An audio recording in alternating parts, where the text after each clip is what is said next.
Nice to be back on your screens for the e-racing GP. It is the final round of the endurance season. 6 races in the whole season. We've spread them from January right the way through to here, and we are ending at Spa-Francorchamps for a 12-hour extravaganza. Alex Young, it's a great way to end the season at the best track in the world. Yeah, it is, absolutely. Good to be back for the final round. 12 hours. It is going to be very tricky indeed, but we are just looking forward to it.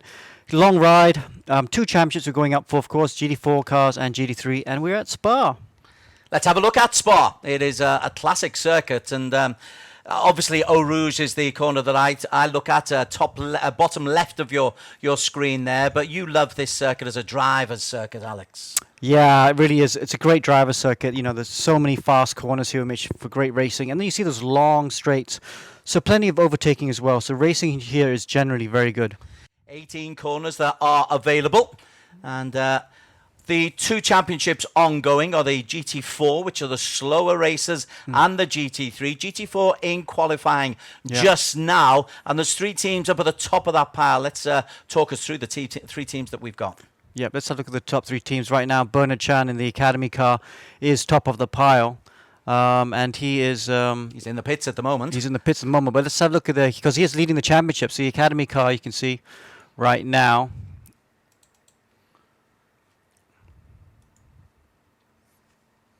Just waiting for everybody to get out. They've got this qualification opportunity. We're with Zikri Hakimi for Team Racing Line at the moment. Right, let's talk us through. So 3 races are in car number 1 for the Academy. Bernard Chan, who's the overall championship leader. This is the top team. Alex Chair and Nicky Lim. It's a decent lineup. It is a decent lineup. And they are just, I think it's like 12 points are in the lead, which is very little because don't forget it's double points on offer. Then we have the second base team. Veloce, Ragazzo, Squadra, AF. This team's changed their names quite a few times this year, and it's a 4-man team. VRS is what we'll call them, but it's all from the Philippines. Balugalan, Francis Matrio, who we know. Ryan Lopez is a new name for me, but Angelo Lapuz has been racing before. And the third team in the GT4s that we'd like to look at? Team Racing Line. Yeah, the Malaysian team. Zikri there, he'll be very quick. Edward Wong and Nazir Azman. I think Zikri will be, he'll be one of the guys fighting for pole position today. So let's go on to the qualification. There's 17 minutes, so these guys have only got a couple of minutes left. Of course, very remiss of me to not mention the sponsors at the start of this, and the sponsorship, very important. It is about the athletes, it is about the racers, but I know you work very hard on getting these sponsors in, Alex. Yeah, and it's great to have them on board. You know, Royal Selangor, Casio, like I said, Motorsport Playground, Life, who do our shirts, and of course X Park, where our academy is based. So all very important partners helping to build eSport, especially, and the e-racing side of eSport. So glad to have you on board, guys. And we'll be giving kudos throughout the day, and it is a day. It's a 12-hour race. Zikri Hakimi for Team Racing Line. He has just finished his qualification. It's Bernard Chan, though, who's in the pits with the fastest qualification time. Obviously, it's not vital to be on the front row of the grid in a 12-hour race, but it certainly doesn't do you any harm. Yeah, and then here's his teammate, Yan Ming, in the second of the Academy cars. Only 6/10 off. Is he on a better lap? He's on a slightly better lap, but I'm not sure if you have time to complete it. He's P3. Wow, he's never been that high before. Young driver. I think he's only 12, 13 years old. So good to see him there in the top 3. Francis Matrillo, who's in second in the championship, is in P4. I do giggle when you say 12, 13 years of age, because the graphics are so good. You've got to visualize the fact that these guys are at home in their own rigs, and some of them are kids. This is going to be a long, long day for some of these 12-year-olds. Oh, exactly. So, I mean, I think that car's 3 drivers. Yeah, that driver's 3 drivers. Adam Controloccius and Daniel Vun in there. Oops, as he goes wide, so that's his lap and done. I don't think anyone else on a good lap. Francis Matrillo's on a good lap, actually. So let's stick with Francis Matrillo. VRS Racing, that's what we're sticking with just at the moment. VRS Racing currently in P4. Everyone else has set the best time. The best time is 2:31.1, but Francis Matrillo is going to have to pull out. This is the end of qualification for the GT4 races, and so that is sorted out. It is Bernard Chan who is on pole position. alongside Jikri Hakimi, 3/10 down. Chu Yan Ming in P3 and Francis Matrio from VRS Racing in P4. They're the first two rows of the grid. And so that means that we can focus then on the fast boys and the teams in the GT3 competition, Alex, because they are the ones at the top levels. Very interesting communications over the season between the GT3 boys wanting the GT4s to get out the way. Yeah. GT4 boys saying, hey, we're in a race as well. Yeah. Never the twain shall meet. Yeah, it's so tricky having these multi-make classes because the speed differential is so high. And in the sim world, you know, you can get away with some contact, and it's not very good for the GT4 boys. Leong is still on track. He's going to get a penalty. No, this is he's GT. Oh no, he's GT4. Oh, dear. GT4 boys are not supposed to be on track, so he'll get a not a drive-through because we don't do drive-throughs at Spa because the pit lane is double the length. He will get probably a 15-second penalty for this. That is not good for Leong. So that would cost him in the race. He'll have to serve it in the pit stop. Only GT4 driver on track. I don't know why he's there. But yeah, the GT3 boys are out next. And we can look at their favourites at the moment. Shall we look at the top three? Indeed. Let's look. And it's the Australians of Laundry House Racing who have been absolutely wonderful. Pippa Bakida, Ryan Houlihan. But a new name as far as I'm concerned, Ryan Dong. He is joining the Laundry House Racing team. So they have been a two-person team so far this season. Now they're onto a three-man team. Alex, what does that tell us about Laundry House?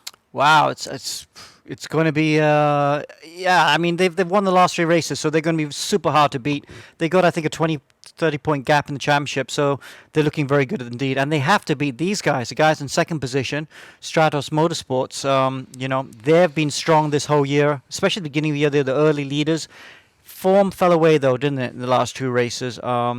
And a new lineup, not a new lineup, some old guys coming back. Alif has been missing for a few races, so great to see him back there with his brother Tasbi. And he's joined by Fadli Rahmat, very, very fast driver from Indonesia. So this will be a strong lineup today. Stratos Motorsports in P2 in the overall team championship, but it's Laundry House Racing, the three-man team of Lawrence and Rayton and Kelvin Chen. I am supposing, of course, because it's now a 12-hour race, you don't want to do a two-man team or a two-person team. That's why Kelvin's coming in. But it does change the dynamic of the team if you've got a third person coming in. Yeah, it does indeed. Okay, back to the on-track action. Everyone is just starting their laps. I made a mistake there. I think I said Tasby was with car 111. He's actually in the car 222. He's really ran wide there at the top of Radion, though. I'm really surprised that wasn't a track limit issue, but he's carrying on for now. So, start the lap. They got, 12 minutes to go. 12 minutes to go. We have seen Stratos Motorsports with Nakib Aslan previously in really mess up on qualification in these endurance races. You do have time to claim it back, of course, particularly over 12 hours. But Stratos Motorsports, they will be one of the top teams. They need to win and hope that Laundry House really, really do suffer for if they've got any chance of making the championship. But Laundry House have been so strong. In fact, let's have a little look. So yeah, team 222. Alif Hamilton is in team 111.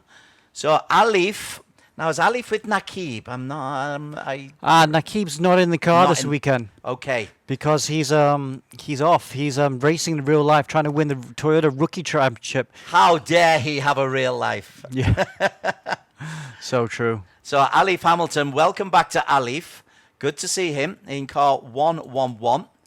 And we know Alif of old, of course. Let's have a little look at some of the other racers. So Mean Machine, Al Meister. This is a new competitor as far as I'm concerned. As the Edifice Casio gets a brand plug, top of your screen. So what do we know about Al Meister from Mean Machine? They'll just be looking to maybe hit the top 10 at the moment, 6th fastest in qualification. If he has been able to put in a time, the answer is no, he's not been able to put in a time yet. But Dylan Tan has put in a time of 2:17.37. Dylan, the youngster for the Legion of Racers. He's the early pace setter in the GT3 event. Yeah, let's see how's he's going. Good on board there through a Rouge. Whoa, nicely done through there. Dylan Tan, he's super impressive. 12 years old as well, improving and improving all the time. Had pole position in the SRO round, I think last weekend, which was a really good championship. So yeah, you're really a driver for the future. Looking very, very good for Legion of Racers. I tell you, Pippa Bakita is out on the circuit as well. Laundry House Endurance. She has been the main contender. The top racer is top of the pile for Team Laundry House, car number 90. Second fastest at the moment, 4/10 down on Dylan Tam, which just shows you that Dylan put a very, very healthy first lap out. Russell Reyes also out there now then, looking beautiful in the Bentley. My favourite looking car. Now, how will the Bentley cope with the long straights of Spa-Francorchamps? Should be perfect for the Bentley. As he goes round the long right. Well, the Bentley should be very good here. I mean, the Bentley's very good. It doesn't look like a car that'd be good in the fast corners, but it's very good in the fast corners. So a lot of these sweeping corners, it behaves very well. It's also really good over the curbs. Not so important for Spa, but curb usage. But of course, at top of Radion, they use the curbs quite hard there. But I do expect the Bentley to go strong today. We know the Mercedes will be strong. We know the Ferrari will be strong as well. This is with Russell Reyes, who has improved as this season has gone on. As Russell Reyes for VRS Racing. We're just in qualification. There's still 8.5 minutes still to go. Dylan Tan still the fastest out on the circuit. In fact, Dylan Tan is on another decent fast lap, and Pippa Bakita is there as well. In fact, let's get with Dylan. And Dylan is chasing Russell Reyes. Russell moves out of the way, and there is Dylan Tan, whose best is a 2:17. He's actually improved his best time, Alex. Right. He's taken 2/10 off. That's really good. But the young Singaporean, let's catch on board with Philippa Bakita as well, because she's just made a mistake. Gone back to the track. She was actually 5/10 up, obviously made a mistake and has decided to restart. Not much time left, 7.5 minutes to go. So she should have enough time to get another lap. So don't write her off. She'll be in for a shot with pole. Alif Hamilton, of course, just posted a 2:18.294.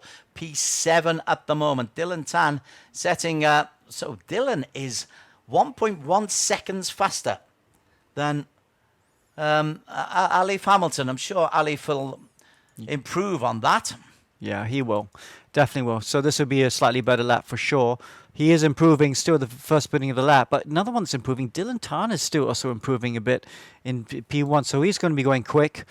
Sky Lai from Pui Pui Racing also is on a good lap. So, it looks like it's a very even Steven at the moment between the Ferraris, the McLaren, and the Bentley, as we've got one of each manufacturer in the top three. Again, you don't want to be too far down the running order. 21 teams out there at this stage. Skyline currently running in P4. Let's have a look at the second Stratos Motorsports. Mohammed Tasbi, they're down in P13 at the moment, at 2:18.66, which isn't the best.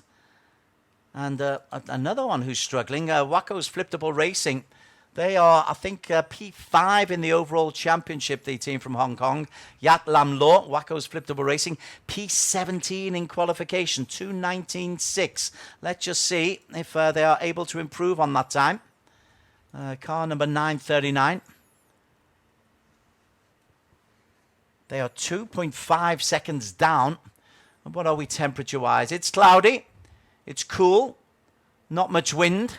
So nice racing conditions. Let's see if Lo Yat Lam is able to improve on that time. Bakita is out on another lap, by the way. Let's have a look at Bakita coming round. This isn't going to improve. We should go back to Alif, though. Alif's on a good lap right now. He's 8/10 up. So Bakita's just starting her lap, so don't worry about that. But Alif, there he is, coming out to the last corner. Ooh, this is a good time gain. This should move him into the top two rows, I feel. 2:17, top yet. He moves into P4, does Alif Hamilton. Skylight in the pit. Bakita, as you say, just started on this lap. 5.5 minutes still to go. Why don't we ride on board with Bakita as we go for the whole lap? Watch her as she goes through Eau Rouge. Now the top of Radion. Nicely done. And now this long Camel Straight. This Camel Straight's all about top speed, so all the drivers run and teams run as little downforce as possible, so you can overtake into Lacombe. Lacombe is this next corner here, this right, left, right. Nicely done. Get the apex. Oh, there's a car running wide. I hope it doesn't get in her way. I think it will. Yeah, that's a disaster. Right on the racing line. That's going to cost a lot of time. Yep, and she's down on her delta. Now for Bruxelles, this long hairpin. Not that slow a corner, actually, but you does understeer as you go through. They have to take the late apex to try and get a good exit. Then, no-name corner. Down out of name corner, and steeply downhill here before we come to Pouillon. Pouillon's this double left coming up very, very fast. Maximum commitment needed. And Bakita's going to be getting impatient here because she's running out of laps to get onto pole position. She's had pole, I think, the last 2 races as well. So, be interesting to see if Legion Racing can upset this. Now through, the name changes all the time. I've always called it Biff Baff from when I went there in the 90s. Then out through Biff Baff, now coming up to the next right-hander, this 90-degree right. This is Stavelot. And Stavelot is a very important corner because you have to get a good exit out of here. You mess your time, you make a mistake there, you lose so much time down the following straight. So it's very important to be quick out of there. Flat through this next right kink. And then again a long drag as we're in the last sector of the lap. This easy flat left then feeds into Blanchimont, which is actually in this day and age an easy flat left for a GT3 car. Not easy flat in the GT4s. GT4s have to lift through there before braking for the last bit, the last complex. This is the bus stop chicane in its modern day guise. So she needs to make sure she gets good lap here, good exit out of here, sorry, because this lap was compromised, and I think she'll only have a chance for 1, maybe 2 more laps before the end of qualifying. Can't improve. It's a 2:18.0. That compromised lap has cost her. So only P2. It means that Dylan Tan is still happily in P1. 3 minutes left in qualification. So there is time for everybody to maybe get one more lap in. Let's have a look at Alexis Clapano from the Philippines. Sim Racing Filipinas. Excuse me. I can't get a cough this early in the broadcast. So Alexis Clapano and 2:18.126 will be wanting to get inside 2:18. Clapano, car number 7, but it's the number 1 Sim Racing Filipinas team. Trying to get a bit of a drag from the Bentley in front of them. And the Ferrari looking very resplendent, nice and shiny this early in the morning.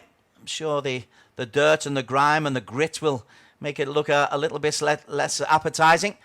How's the lap going for Alexis Clapano? Halfway round at the moment, still chasing the Bentley, not making any headway on the Bentley. It's still Dylan Tan who leads. Andrew Lawrenson has pushed Clapano down into P9. We'll come back to Alexis in just a while. Skylie is out on a lap at the moment. And also Dylan Tan and Bakida. So Bakida chasing P1.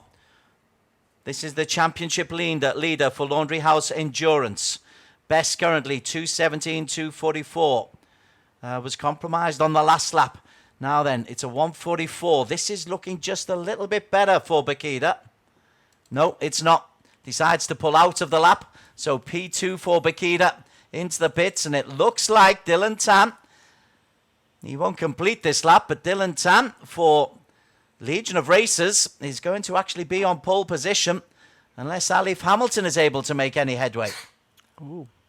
He's a 10th up. Still, 10th is not enough, as he's now in the 3rd sector. Both him and Alexis Clapano are 1/10th up on their laps. But yeah, 1/10th is not going to trouble the front row. Although maybe he can get back onto the second row because he's been pipped down to P5 by Clapano. That was a good lap by Clapano. We aborted it as we had a little look at Bakida as she made her move. But Alif Hamilton, you'd want to be on the front 2 rows of the grid. It just makes life that little bit easier.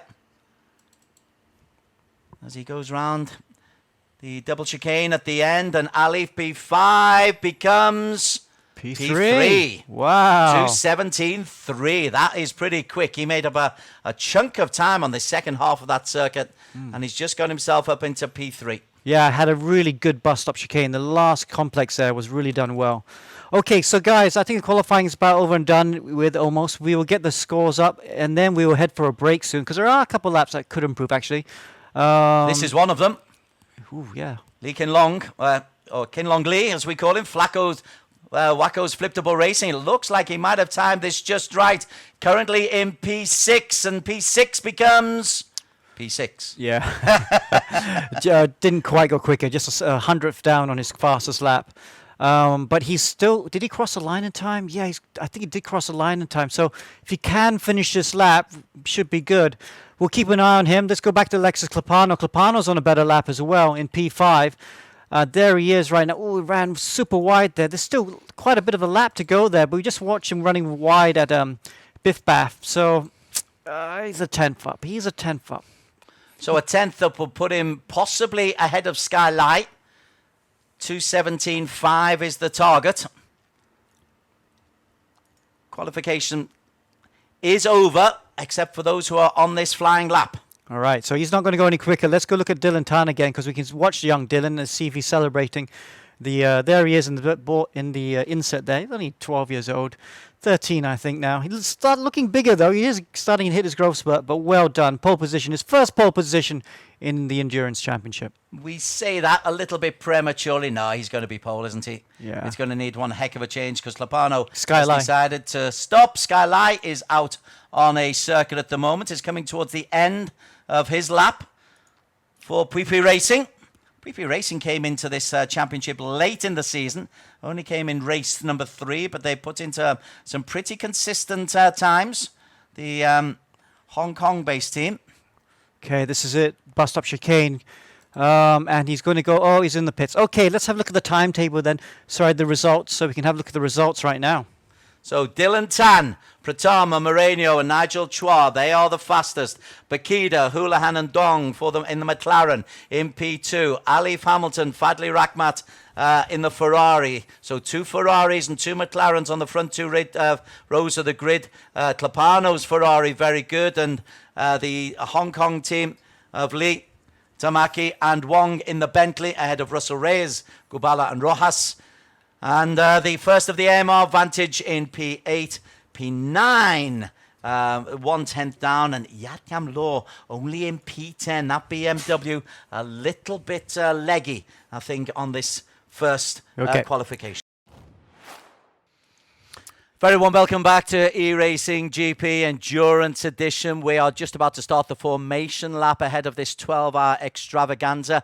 Opportunity for us to run you through the competitors who are taking place in the 2 competitions, the GT4 and the GT3. Okay. Starting with the Teams Championship. Teams Championship. Laundry House Racing, 94 points ahead of Stratos Motorsports, and Laundry House Racing 2 on 55. Legion of Racers, Dylan Tan has put them on pole, so that P4 could well improve. Wacko's Flippable Racing, 51 points. Pui 38, and Wacko's 2 on 38 points. So I tell you what, Laundry House Racing, it looks like it's theirs to lose. It is theirs to lose, but you never know. Things can change, Alex. Yeah, and this is the points now after the drop scores. If the initial wins were without the drop scores, don't forget they have to drop the scores from their worst round. Here are the GT4 Teams Championship, and you look on the right, these are the points before we drop the scores. The Academy out there in front, VRS Racing there in P2. Team Racing Line, they almost took the win in the last round. It finished second. And then into P3. And then with the drop points, you can see how close they are. VRS Racing Line only, look at that, 4 points behind the leader. And then with Racing Line, a further 11 points behind them. Team Uncle in 4th, Camacho Racing in P5. Camacho Racing will be a team that will be very strong as well.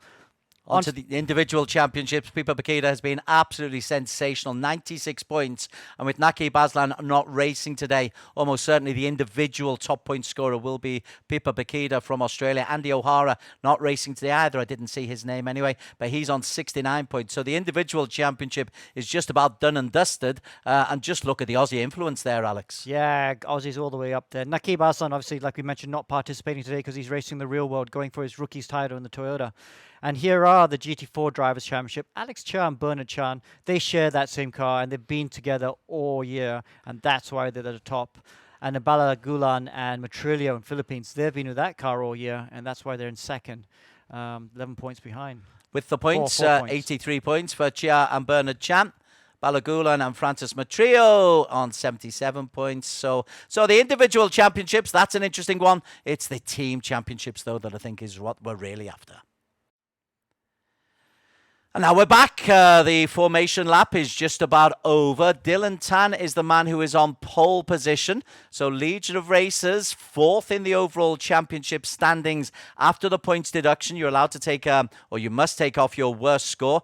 But right behind them, Pippa Bakida. So let's see what kind of a start Dylan Tan is able to get, as they are halfway through, a little bit more than halfway through this formation lap, and you're just making sure that your tyres are right, that your focus is good. And Dylan Tan leading off for Legion of Racers. What a terrific career ahead of him this young kid has got. Whether or not he goes into real racing or sticks with the Sims, he's a kid of real talent. Pippa Bakida looking just a little bit impatient. Behind them, Alif Hamilton. He's saying to Skyline, hey, Sky, you just stay at the back of me. And these can be nervy little moments. In P8, interesting, Haris Shami in the very, very vivid, it's almost a lime green. It's a very, very vivid colour in P8, but we'll just stick with this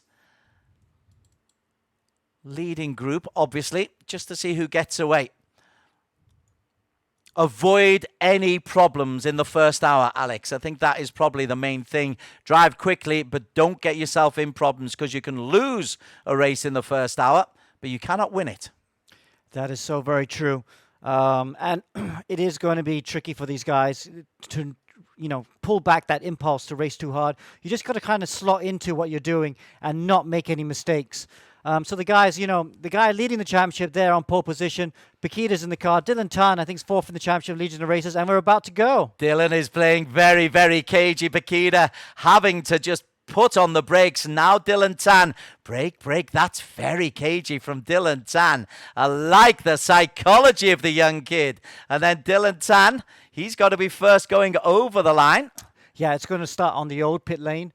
Pit straight, so they're not going to go here on the F1 pit straight. They're going to go on the old pit straight where they hold the 24 hours of Spa anyway. Wow, Bakida, you can almost feel the impatience there. Again, Dylan being really cagey, maybe trying to force an error from Pippa Bakida. Behind them, Alif has to be cagey as well. I tell you what, the race hasn't started and it's fascinating stuff. Dylan Tan showing maturity beyond his tender years. Now he'll have to accelerate and get off quickly. Bakida will have to wait. Oh, still under green. And now we are racing. And they go up Eau Rouge, and Bakida tries to get around the outside. And it hasn't worked for Dylan Tan. Or has it? Bakida's just edging in front. Alex Young, that is absolutely fascinating. And it's Pippa Bakida who has got the lead. Alif Hamilton has been dropped as well. He's in P4. Sky Lyre's got himself up into P3. And my word, Dylan Tan took a gamble there and it didn't come off. Yeah, it didn't come off indeed. So, almost made it though, but look at that. Sky Lai, great job up to P3. And Dylan Tan in the Motul Legion of Racers car is just in a McLaren sandwich at the moment. Well, Bakida leads the way, as she has done all season. Looking really, really, I tell you, had to be so patient. And Dylan was waiting. And it just didn't work out. So that's the only significant change. Skyline ahead of Alif Hamilton into P4 is the other one. Tell you, another who's made a storming start is Haris Shami. He's got himself up ahead of Clapano, the Bentley of Russell Reyes, and Lee Kin Long.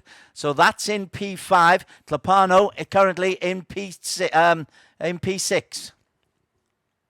Okay, so we're just trying to fix the sound right now as we go along. I know the cars are right now being trying to be fixed because we can't quite hear the sounds, but we're just trying to fix the sound. They'll come back in a while, hopefully. Yeah, but let's focus on this battle right now between Bakida and Dylan Tan. Look at that. So three of them pulling away quite comfortably right now. We know these are the guys. These are the form guys at the moment. Laundry House has won the last 3 races, but they've been pushed very hard by Pui Pui Racing, who's in P3 right now. Nice to see Legion of Racers coming back strong as well, and Stratos Motorsports in P4. So we got all the heavy hitters in the top 4, which is awesome, and it's going to be great for this race. But at the moment, the top three are looking quite comfortable. Bakita leading the way, as she has done all season. Oh, look at that. Pweepy Racing edge in front of Dylan Tan. So Dylan moves from P1 to P4 inside the first lap. Now, whether or not Skyline was able to hold on to that P2, I'm not sure. Right. But it's Bakita who goes up Eau Rouge. And behind them, look at that. Skyline has indeed got ahead of Dylan Tan. And Dylan, well, we said he's got an old head on young shoulders, but he's been caught napping twice now, Alex. He's looks like he's edged back into P2. And yeah, look at that close fight there. Dylan Tan just holding it off. Just holding off at the moment. Good battle. Skylight got into P2 and then has lost it once again. Okay, so we got the sound back. That's a good thing, so that's quite good. There is the chase for 1, 2 and 3. Bakita for Team Laundry House leading the way. Dylan Tan, well, he's had enough drama in the opening 2 laps, Dylan Tan. There's a long way to go. Got to tell you that. That's a really good point, Des, because we just need to relax, don't we? Because you're right, it's a 12-hour race. So even here in the commentary booth, we got to tell ourselves, let's just relax a bit. We've got a long way to go. We'll have other commentators coming in to join us, like Amo Hazik and Kian Butler. Alistair Young might also come and join as well. So, yeah, good stuff. There is Pippa Bakita, who's leading the way and got off to a storming start. And we've seen this from Laundry House time after time after time throughout this season. Let's go a little bit further down. Let's see what's happening in the GT4s. And Jikri Hakimi has got himself ahead of Bernard Chan. And so Team Racing Line, who were third in the overall championships, they've got themselves a nice little lead. And this GT4 competition is one that we will keep a close eye on as well, as we try to have a bird's eye view of Jikri Hakimi. He's in P1, that's car number 27. First lap at 2:57, which you'd expect. Bernard Chan is the man in P2. And Kylix Poon for Komatsu Racing is in P3, with Bernard Chan just ahead of him. So we will keep revisiting that GT4 contest. In the meantime, let's go back up to the front end. Well, actually, let's look at some of the others. Team Laundry House car number 2. Car number 911, currently in P11. Yeah, so this is the second Laundry House car. It did not have good qualifying. We've actually failed to focus on them because they are P3 in the championship right now. And Andre Lawrenson, they're in 11th position. That's not a good position to be in. But more importantly, struggling to extract pace out of that 911 Porsche here at Spa. Andrew loves the Porsche. I think he's always in the Porsche, and he forever will be in the Porsche, even if it doesn't quite work on a particular day. He's very loyal to that brand. Right behind them, there's got Lo Woo Kit and Mohammed Afif Sohaimi and Mohammed Afiq. A debutant, as far as we're concerned, is this fella, Lucas Dowd, from Celsius Autosport ERGP. This is the first time we've seen a Celsius sport team, I think. No, actually, they joined us in the last race, actually. They're one of the new boys for the last race. Big Audi fans, I think, because they're sticking with the Audi, because I'm not sure the Audi's a bit... Well, actually, I'm going to take that back. The Audi has been very quick at Spa in the past, in real life and the virtual world. So he'll be hoping that Audi speed can help him towards the rest of this race. Currently in P15, just behind in P16 is James Reed, the second Celsius Autosport car. Last lap 2:21. Okay, now we're getting into race times, and Pippa Bakita last lap of 2:17.5. So you're looking to get inside 2:18 metronomically, just hit the right apex, the right line every time, and that's what Bakita has been able to do all season so far. Yeah, that is true. And it is, Bakita's so good at that. She's really super quick, but she's just able to hit those lap times, like you said, and it's going to be very hard to catch, I think, this car over 12 hours. But it's a long way to go. And one thing you can say, though, with this Laundry House car, though, is they do sometimes make mistakes. They've had sometimes not their own fault, because remember the connection issues in round 1 cost them what was, I felt, going to be a certain victory. They were so quick in Barcelona, but they had those connection issues. Made some mistakes in round 2, though, at Monza. So this team is susceptible to mistakes now and then. So it's, a long way to go though. Lap times a 2:17.5 followed by a 2:17.6. That's pretty impressive. Behind them, Dylan Tam, he just posted a 2:17.4. So caught up a little bit of ground on Pippa Bakita. It's not so important now, but you don't want to be left too far behind. Alif Hamilton comes through in P4.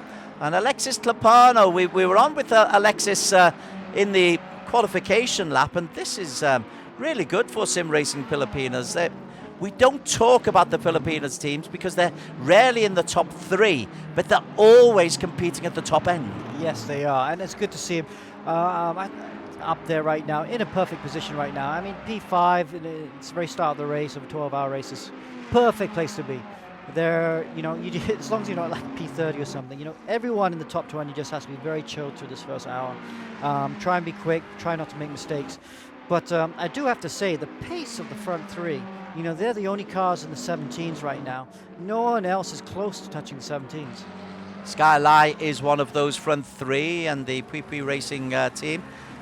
Late entrance to this competition, but they've certainly put together a strong run of results in endurance. This is round 6 of 6 in the endurance. We started off with 12 hours in Barcelona.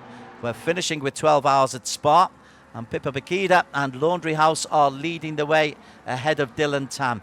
Let's go and have a little look at the guys down at the tail end. And who is leading? Is that Christian? No. Who's top of the GT4s? Where's the GT4s? Bernard Chan there in 27th position there. He's still top of the GT4s. Let's see how he's going. Oh, he's under pressure though. So Hakimi's made a mistake because Jikri Hakimi was leading that competition. Ah, wow. So he's just dropped back. There he is in P3. He hasn't dropped back too far though. So Bernard Chan, car number 27, the Academy number 21, in rather vivid colours. Yeah, very orange. That's a brave designer. Yeah. Yeah, I guess it's noticeable. But there's Zikri there in P3, like you said, must have made a mistake, but he's not off the back of this, and that's important. Even if you do make a mistake, it's important to recover. And the pace has not been too quick right now, the GT4 boys. Fast lap 32.0 by Bernard Chan. Okay, no, Zikri there, 31.7. So Zikri there showing some good pace. But they're in P3. But Zikri's last lap was a 37.0, so that's where he made the mistake down into P3. Here is Mohammed Zikri on screen, bottom right. He looks a little bit tired already, and there's 11 hours and 50 minutes still to race. Yeah, he does. Zikri's one of these drivers that can just sit at the sim and do lap after lap. Done a bit of coaching with him before, and it's like, do you mind doing another stint? Do you mind doing another stint? And he's like, yeah, no worries. So he loves to put in the practice, but sometimes he puts in too much practice, and then he starts making mistakes. So I hope he hasn't been up since like 7 o'clock in the morning doing hours and hours of practice, because it's a long race to go. So that was Team Racing Line. Back up at the front end, of just going off the racing line there was Pippa Bakita, who's added another 2:17.6 in the last lap. That is 4 laps now in succession around about the 2:17.5, 2:17.6, and only Dylan Tan has been able to stick close. Dylan at 2:17.44 last time out. Bakita just coming through to the tail end of lap number 4. Sorry, of lap number 5, and let's see how consistent she can be here. 2:04, again, we're looking for a 2:17. If you can put that metronomically in, it really is quite impressive. Perfect racing line, and Dylan Tan follows. And this for Bakita will be 17.4. 17.4. And she actually made a mistake at the bus stop chicane, that last corner. She ran just a bit wide there. So that could have been a 17.2. Now I just love this flowing shot. That's a gorgeous shot, isn't it? I've never actually been there. I've only seen it virtually or on television, but must be a thrill to come flying in. Thrill and terrifying to come flying in, and then the world must seem to end as you come over that little hill. It is. It's just got such a nice balance of corners, Des. I mean, yeah, whenever I think about this track and I drive it, because there are some other tracks out there which scare you more. But, Spa has a brilliant blend. You have got to a very scary corner like Eau Rouge. But the rest are they just flow into each other. It's a pleasure to drive, not too tight, not too easy. And that's why for majority drivers in the world, it's their favorite track. A little bit of a problem for Russell Reyes in the Bentley. Dropped down to P36. Clearly had a little bit of time in the pit.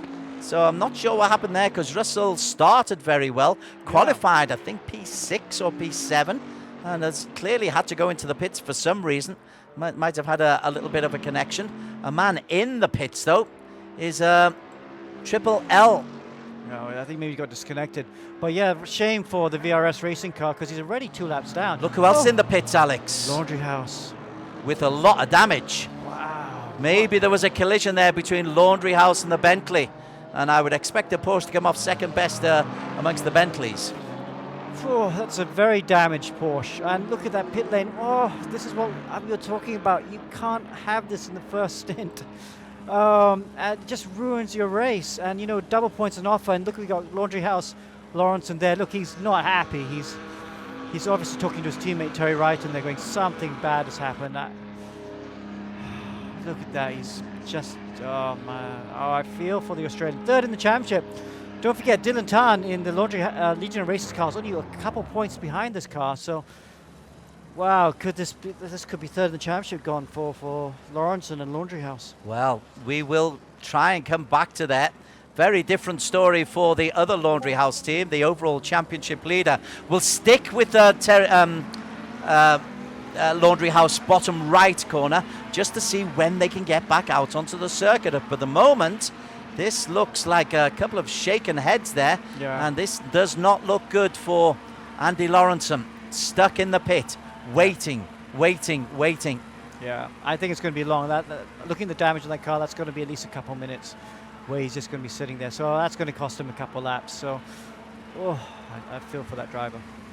Let's have a look at one or two others. Dylan Tan, currently in P2. Skyline PP Racing. Alex, this group have really put in a strong challenge. P3 at the moment. Alif Hamilton closing in P4 and Clapano there in P5. Inside 218 for every lap. 4/10 down on the leaders, but inside 218. Yeah, that's very important. Okay, so when you're third in this, you know, and you see the 2 guys in front disappearing away from you, it's very easy to start panic and doing something silly. So it's important just to be consistent. And I think that's exactly what Skyline is doing. The fact that he's always in the 9th, 17s, but not making a mistake and doing it like an 18.5 or something shows that he's not panicking. Shows that he's just like, all right, no worries. You guys want to disappear away a bit. That's fine. You know, 11 and a half hours to go. Okay, looks like Laundry House might be back on track again. Let's see if the damage is repaired to get a close-up view. Yeah, the car looks quite good. Let's look at it from behind. Yeah, it looks, got some new bumpers in it. Yeah, the car looks good. Only lost a lap, I feel. Maybe 2. But is down in P35. Only Russell Reyes is 2 laps down. And Russell Reyes, let's see if they are back out. Yeah, they're back out as well. There's Russell Reyes appearing just behind one of the Komatsu cars. So trying to catch up very quickly on the GT4s. But they might be a lap down on the GT4s. Who's that coming out of the pits as well?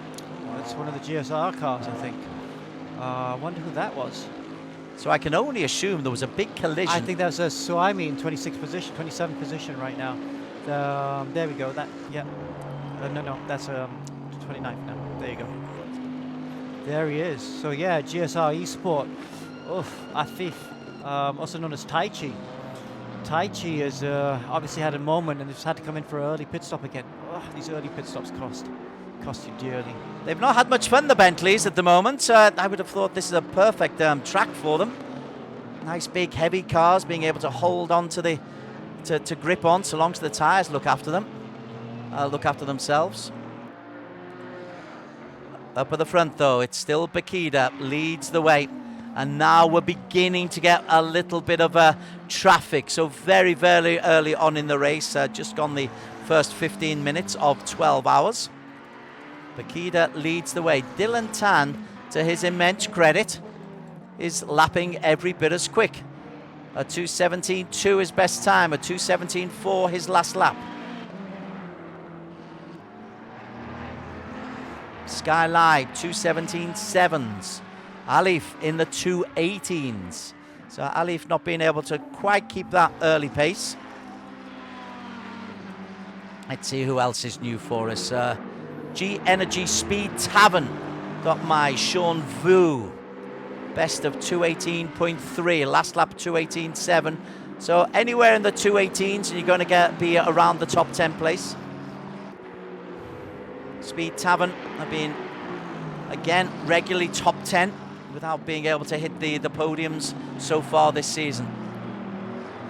Further down, Sukan Pinho for Aitan Endurance Team Thailand. Good to see the Thais getting involved. I'd love to see more Thais getting involved in ERGP. And there, currently in P13 is Sukan Pinho. A little bit isolated at the moment. But again, the big, powerful vehicle. Yeah, so out in isolation already. Thais, good to see them involved a little bit more. Yeah, it's good to have them back. They were in for the first round, now they're back in for the last round. They like the 12-hour races. So yeah, but he dropped down. He was a bit further up, I think. Okay, let's see. Lucas Dowd has dropped down as well, the top of the Audi, Celsius Autosport. He was in P15. There's actually been quite a lot of changes going on, as Andy Lawrenson is one of those who had real problems. Let's just stick with Andy Lawrenson. He's... Yeah, and let's go back to GT4 battle, because we have a new leader. Calix Poon seems to be back in the lead, as he's starting to get lapped or unlapped by the Bentley. But he's back in the lead, and you can see there the orange car at the top of the screen. Bernard Chan. So Calix Poon is now the new leader in the car 919. Komatsu Racing is the man. So we saw him very, very close behind Bernard Chan, who's the championship leader. Komatsu Racing there, just holding off one of the GT3s. So again, we've seen this in the chat group so many times. Does Felix have the right to hold the racing line? Particularly when a GT3 is coming storming over his shoulder, because that has just cost a little bit of time for Calix Poon. So this is the issue. They are in two different classes. They are racing, but he is also getting lapped. And when you're getting lapped, it tends to be the guy lapping you that has the right of the way. So one of the issues we've had with the sim racing thing is that the GT3 drivers have been a little bit more aggressive on the GT4 drivers than, say, in real life, because the cars don't get damaged as easily. So what the GT4 boys learn to do is, while they have right of way, they learn to just give them a bit more space in the corners, because they know that the driver can easily make a mistake and crash into him. So it's better to just go a little bit wide, carry a bit more speed, so you minimize the time loss, and give them that space at the apex. So effectively, you've got two cars going through the corner, and that seems to be the best way to avoid getting taken out. Coming to the end of the lap, they are now into lap 8, 9. Calix Poon from Komatsu Racing leads the way. Bernard Chan just comes around the turn number 1 as they go down into Eau Rouge. Let's see how the GT4s negotiate this, and he has closed in that gap as Bernard Chan just a little bit, but you sweep in and up, and it's a thing of beauty.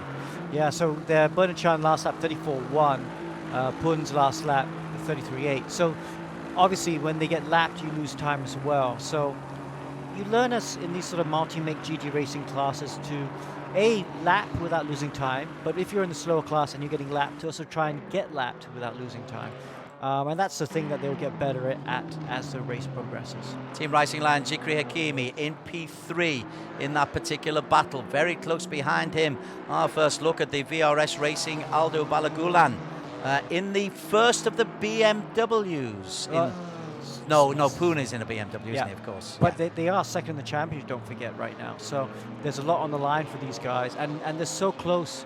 You know, guys in second, third, and fourth are top 3 in the championship. So this is a battle that's going to go all the way for the 12 hours, I feel. In P5 is Shamir Azman, Hyperbuilt team. Looking very, very nice. And now then, Triple L, who had problems. He had to serve a penalty, and he's still got that 30-second penalty to serve. So instead of giving him drive-throughs, because if you do a drive-through here, you lose a minute. What we do is we put on penalties in their next pit stop. And this penalty will be for being out on track during the GT3 qualifying. We have quite a hard rule. We penalize a lot of drivers in rounds 1 and 2 for this. You have to be off the track in the pit lane when your qualifying is ended, and you're not allowed to go on track before you're qualifying. So that's why he'll have that penalty. But 30 seconds in a 12-hour race is not much. It's fine. He can recover that. Chris Jong is 1, 2, 3, 4, 5, 6, 7th in the 9-car GT4 contest from Team Uncle 1. He's 4 seconds down. Muhaimin is right behind him, as you can see, just coming through. Muhaimin, followed by Chu Yanming, and then behind Chu Yanming, who's just about to be passed here by the Stratos Motorsport car of... Now, who's the Stratos coming in there? Car 22. I'm just trying to find who's the second Stratos Motorsport. Is it the... It's not Sky. I tell you what, Alif Hamilton. Alif Hamilton has lost a place to Kin Long Lee. So Alif is down in P5 in Stratos Motorsport 1. Meantime, Mohammed Tasbi is the man who was just closing in on the GT4s. Let's go back to Alif. And he doesn't look particularly concerned. He rarely looks concerned, but his last lap was a 2:23.5. He must. I wonder if he got caught up with a back marker or a small mistake, because that's not a good lap time for him. Obviously, he should be in the 17s or the 18s at the very least. So 23.5 shows a bad lap, and that's why he's lost a position. And he's defending from Alexis Clapano. Clapano just holds station there and runs a bit wide through Lecom. So there is Clapano. And then they have the GT4s to negotiate. So Clapano, the blue flag's waving for the GT4 guys to move out the way. Clapano right on the tail there of Alif Hamilton. And Haris Shami comes flying into the picture as well. Look at me, look at me, look at me, he says in his big yellow car. It's good to see Haris Shami going so quick. He's in the Aston, the first of the Astons, I believe. And they're actually really, really quick here at Spa. So Shami there, he's also in the GSR car, I think. He's a GSR. It's going to be a bit closer, I think. GSR Motorsports, correct. So, car number 100. Good to see them with some good pace in that Aston Martin. Oh, look at that. That's where it gets fun.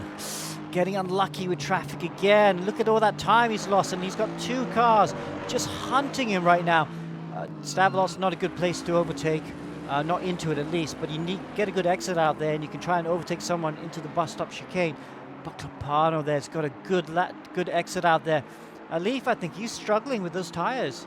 Looks like he's running the tire pressures too high or something, because he's not got the pace he had a few laps ago. Well, we're on board with Alif there, under real pressure from Alexis Clapano. In fact, Clapano looks like he's close enough to make a move here as they come into the bus stop chicane right at the end of the lap, but no.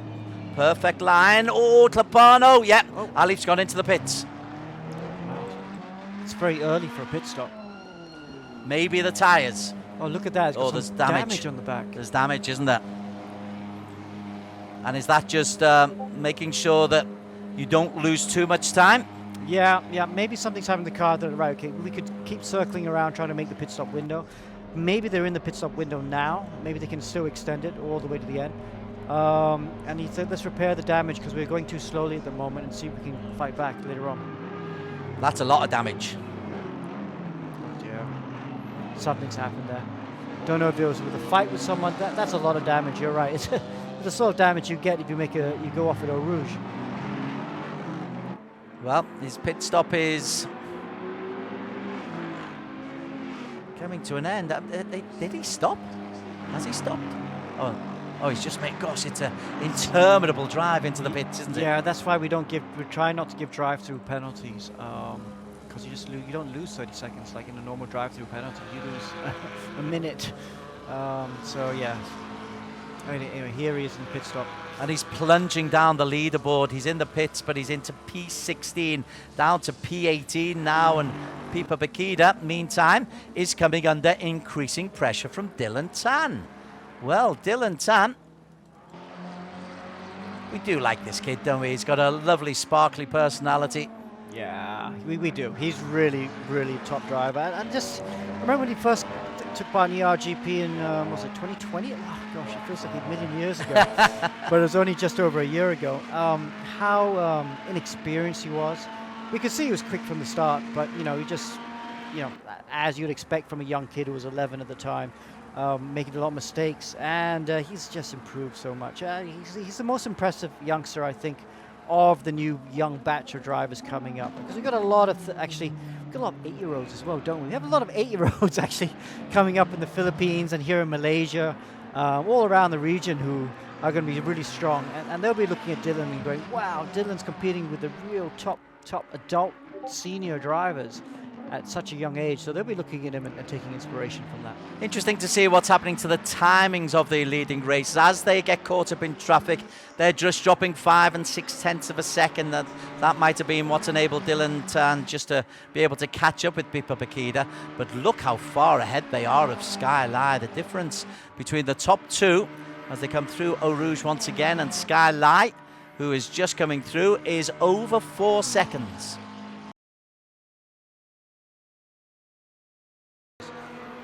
Very interesting. So the two respective leaders, as we look at Bernard Chan trying to maybe overtake Calix Poon.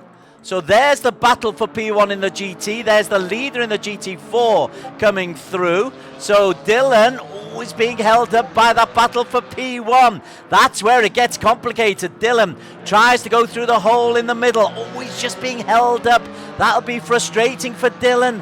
Oh, the blue flags are flying, but Dylan Tan is able to eventually get there, and Bernard Chan, at the same time, he got through into P1 as well in the GT4. Right, so that's it. Bernard Chan then is, wow, into the lead now. Well, while all of that was going on, Alif Hamilton has been able to catch up as well. He's a lap down.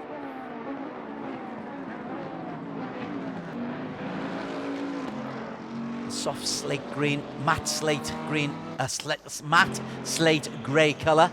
Looks very, very classy, particularly when you put some red around the outside. And you fly it up Eau Rouge. Oh, that's a thing of beauty. Car 311 up at the front. Let's see what's happening. Oh, wow. Now then, who went into the pits? Who was P2? The Pui Racing car. Somebody's 69. into the pits. 69, Pui Racing. There he is down in P19. Sky Lai's got in the car. Was Sky Lai in the car? Sky Lai was in the car before. Have they been in the pits? Is there a pit stop? You know what? Does it say? I don't recall seeing him go into the pits. I don't recall seeing him go in the pits as well. So has something happened to Sky Lai? So all the leaders are hitting trouble. Leaf first. Then you got that collision between Dylan Tan and the in Legion Racing, the Laundry House car. Dylan's still leading at the moment. He's got a nice lead over Kin Long now, I would imagine.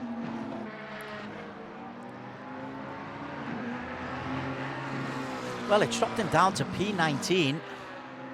They don't show the number of pits on our monitor here. But I can only assume that either he's had a spin, but that's a big, big spin for him to drop to P2 down to P19. It is. Must have come into the pits, but what it means is that Lee Kin Long has got himself up into P2 and doing a fine job. Bakida being dragged along 2.5 seconds down on Lee Kin Long. These have been good additions as well. The Waco's Flipto Racing team been very competitive. Such a professional team based out of Hong Kong. Only 2 cars today. Normally they run with 3 cars. But yeah, really top team with top drivers. I don't think Jonathan Wong is. I'm not sure. Yeah, I'm not going to say anything. He might be. I might get it wrong. But yeah, so this car 969 is actually 5th in the championship right now, and he's on 51 points. You know, so he's only. Yeah, he's only 4 points off P3. Lee has regularly driven very, very strong legs. Yes. Generally being very consistent, and it's not been he who's let them down. Yeah. So and it's a smart move. Okay, so he's 16 seconds behind Dylan Tan at the moment. It's a bit of a gap, but his lap times are good. You know, Dylan Tan's just got on the pits.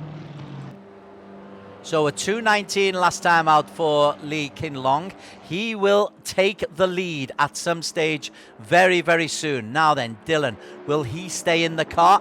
I'm imagining that they will go for double sessions. 12 hours is a long, long time. Gosh, that first entry into the pit lane kills you. As Lee actually goes into the lead as he drives down past Eau Rouge. And that's a long, long lead that he's got over Pippa Bakida. It's because Bakida's gone into the pits as well, Alex. Wow, okay, so the leaders, no wonder they were so quick at the very beginning of the race. They were only planning on doing 60-minute stints. So what's it, 63 minutes, and they're coming into the pit lane. I know quite a few of the others were heavy fueling their car to go to as close to 75 minutes as possible. So Haris Sharmi will move into ahead of Bakida, I would imagine. But Yatlam Law is close to making it a 1 and 3 for Waco's Flip-Double Racing, because Yat is very, very close behind Haris Sharmi.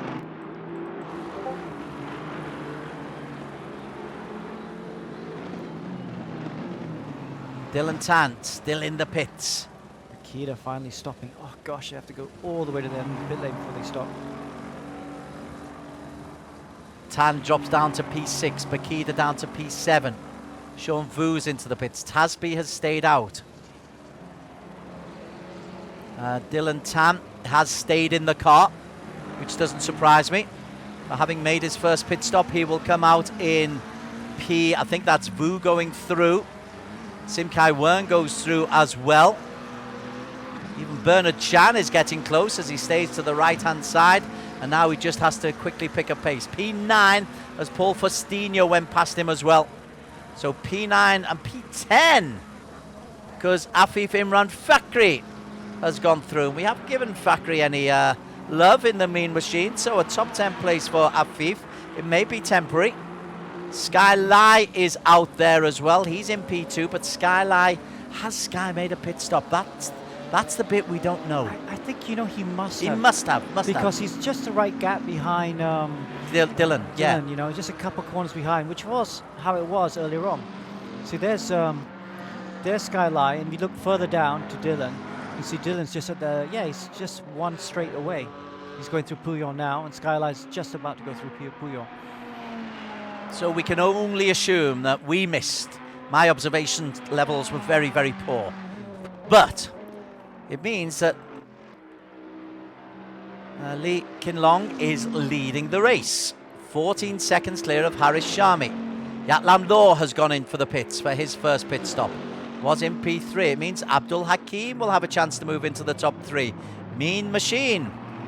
Enjoy this moment in the spotlight. Abdul Hakim. I think Waco's Flip Table Racing have actually got the strategy completely right, if you ask me. Yes, they're leading the race right now because the leaders are pitted. But, you know, their lap time, their fastest lap is 17.6, and they were carrying a lot more fuel. You know, so you remember the beginning of the race, we saw the 3 of them disappear, Laundry House, Legion of Racers, and Blue Racing. But they were short-filled. And I think it's a smart idea to have fill your tank to the brim and go to the full 75 minutes. Because this is a 12-hour race, it's not a 4-hour race. In a 12-hour race, if you're consistently pitting at, say, 70 minutes, 75 minutes, you can save a pit stop by the end of the race. Yes, yes. Whereas going 60 minutes, you have to do an extra pit stop at some stage. So, yes, I think Waco's Flip Table Racing right now are looking very good. And I don't know if the other team's going to hear my comments and go, oh, that's a smart idea, and change their strategy. Or maybe that was always the plan. Maybe they just wanted to run the first stint light. Sometimes, you know, in the first stint, you're with a lot of traffic. Teams like to run it a bit light so that they can make sure they don't come under any pressure.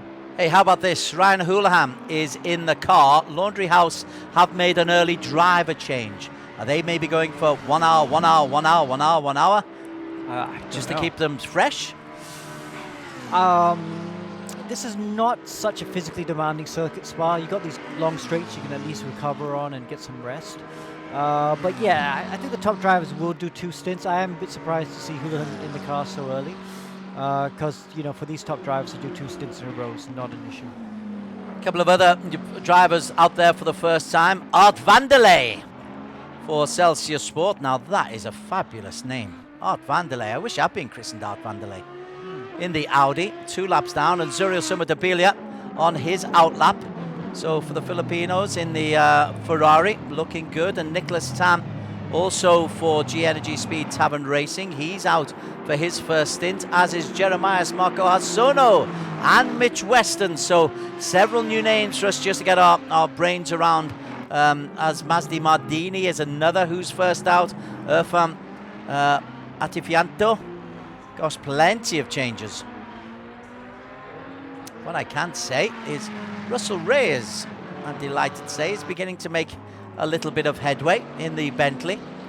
Got himself up into P27. He was in P36. Admittedly, it's GT4s he's disappeared past, but he's been able to disappear past them, while it's car 911 Alex Young with Terry Rayton now in the steering wheel. Yeah. They've just not been able to make up the ground that they lost, and they're still best part of 2 laps down. But, you know, yeah, I don't know if something else has happened to them, because they've dropped quite far back from Russell Reyes. They were very close at one point. But look at that lap time by Terry Rayton. The fastest lap they've done, this is an out lap. He's just pitted again, I think. But the fastest lap time he's done is 17.3.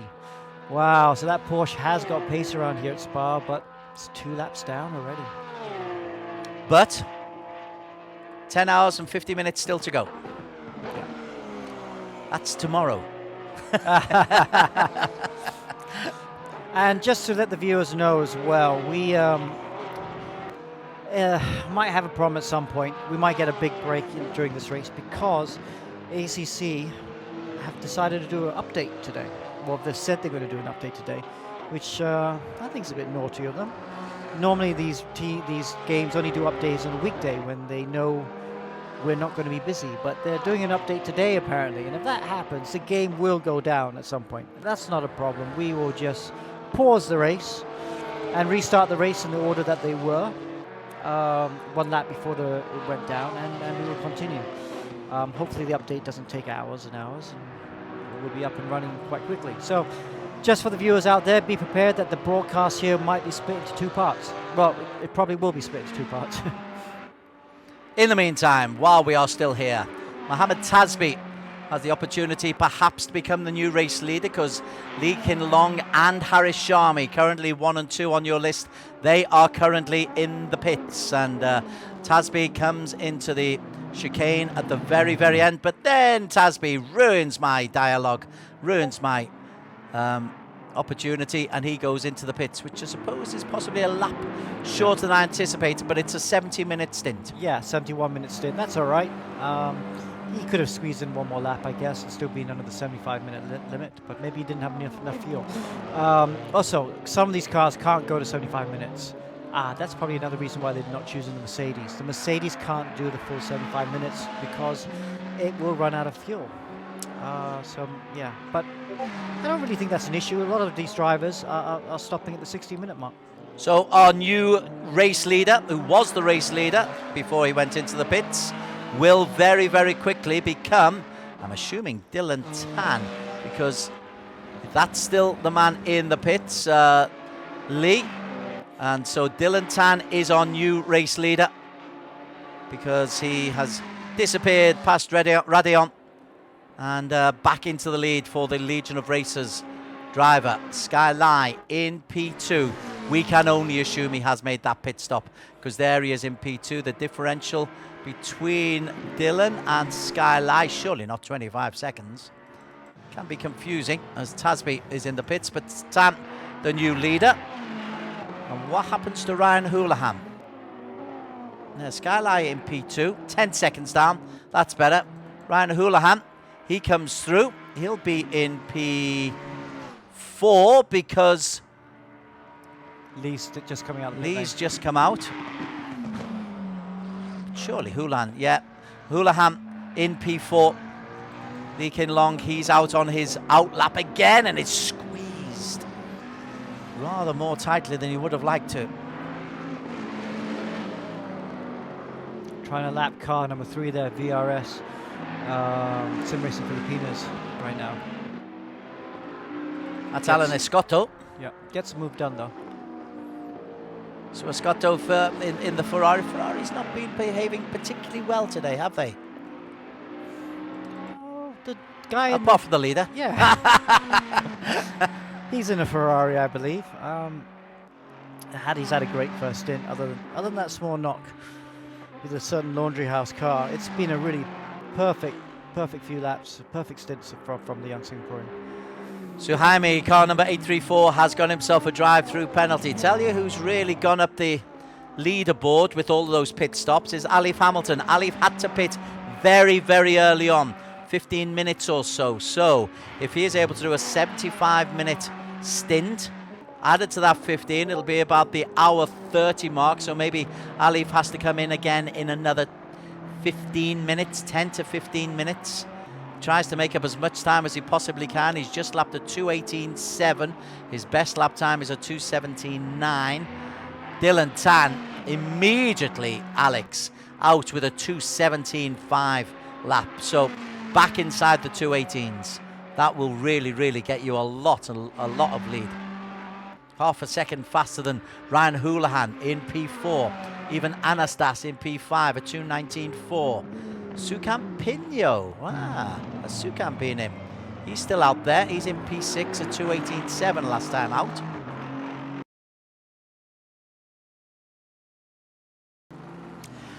A very warm welcome back to the E-Racing GP Endurance Edition. 2 hours down, 10 to go. But we've had plenty of changes already. Dylan Tan is the man who is leading in the Ferrari for car 889. A Legion of Racers. This is good news for Legion of Racers because it means they've got a chance not only of P3 in the overall championship, but possibly P2 because Stratos Motorsports are struggling. Laundry House Team 2 are struggling. Laundry House Team 1 currently in P4. Alex, has been a fascinating opening. Everything so far so good for Legion of Racers.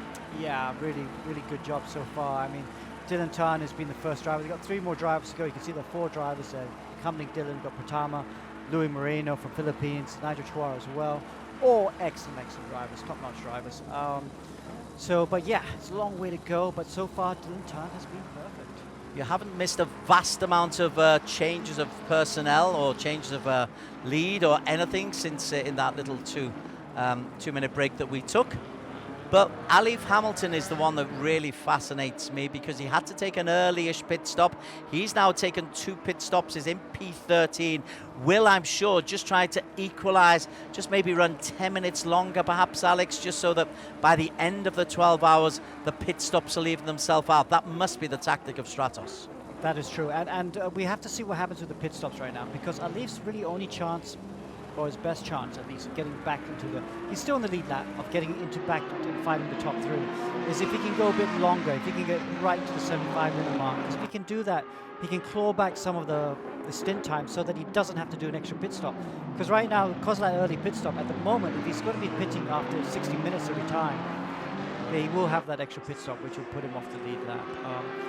Let's see what happens with the top 3. I was kind of surprised the top 1, 2, and 4 pitted after 60 minutes. If they're still doing that, big crash. Who is that? It's not Alif, it was just behind Alif. Yeah. But that's Eau Rouge for you. That's what it can do. Yeah, it can do. One of the Aston Martins, I think it was. But yes, let's see what the other teams do. I mean, if I was someone like Legion of Racers, I would switch it around now. I would go to 75 minutes. Because you're in the lead, you can afford to dictate what happens. That's the man who crashed, Mitch Westham. He went out. That was kind of spectacular, huh? Yeah, the Audi. And he's straight back to the pit stop, so it means it must have been so much damage. That means they'll take good 4 or 5 minutes to repair that car. And because he teleported the pits, they'll put on an extra bit more penalty on that. Should be able to get going again, hopefully. Legion of Racers, Dylan Tan is the man who is in charge of the lead. We are just now inside the 3rd hour of this 12-hour finale. Dylan Tan's lead as he's just posted a 2:19.68. Skyline is keeping kind of pace, 2:19.7. Lee Kin Long was a 2:20. Ryan Houlihan a 2:19.5. So the top 4 all within touching distance of each other. And even Anastas as well. He's in a 2:19 as well. Sukan Pino, who was in P6, has pitted Or it's just, sorry, there is Sukam. Yeah. He's pitted, so he is the first of the third pit stops. Yes. Is that right? Second pit stop. Second pit stops. So he's the first of the second pit stops, going into the third stint. Yeah, okay, so again, bang on the 60-minute mark. So why do people sometimes go to 60 minutes instead of 75? It's because they like to run less fuel, less tire wear. You won't see such a big drop off in tires. And around Spa is tough on tires. So that's why some people only go to 60 minutes, just over 60 minutes to pit. But like I said, I'm more of the 75-minute man myself. Dylan Tan. The longer the better. Longer the better. Dylan Tan moves through into still happy in P1. That lead, Alex, is increasing 16 seconds, pushing 17. He lost half a second on the last lap, but 17 seconds that's a huge lead. Yeah, it is, and he's got a lot of back markers now as well. Got some back markers. Yeah, Russell Ray's does a good job of getting out of the way. Maybe too good a job. Yeah, Dylan only has one more to take in the second sector and should have some clear road after that. Okay, so Dylan Tam, P1. Skylie still holding on to P2. What has happened to Skylie? What's happened to Sky? He might be in the pit lane. He is indeed in the pit lane. No, where is he? Lost him completely. He's off the track. Go back to the onboard, please. Wow. Oh, no, connection issue. He's upside down. That car is upside down. That's grass at the top, isn't it? Oh, and that bonnet is dark. That's a damaged car. Which part of the track is this? Oh, he's over the fence. Wow. No wonder we can't see him. He's over the fence. The cameraman can't get it. That's a rear wing lying on the floor there. Something has happened to Pui Pui Racing. This is at Le Com, at the exit of Kemmel Straight, where we were just watching Dylan Tan lap some people. So Sky Lai. Well, Wow. Lee King Kong will move. Lee Kin Long will move to P3. Sorry, P2. from P3 to P2. Sky Lai is still there. Oh, there you can see in the middle of your screen the explosion. That's where he is. So that is he's just gone straight through, Alex. Wonder if it's a connection issue or something. Because if he has gone over the fence, they can just escape and teleport back to the pits. Dear, dear, dear. One of the leaders taken out. Such a shame. Keep referring. No, there's no move from Pui Pui Racing at all. It's still showing us P2 on the leaderboard, but as in the pits. That is an unusual pit stop. Dylan Tan, he can't worry about that. He is still leading. Let's chase Sky. No, it's just not registering in the pit. So Lee moves now into P2. It's Alex Shear that he's just knocked out of the way there. Sim K. Wern is in the pits. Mitch Weston, who we saw have a real moment, he is just moving out of the pits now in the Audi. He was the one who went, who disappeared.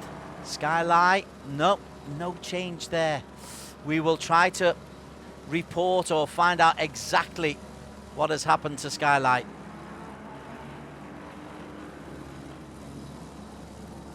Lee moves into P2 officially now. Ryan Houlihan in P3. The good news for Dylan Tam is automatically his lead increases up to 23 seconds, but it's dreadful news for Sky Lai because it raced so well. Yeah, Pui Pui been doing a great job. The team, such a good job, and you know they would have been a factor in this for a race win all throughout the race. So yeah, still stuck there. Oh dear.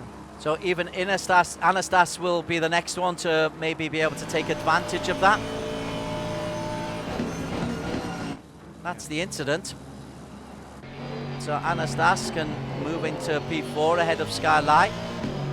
Abdul Hakim will be next to take advantage. It's great for Abdul Hakim. Aston Martin. Mean machine. He's been consistent in top 5. Yeah. Looking good. Averaging the 220 laps. Best of a 218.9. We don't really speak about it, but now he's into P6.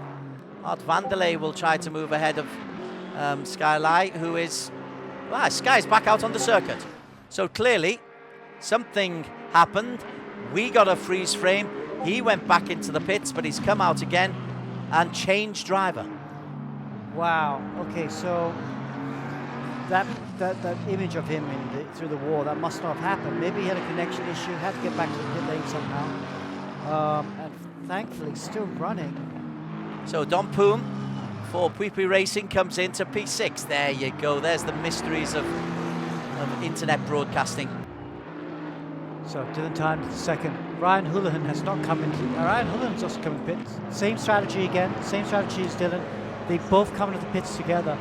Dylan Tyne in P2, still doing his tires and his fuel. Let's just check if he is. Yeah, you can see inside. Look, he's kind of relaxed. He doesn't even look like he's getting ready to go out. So we'll soon see who's going to come in and get into the car. In the meantime, we have a new commentator.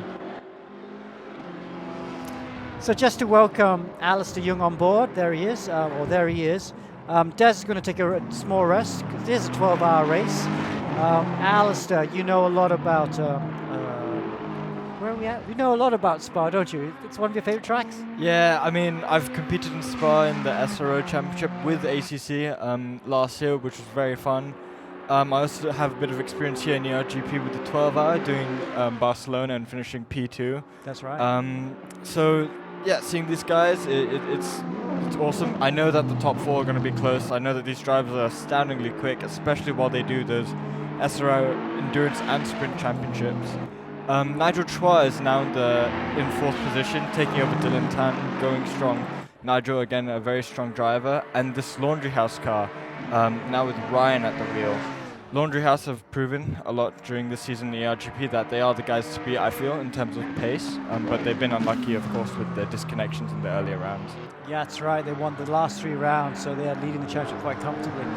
Let's see what's happening with the championship for GT4s. Alex Char's back in the lead. What happened to the other car? There we go, Arthur Wong. He's very far back. He must have just come in for a pit stop. I do believe it's still the same lap. Yeah, he's just come in for a pit stop, basically. He's just had his out lap. So Alex Char in the Academy car is back into the lead. And look at that, in second position. Zikri Hakimi has closed that gap. It's only 5 seconds off Char. He was as far as 12 seconds. So Zikri doing a good job there to close the gap to the leaders. But both these cars will have to pit soon. It's really cool seeing the GT4 cars out. We've seen them in the global editions competing some of these drivers. So to see them make another step to ACC is pretty cool. Zikri being one of them in bronze and copper. It's interesting with these GT4s because it's such a long pit stop. You get them quite spread out over this changeover period, so it's a bit hard to keep a track. But that's the thing about Spa. With that endurance pit lane, you know, it's over a minute in there, and the last thing you want around this track is a drive-through, like Leung down in 33rd, who has 30-second penalty. I think that's for contact, but you're right. If you have 3 cut tracks, you will get a drive-through. And yeah, how long do you lose in a drive-through here? A minute? Oh yeah, I think up to a minute for sure. And Spa is actually quite easy to track extend a little bit here and there. You know, it's not gravel at the curbs like Brands Hatch where you're forced not to go off. Here you can see the asphalt here where you can just run, and drivers tend to make an advantage through that, especially through places like here, Blanchemont. You take the left, you carry a bit too much speed, you go all 4 wheels over that curb, and you'll find yourself with a track cut. Yeah, that's why we have to be strict here. But yeah, back with the leader, Kin Long Lee in the lead in the Wackos flip table car. You know, right, clear now. You know, they are going long with their pit stops. That's what's so impressive. We got the other drivers like who will be back in the lead. Legion of Racers, Laundry House, only doing 16-minute stints.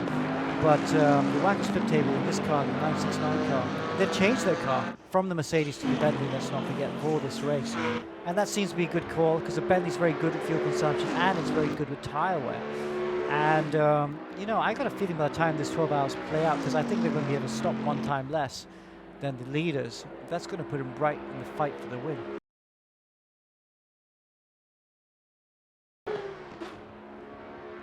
Welcome back.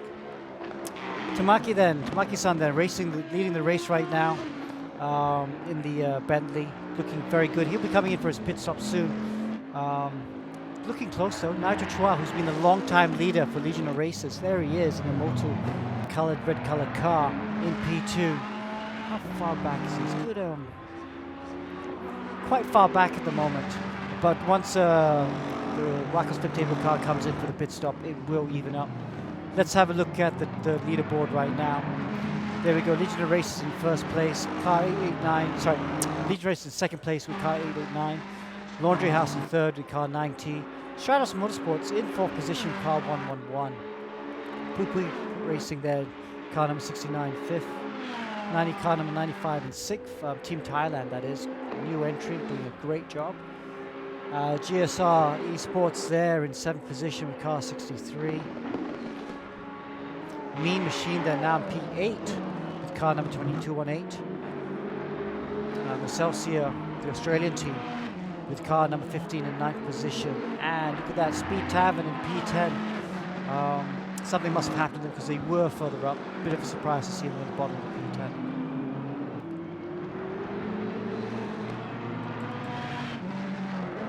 Right, we're riding the board now to Chua.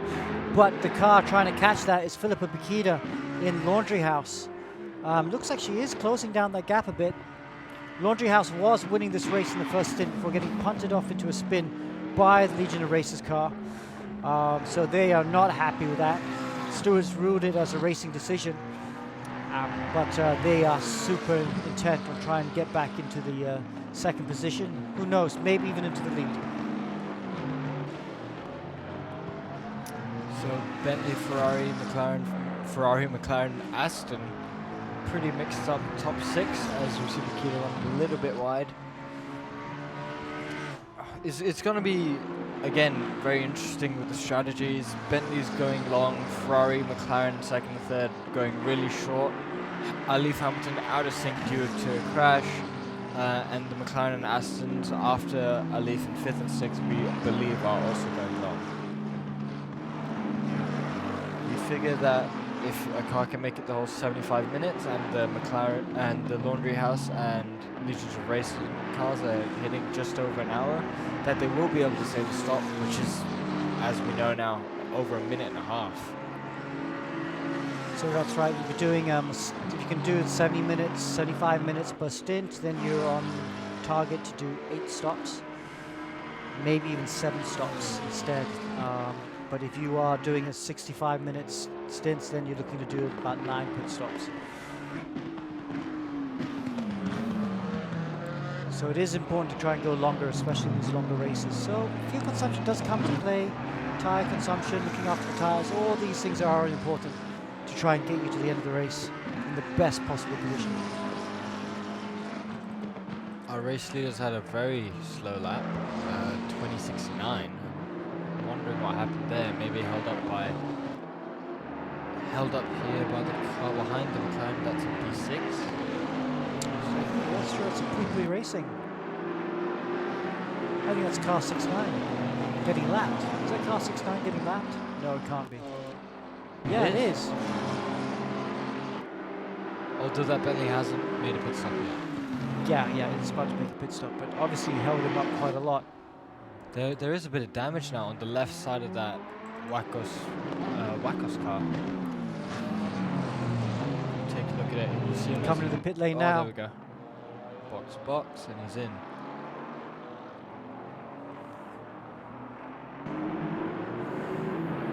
So this is P2 as he crawls through the pit lane at 60 kilometers an hour. Now to try on P2 here, going to the double right-hander before this second long back straight. 30 seconds, 40 seconds. Yeah, this will put the Legion of Racers car back into the lead.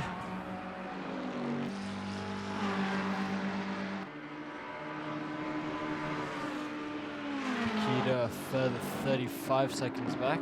Now going into Biff Bath. My bad. There's Nudgetroid now brakes for the bus stop, coming to the first right-hander, now to the second left-hander. Nicely done, very smooth, very clean. He set 18.8 last lap, which is alright. 18.8 again, so great consistency, and he's now made it past. No, not yet. Not yet. That Waco's car, who pits right in front of the second Waco's car, which is further down the order, stops, and Nigel Troy is going to get past him around about now. So that Legion race car's back up into the lead. It was 41 seconds before the pit stop. So that's now your leading car that we're riding on board with here. Philippa Bukita coming out of the bus stop here will become our P2 car before Tamaki comes out the pits. Bukita braking for turn 1, looking very nice and clean. She did an 18.6 last lap. Whoa, yeah, look at that. Such a long stop. Both Wacko's flip table racing cars in. And yeah, look at that. Okay, so Tamaki-san now getting out of the pit lane. Oh, it's so long though. It's so slow. Yeah, he's definitely going to lose a lot of positions. You're right. Bukita then up to P2. Muhammad Alif actually get up to P3. And if Hamilton coming to turn 1, it's going to be very close, you know. Alif still needs to pit in around about within the next 20 minutes, I think. Coming up through the Rouge, let's take a look at that Waco's car is. Oh, it's already out and on the straight. So Alif around 20 seconds back. Coming up at the top of the Rouge. Oh, might be a mistake, it might be even less than 20 seconds.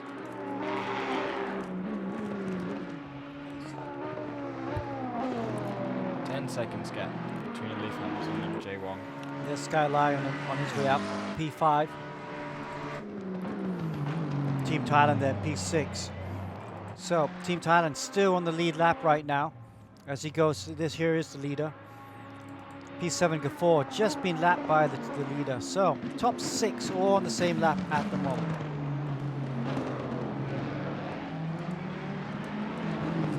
Top 6 all on the same lap. It's actually pretty close as we head into 8 hours and 20 minutes left of the race. Fahad Gafour coming to turn 1, he's done a 21.6, that's a bit slower than you'd want at the moment. The best lap on track right now by our leader, Nigel Troy, 18.7, very good lap. Further down the order, actually fastest car on track, let's ride on board with him. Lucas Dowd. The Celsius Autosport ERGP Audi. Going very quickly in this, what we think maybe leaves or tracks, possibly livery. It's very nice, very complex. I think it's pretty. This one's a bit wide. Let's go down to our GT4 fight. Edward Wong leading by quite a while. Alright, here's Angelo Gabriel Lapuz, second place in the pits. Bernard Chan's now in the car for the Axel, for the Academy car. Number 21, Bernard Chan, 4 tenths up, doing a 31.5, which is actually a very respectable lap time. That is very fast. Bernard Chan looking very good. Obviously on a charge, they've lost the lead and they need to push now to get back into the lead. That's 4 seconds quicker than the leader. That's a very good lap by Bernard Chan at this stage in the race. Down behind him, the 404. Just come out of turn 1 up through Rouge. This car was looking very quick earlier on. It's doing 32.8, so a bit off Bernard Chan now. Arthur Wong, the 919 Camacho BMW, just finishing the lap here, coming out of the bus stop. He's doing a 34.5. So Bernard Chan, quickest man on track, 31.5. 1.3 seconds quicker than the second fastest guy behind him. Looking very quick. The gap between him and the leader of the GT4 class. This is him going to Pouin, let's remember that. Edward Wong. Oh, very far ahead. That's almost a whole lap, isn't it? I think they must have stopped Nicky Lim early. I think they must have cut short his stint and got Bernard back in the car. I think they were hemorrhaging too much lap time. Alright, so Academy forced into a bit of a, let's say, hard. Let's say Academy forced into a very hard decision, stopping early. So if they were doing that extra time, I'm not sure if the GT4s all can make it to the end of the stint. But yeah, they've had to box early, so they're slightly out of sync now as well.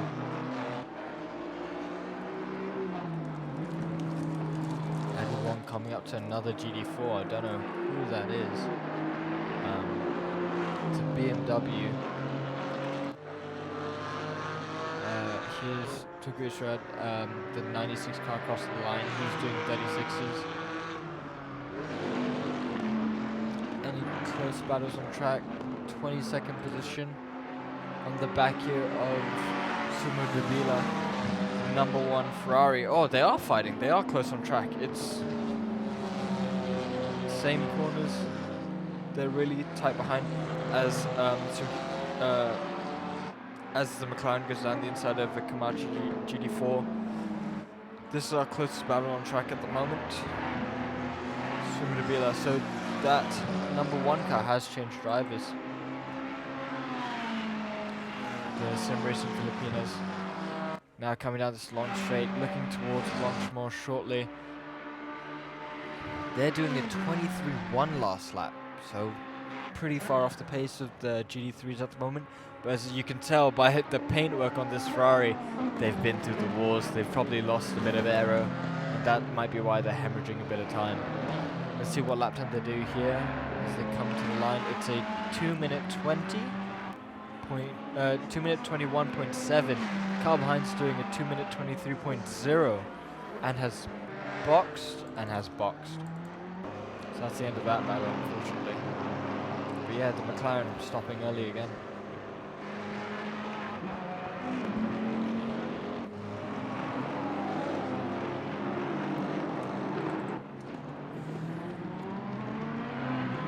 Back at the front. Nigel Chua serenely going in on his way in the Legion of Races car. Really been very impressed with this team today. He's done a great job. So he goes through the famous Eau Rouge and riding on over the curbs and down now to start from the straight. Second position there, Bakita now crossing the finish line. In Laundry House car number 90. She's stunning lap times. All her lap times so far have been in the 18s. Sometimes in the 19s. Last lap 18.5. Wouldn't be surprised. She's got a bit of clear track ahead of her. If we see her back into the 17s even.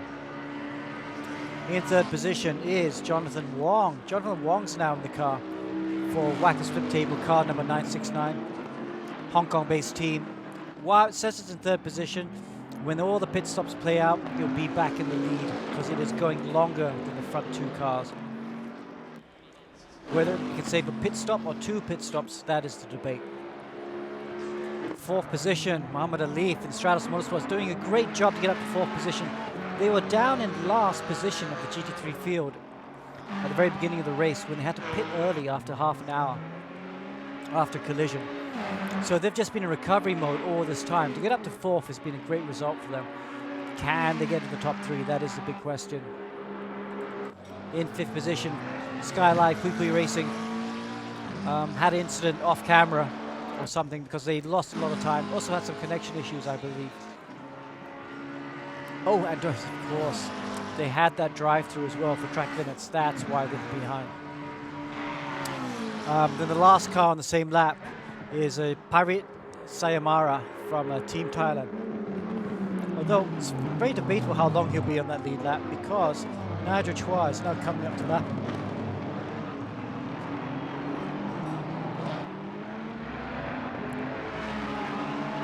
Let's see what Nigel Chua's last lap. It's a 19.3. Had a couple back marks to deal with. But yes, the man from Penang with the Singapore-based team is doing a really good job at this point. Out of turn 1 he goes all the way down to Eau Rouge. Philip Akita's had a bit of a messy lap considering she only had to overtake 1 car. It will be the 18s again, I think.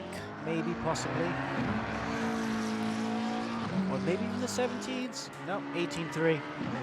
Still good lap time, but she needs to be hitting 17s if she's going to close that gap. And look at that, 31 seconds behind Nigel Chua off the lead. So Laundry House have their work cut out for them, but 30 seconds is certainly very much possible to close in 8 hours. If this is an hour race, I'd still say 30 seconds is possible. So with 8 hours to go, still everything to play for. But this car's impressive, though. Jonathan Wong's last lap was 18.5. Considering it's filled with fuel, that's a really, really good lap time.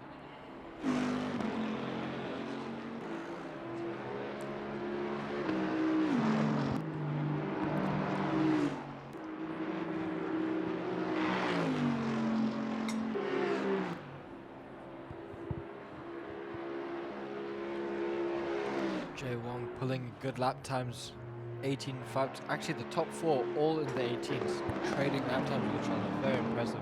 Yeah.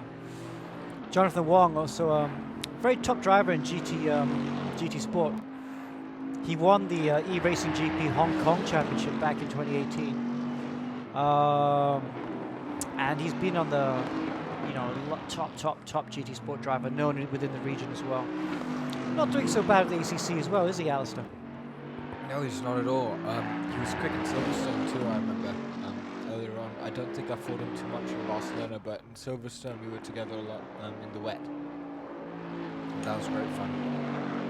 Although I do remember, I think it might have been him or his teammate who had a big spin and lost a lot of time.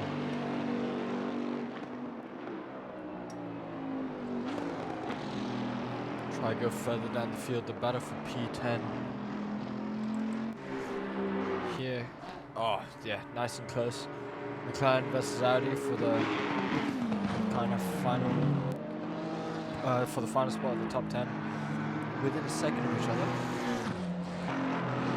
Yep, and it's a battle between 2 local Malaysian teams. GSR Esports in 10th position. And here we go, G Energy, Speed Tavern. Speed Tavern, was up in the top 10, and it's now got Jeffrey Cohn in the car. That's going to be a close battle. See if he can close that gap.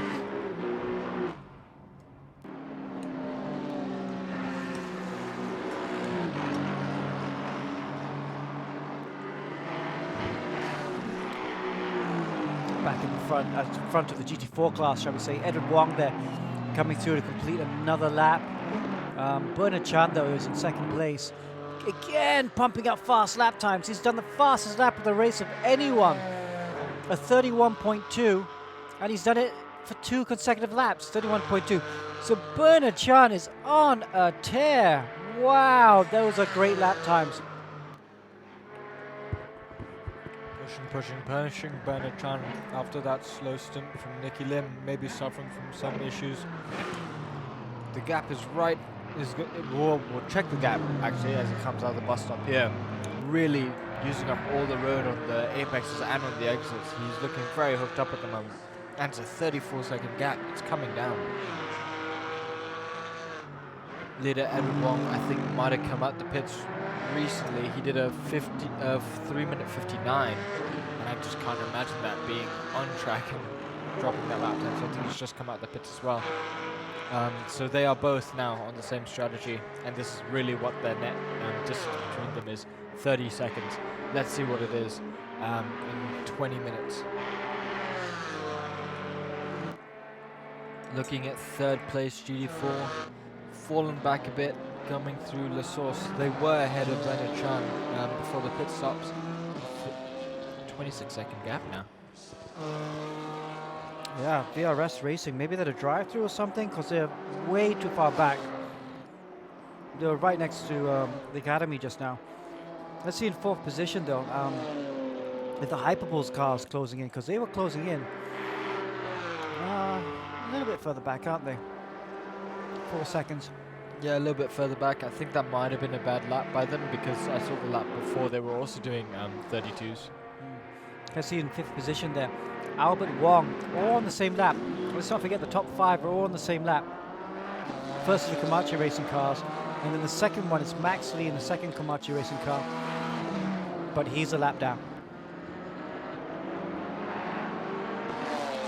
Anything to be won and lost in the GT4 championship at the moment, so this is one to really keep an eye on. especially as we see fast drivers coming in and out, and the gaps closing and then expanding so rapidly over these two stints. So it's very important that the Academy, if they are to win the championship, have to set fastest lap of the race as well. At the moment, they have a gap of 4 points over VRS Racing Team, and only, it's 16 points ahead of Racing Line. But if Racing Line were to win, they'd get 25 points double, which is 50. If the Academy was to get second, that's 18 points times 2. Double points is 36. So it's a 14-point difference. So they would still win the championship if they came second to Racing Line.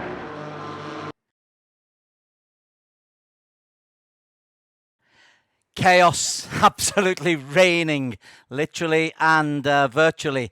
Alistair Young alongside Des Corkill as we restart this rather troubled 12-hour endurance race, and that is car number 90, who had the lead at the start and has spun off.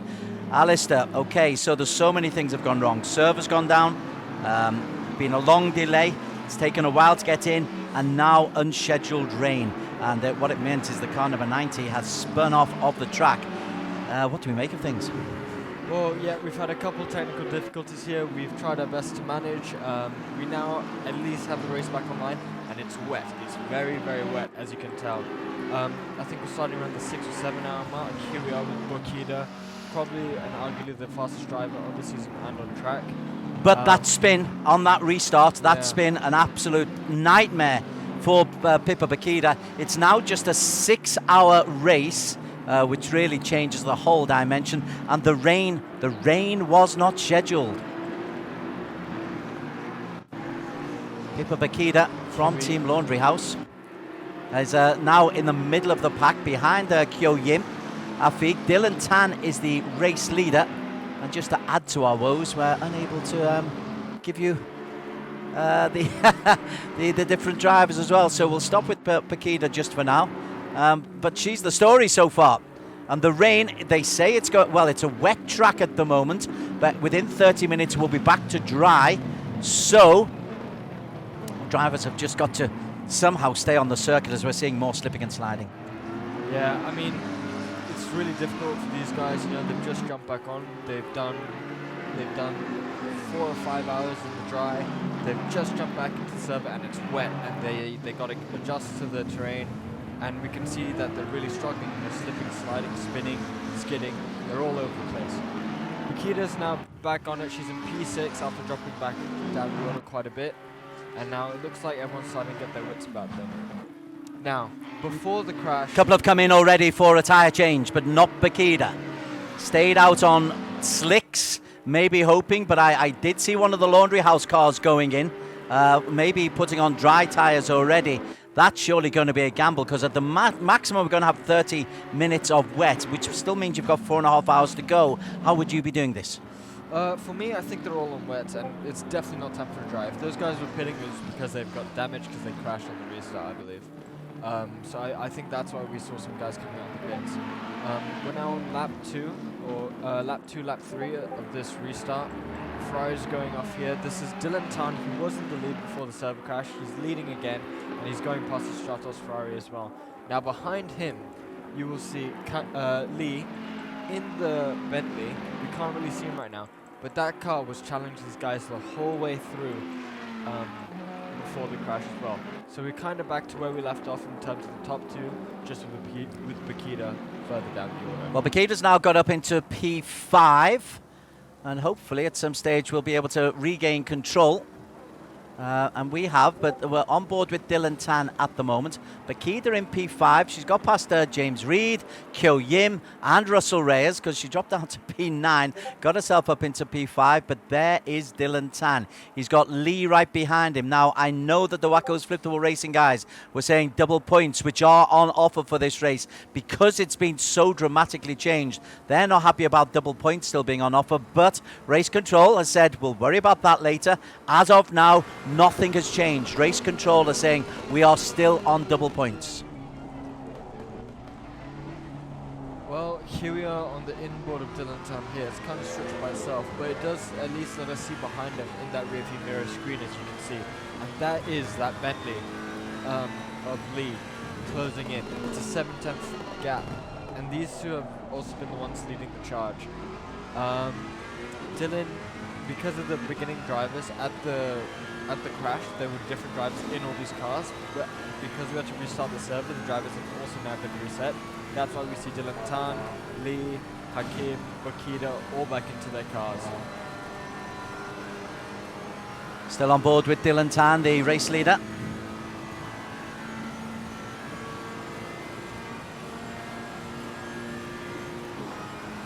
Now the challenge is coming from behind. We're just seeing in that rear view mirror that Dylan Tan is very aware of the challenge coming in from behind. We're now on board with Suhaimi, who's got Pippa Bakida in his wing mirror, and in front of him he's got Abdul Hakim. But the GRS Esport racer has got to cope with the wet weather. Interesting perspective that we're seeing. We're seeing, though, how hard he is having to work as Bakida goes past him into P4. Gosh, this is some racer, Bakida. Had that spin early on. Obviously, adrenaline is really, really, really high. And so for Bakida to get back, and going wide there was Hakim, and Bakida has got through into P3. So originally in P5 was we are still on board here with Suhaimi. Suhaimi officially in P4. Bakida has got ahead into P3. If we can believe what we're seeing with our eyes, and I think that we certainly can.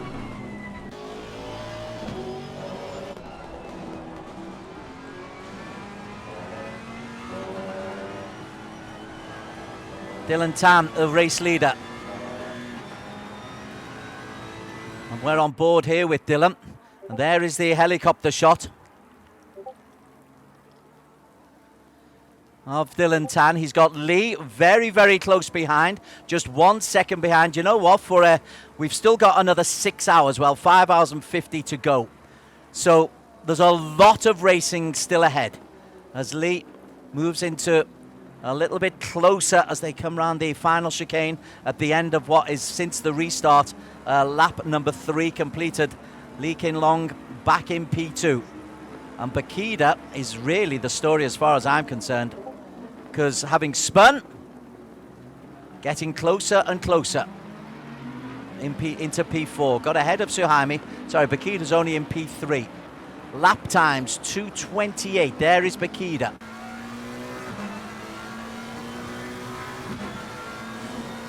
On board with Bakida.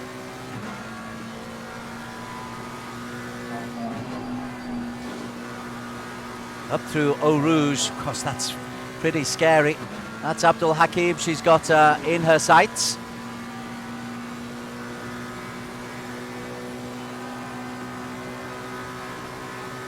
So it's Dylan Tan for Legion of Racers leading the way.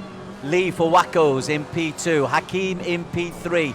And there is Bakida having spun on the very, very first lap of the restart. Still struggling. Where are we finding out about tyres? You're reckoning they're all on wet tyres. If so, the spins have been a little bit unnecessary. Yeah, no, I definitely don't think they're on slicks. Especially with some of the speed that these guys are carrying. Oh, as we see Bakida have a huge moment out of no name as she drops down into Pouon. Pouon, the braking is very tricky in the wet as well. Because of the gradient and the drop, you often get water coming across the track here, and it puddles, and it's very easy to aquaplane.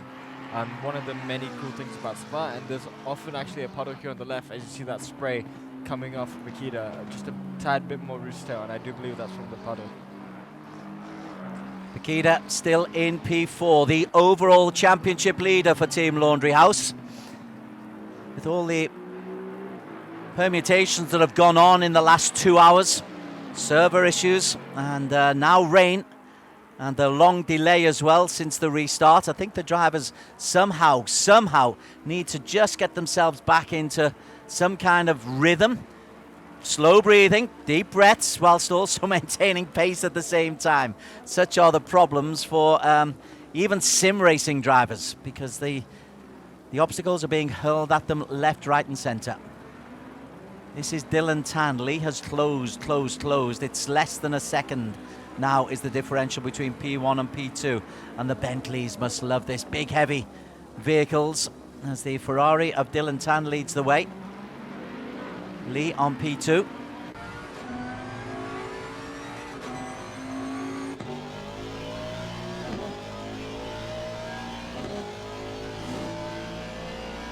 Still on board here with Abdul Hakim from Mean Machine.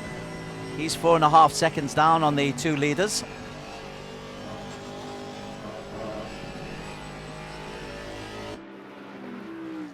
And there is the Helicam shop. And look at that, Bakida is closing in.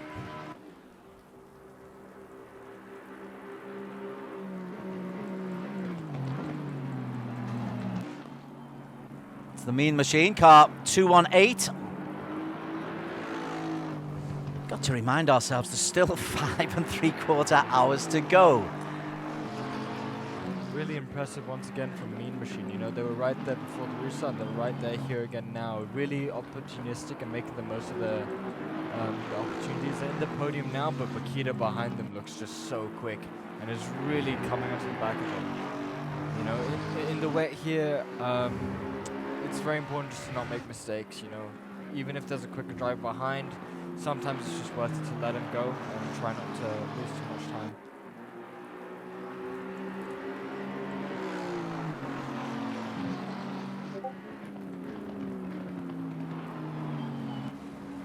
Oh, look at Bakida, begins to make a move. Getting closer and closer.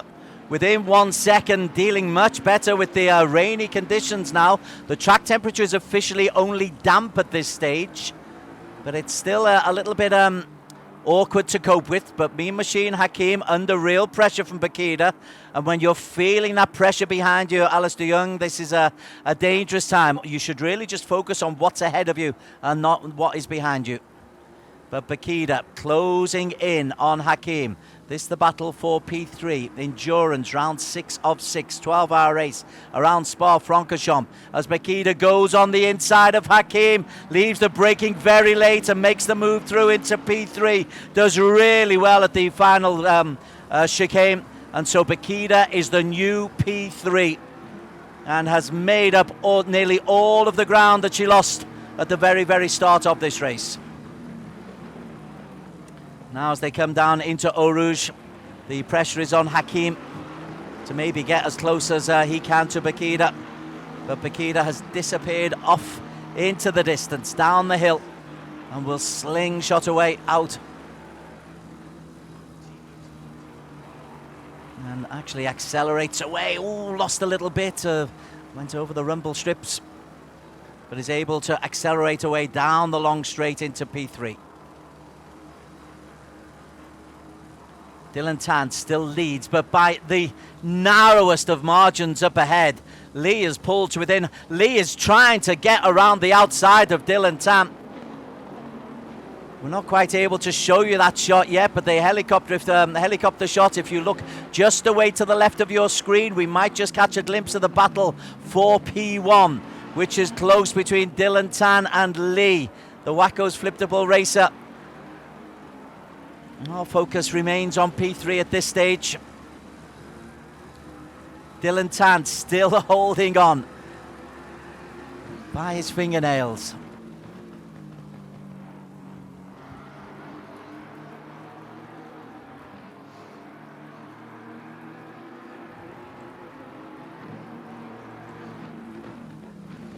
This is Hakim in P4 for Mean Machine. Hasn't let Bakida get too far away. I could just tell you Balagulan is leading the GT4 championship. He's in P20. Poon in P2. Triple L has got over a dreadful first 4 hours and will be probably more grateful than any for the opportunity to still be in the race. He's in P3 of that particular race, or rather Edward Wong is part of that P3. Kalen Chin is up into P6. Russell Ray is in P5. Hakim, who is still focused on here, P4. Bakida down in P3.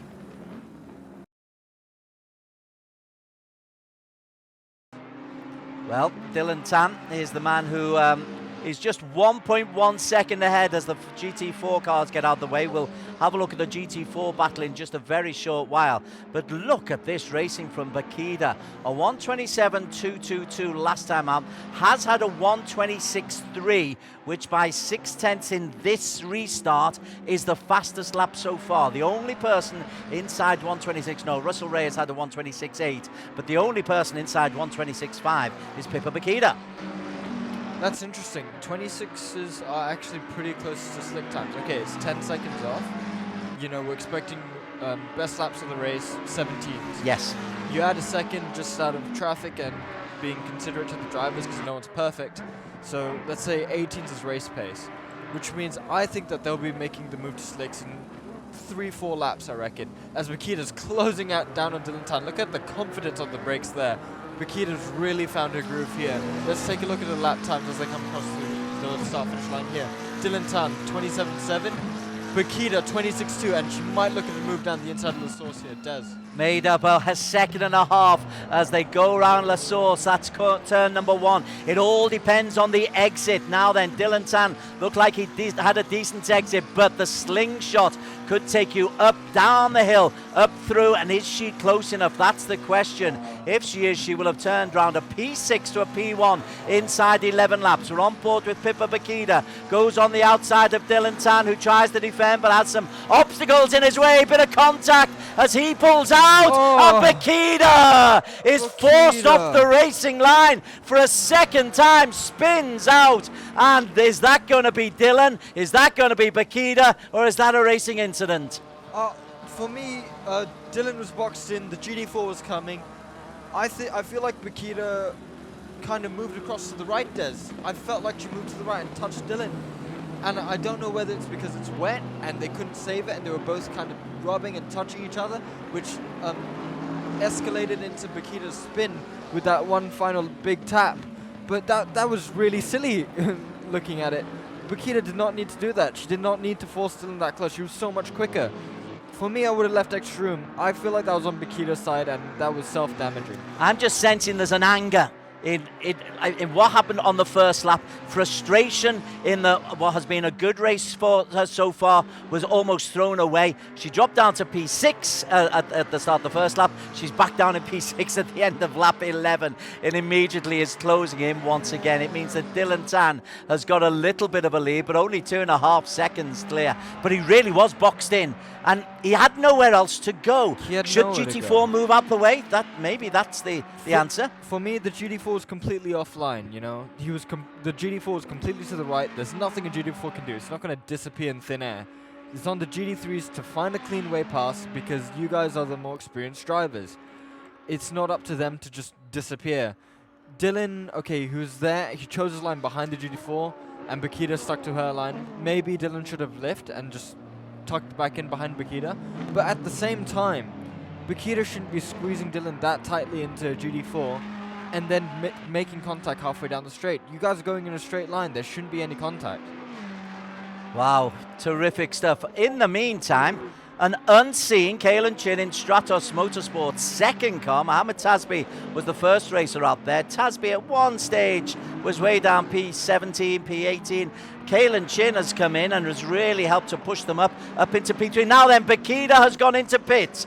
Bakida is into pit. Now, is this onto slicks immediately? But she was lapping 226s, maybe onto slicks. You know, I was seeing a dry line forming. I think she's going onto slicks. She's gambling for it. She's P9. It's a good risk, I reckon. You know, within 8 seconds of the dry lap time, I reckon she'll be doing 24s coming out of this outlap. We'll come back to that, though. Dylan Tan, let's see how he's doing on these wets. Has he lost time as game time? He's doing 26.9s now from a previous 27.7, so he's gained a second. It's slick time. Look at that. Look at the dry line. You see how it's dark and light? That dark is wet. That light coming on the exit, that is dry. And you can see it very clear through here on the apex. Different colors. That's dry on a wet line. Okay, the curb's a bit wet, but you know what? I reckon it's time for slicks and Bakida's nailed that call. Well, Bakita, in the meantime, has dropped down to P13 at a pit stop. It's just interminable at Spa. Plus, you've got the time to put on the tyres.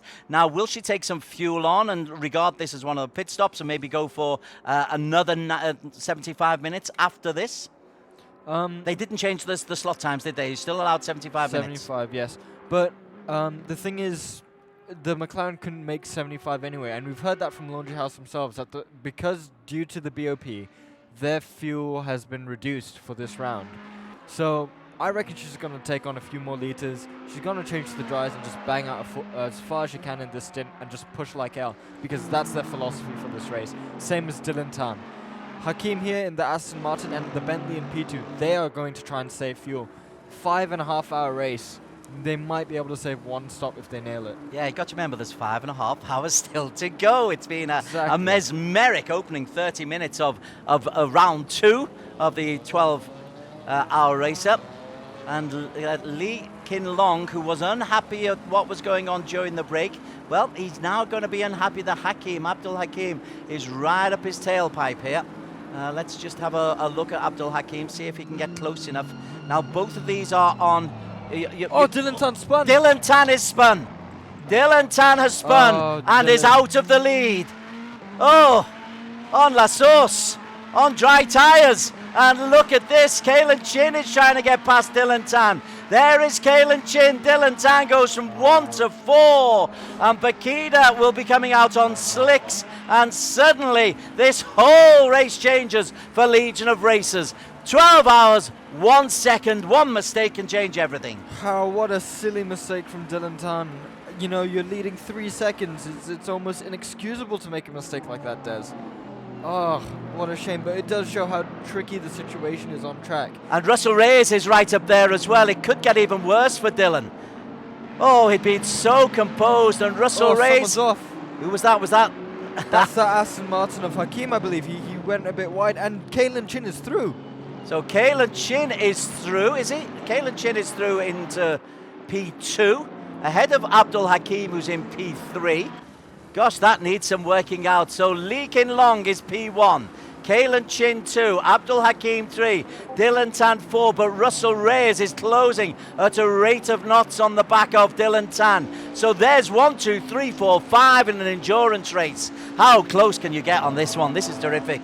Now then, will the Bentley be able to leave the braking late enough? But everyone is closing up. This is now like a sprint race would be treated. Absolutely. This is like the first 3 laps of a sprint race. This is amazing to watch. It seems that Dylan lost a bit of time and really couldn't keep up. But I do believe that Lee is also slowing down, and that's why Hakim could close up so much to him. But we did also see Hakim have that off. They're all over the place. But again, I have to stress, there's 5.5 hours left. Stop going off the track. You do not need to do this. Dylan was leading, he went off. Bakita was fighting for the lead, she went off. Come on, guys, get a grip. You got a long ways to go. And Bakita, I'm curious what lap time she's going to do on those new slick tyres as she's going to the bus stops. And guess what? She's almost a lap down because of that stop. But if she's got it correct, 50 seconds to make up. 50 seconds to make up in 5.5 hours as Alistair Young sounds more and more like his dad, conservative and boring. We want them off the track, not on the track, Alistair. Oh, absolutely. Action is what we want. But you guys are professionals. You should be controlled. Take it easy, guys. But for entertainment, of course. Fight like hell.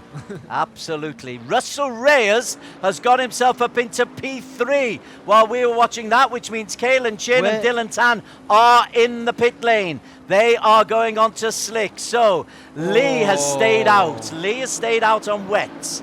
Abdul Hakim stayed out on wets. Russell Reyes stayed out on wets. Kalen, Dylan, Kearney Owen, Law all in the pits, as is Alexis Clapano. I am really interested to see where Bakita turns up. Where is she on the circuit at the moment? She's coming down into that downhill braking hairpin as Afik gets a penalty, 30 seconds, and someone down there gets 60-second penalty. And I think that's them speeding in the pit lane and missing their braking in the wet pit lane. And speeding. But Bakita here, she's the one to watch right now. She's in sector 2, she's coming down.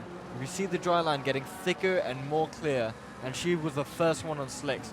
If she's nailed this, and she went into the pits in 6th or 8th position, Yes. You could see her in the podium positions if she's nailed this.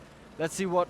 Oh, Chin's still in the pits. Dylan's still in the pits. They're waiting for the dry tires. And Lee has taken a gamble whilst in the lead to stay out on wet tires on what seems to be a very quickly drying track. Lapping at 2:28.2 was Lee Kin-Long. He's slowing down, which is the big thing. Bakita had 2 spins already, but now is on slicks. Where is she? As the guys look to come out of the pits. Kaylin Chin still in the pits. Bakita isn't going to be far away, you know. Not going to be too far away when Kaylin Chin comes out the pits. I think Bakita might have stopped for damage repairs as well after that incident with Dylan Tan, and I think that might be why she's so far back now. Kaylin Chin is out. Dylan Tan is out. Effectively, I think when Lee, Abdul Hakim and Reyes come in, these will be the race leaders. And what a turnabout for Kaylin Chin and Stratos Motorsports. P17 at one stage not too long ago. P7 at the moment, but in my eyes, potentially the actual race leader. Bakita's just done a 2:27.9 on her first lap onto the slicks, so I do think it's time as well, seeing as the leader's only doing 26 zeros. As Kaylin Chin has to look out for Dylan Tan. Those two going around together. Kaylin Chin just says, Dylan, after you, you're younger. Is it age before beauty? How does that one work? I'm not too sure. Oh, as Kaylin's gone off a little bit, had a huge moment on the AstroTurf just past the curb. Great move by Dylan, just sneaking it down the inside, got off the brake pedal, snuck it down, and Kaylin couldn't do anything. He was on the wet part of the corner and just got shoved wide. Brilliant move by Dylan. Bakita moves into P13.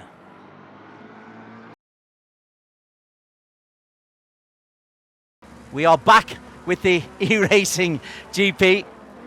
Alistair Young alongside Des Corkill.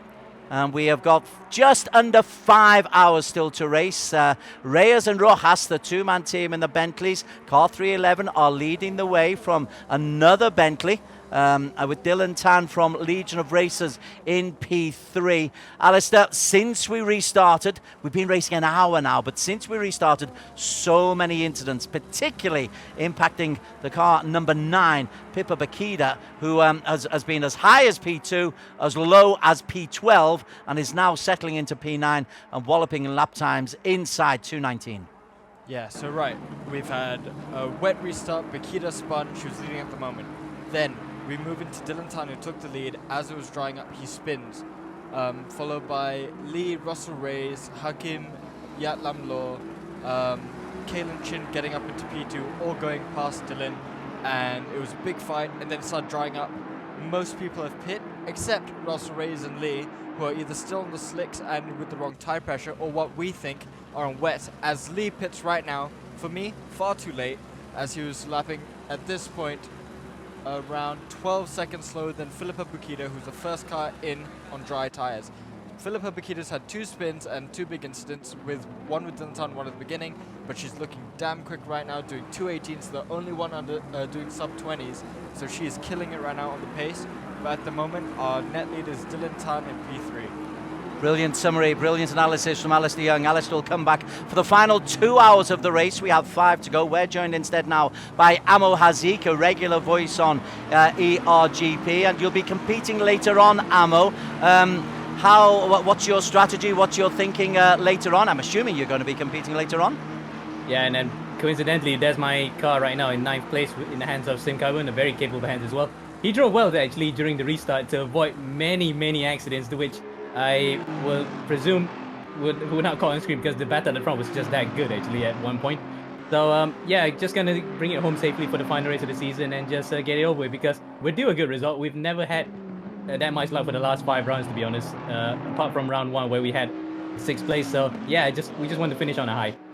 Lee Kin-Long has come out of the pits, so he drops down from P1 to P9. Definitely he'll be on dry tyres now.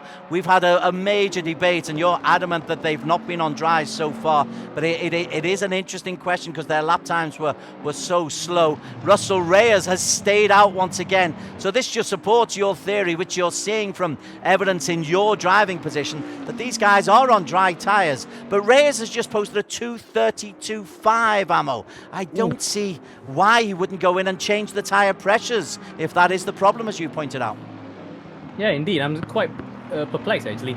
They've got a big advantage because of the fact that they went on to dries the first time, one of the very first to get onto the dry tires. They got the pressures wrong because the conditions at the time were a bit colder. Now it's just picking up slightly because we're in the late evening right now, 5:12 p.m. They should be going into the pits, get a new fresh set of tires, and try to increase that tire pressure because it's hurting his lap times, and potentially a bigger lead that could have actually been helped by proper tire pressures is now being dwindled. But it is still a 36-second lead from Dylan Tan, who just comes round La Source and will head into the hill and Eau Rouge and Radion. So Dylan Tan has had an interesting time as well. Back in P2, for Legion of Racers, Dylan has been in the cockpit for the majority of the time. He must be close to his limits pretty soon. Well, certainly by the end of the next change, he's probably done his time. Yeah, they should get any of those drivers that are involved in that team right now. Luis Moreno, Nigel Chua, and I think I forgot who the other driver was. There's four in that car. Nigel's had a spell in the car, but it wasn't a long spell. That's what surprised me. It's Dylan has just been the dominant force. Yeah, he's carrying this team, that's for sure. It's just a matter of whether or not he exceeded the driving time, as you mentioned. Is another matter. So we'll have to wait and see. First, this is all aggregated right now. All the times from the previous race up until now are aggregated, so we cannot, assume right now. We just have to actually count it manually afterwards because it's been 2 servers that have been run since. Correct. Or maybe he's just got bedtime at 8 o'clock and has to get everything served before then. Yes, bedtime. That would be very typical of a 12 to 13-year-old. Gosh, it was when I was a kid. That's a long time ago. Let's change our mind. Lee Kin Long. Let's see what he's able to do on his first proper lap since his tyre change. It was a fairly quick pit stop, so it could have just been a tyre change for him. At different tyre pressures, because you can make that different selection, of course. He is now in P9. What I can tell you very quickly, Ammo, Bakida has got up to P8. Just posted a 2:23, which is slow for her recent times, but is just lapping so consistently quickly. Yeah, it's just amazing how she's actually put the pedal to the metal, and now, when she was outside the top 10 at one point, she's now in 6th place and carving through the field like everyone's actually playing on 0 AI or something. She's playing on 0 AI in the video game. It's been that easy, and she's been pushing it. Now it's up to 5th. It's a matter of time before she can probably come up to the back of Dylan and challenge. But for now, at least, she's still keeping the foot to the floor and trying to reduce the damage that occurred to her when she was leading the race. I'm just seeing how much gap there is between her and Brendan Chong. In fact, that was Brandon Chong who she's just overtaken. Yep. So that's Brandon Chong. So she's actually moved up into the top 5. That is really quick. We've not mentioned the Speed Tavern racer Brandon Chong, which is a bit of a shame because he's raced pretty well. He's got himself into P6, or he was in P5 for a long time. He's not done an awful lot wrong. He's just up against a Bakida who's in stunning form. Yeah, but apart from the fact that he literally was just like in no man's land, actually. That's why he has been clear of trouble, and we don't really speak much about him. But great driving from this particular crew, the number 79, along with his co-drivers who, let's be pretty honest, like, they got this entry sewn up with Mean Machine Sim Racing, had a lot of surplus unit of drivers to put into the car, and made the selections work. Further down the field, Sukan Pinho from Thailand, this Thai team, one stage before the stoppage, before the red flag caused the restart of the race. These guys were up into P6 and looking pretty sharp. It's great to get the Thai racers back in, but they've dropped down. The interest will be waning just a little bit. If you're outside the top 15, it can be a hard old slog, Ammo. Yeah, and felt that throughout the entire year, especially the fact that we've had to claw our way into top 50 to get a handful of points. But for this I-10 endurance team, it'll be even more painful because this is only their second appearance since round 1.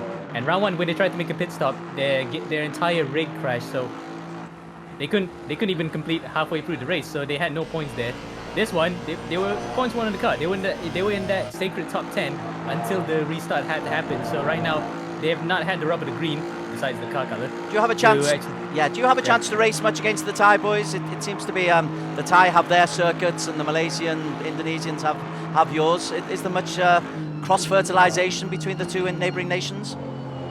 Not so much, actually. If anything, most of them will probably defer to going to the likes of Gran Turismo. We've had the likes of, for example, Nathayo Sirigaya doing absolutely well in the Gran Turismo official events. So it's probably their inspiration, and F1 as well, actually. Some of these guys also do love F1, but ACC, a bit of a rarity, but I think they're pretty capable as well because, let's face it, the Thailand motorsport scene has a huge presence in the world of motorsport. Russell Reyes went into the pits, is now out. He's on his out lap here, and he's dropped down to P10. Eventually he decided after one last lap, he was beginning to stretch to 2:33, 2:34 a lap, and he was realizing you can't afford to lose 10 seconds a lap to somebody like Pippa Bakida and still be competitive. Bakida is still lapping inside the 2:19s. Reyes is back out of the pits, but is in P10, which is probably realistically where he really was all the time, Amo. Yeah, but the thing is though, there's also a thing of being off sync. So right now, they've actually stretched those dry weather tires that have actually been shot to pieces basically. And this might be an advantage for them because they stayed out longer. They might actually pit later and be able to actually save a pit stop. So that's a potential for Reyes and Lee to still gain time. But although having said that, Reyes actually lost out the most in this regard. Almost 20 seconds behind Lee. Compared to where they were just now on the road. They were only about a second difference between them, and with Reyes ahead. So they're playing the off-sync game right now. They want to bet on the fact that they could do an extra pit stop less than the rest of the drivers and probably try to win the race that way. Great call. It means that Dylan Tan is once again back in the lead. But as you say, the offsetting of the pit stop strategy, this could go down to the final half hour. In fact, I'm pretty sure it will go down to pretty late on. All of the endurance races have, because so many things can happen. But Dylan Tan has been in the lead, then he span out, dropped down to P6 at one stage, and now they've manipulated himself back into the front. So when he does go to bed tonight, he'll sleep well because he's put in a really impressive stint full of incident and needed a lot of concentration as well. Is that Daniel will definitely be proud of that one because he's put up yet another great show at Spa, and I did race against him in another league which was based in Indonesia. It was a 8-hour race around Spa. He put in an absolutely great drive there as well to actually just get the better of the tire strategies and racing late into the night to get a win in that particular one. So Spa and him are a perfect combination at this particular point, at this particular juncture. He's just put in a 2:18.9, 2:19, so getting quicker. Alexis Clapano, the Filipino, he's just put in a sub 2:20 time. So the track conditions are, as they say, optimum. Alexis Clapano this time will be outside 2:19, but he's regularly posting around about that 2:20 mark, a 2:21.2 there. So he's getting quicker, but still quickest of all. And closing in on Law Yat Lam is Pippa Bakida. 6 seconds distant now from Law, but closing in. It was, she made up 2 seconds on the last lap. Yeah, it was 8.5 seconds at the end of the previous lap. And if things stay where they are, she will definitely claim the Drivers' Championship. And for the Laundry House team, a great recovery to win the Team's Championship. So all is not lost yet, unless, of course, we are speaking too soon and we have the proverbial commentator's blight on them. I would say that they're in prime situation right now. Absolutely nothing can go wrong from here for them. Are you sure, Amo? Are you sure? we could bring another one of my pals who actually is notorious for the commentator's curse, and he'll probably say the same thing, and it will end up in an actual accident. So now I'm generally speaking, I'm not doing any contrafibularities here, but I'm just generally speaking that Bukida's just driving so well. It's almost absolutely criminal that she's not in front at the moment. It is. I must agree with you in that, but that makes your previous comment of almost certainty with 4 3/4 hours to go. But you're rarely wrong. I've got to say that for you. The man in the lead at the moment is still Dylan Tan. His lead over Abdul Hakim is what? 13 seconds plus? 14 14.5 seconds. Law is in 3rd place. Law's actually on quite a fast lap at the moment. He could get his first lap inside 2:21 if he can focus on the last long straight and the bus stop chicane right at the end of this straight. What is he? He's on a 1:57, 1:58. Maybe he'll be a bit slower than I anticipated. Yeah, the lap times are falling off a bit at the moment, or rather increasing because he's increasing time. But they're increasing at the moment due to the fact that the tires are wearing out and they need to come in by the end of the hour or halfway through, because we're in a bit of a weird situation right now because pit stops are a bit off sync. We did have wet weather at the start of it, so maybe the tires are just getting a little bit worn faster than usual because of not ideal tire temperatures. So yeah, we're probably not seeing the fastest lap times compared to what we had during the daytime, but for sure, drivers who can manage to keep their tire pressures in that window of pretty much optimum window, and right now optimum tire track conditions, they can still pound in the fastest laps consistently. In a slight contradiction of what you've just said there, your lap has actually posted a 2:22, but generally, looking down the circuit, there's absolutely, you're spot on in what you're saying. Everybody's slowing down though, apart from this young lady, Pippa Bakida, just posted a 2:19.0. There have been a couple of 2:18s. Only Dylan Tan is inside 2:20 in the last couple of laps. No, Lee's come out pretty quickly since his tyre change, and he's raced up to P8 and is getting on the back of your teammate Simke Wern. He's about 4 seconds adrift of Simke Wern, but he's lapping 2 seconds a lap faster.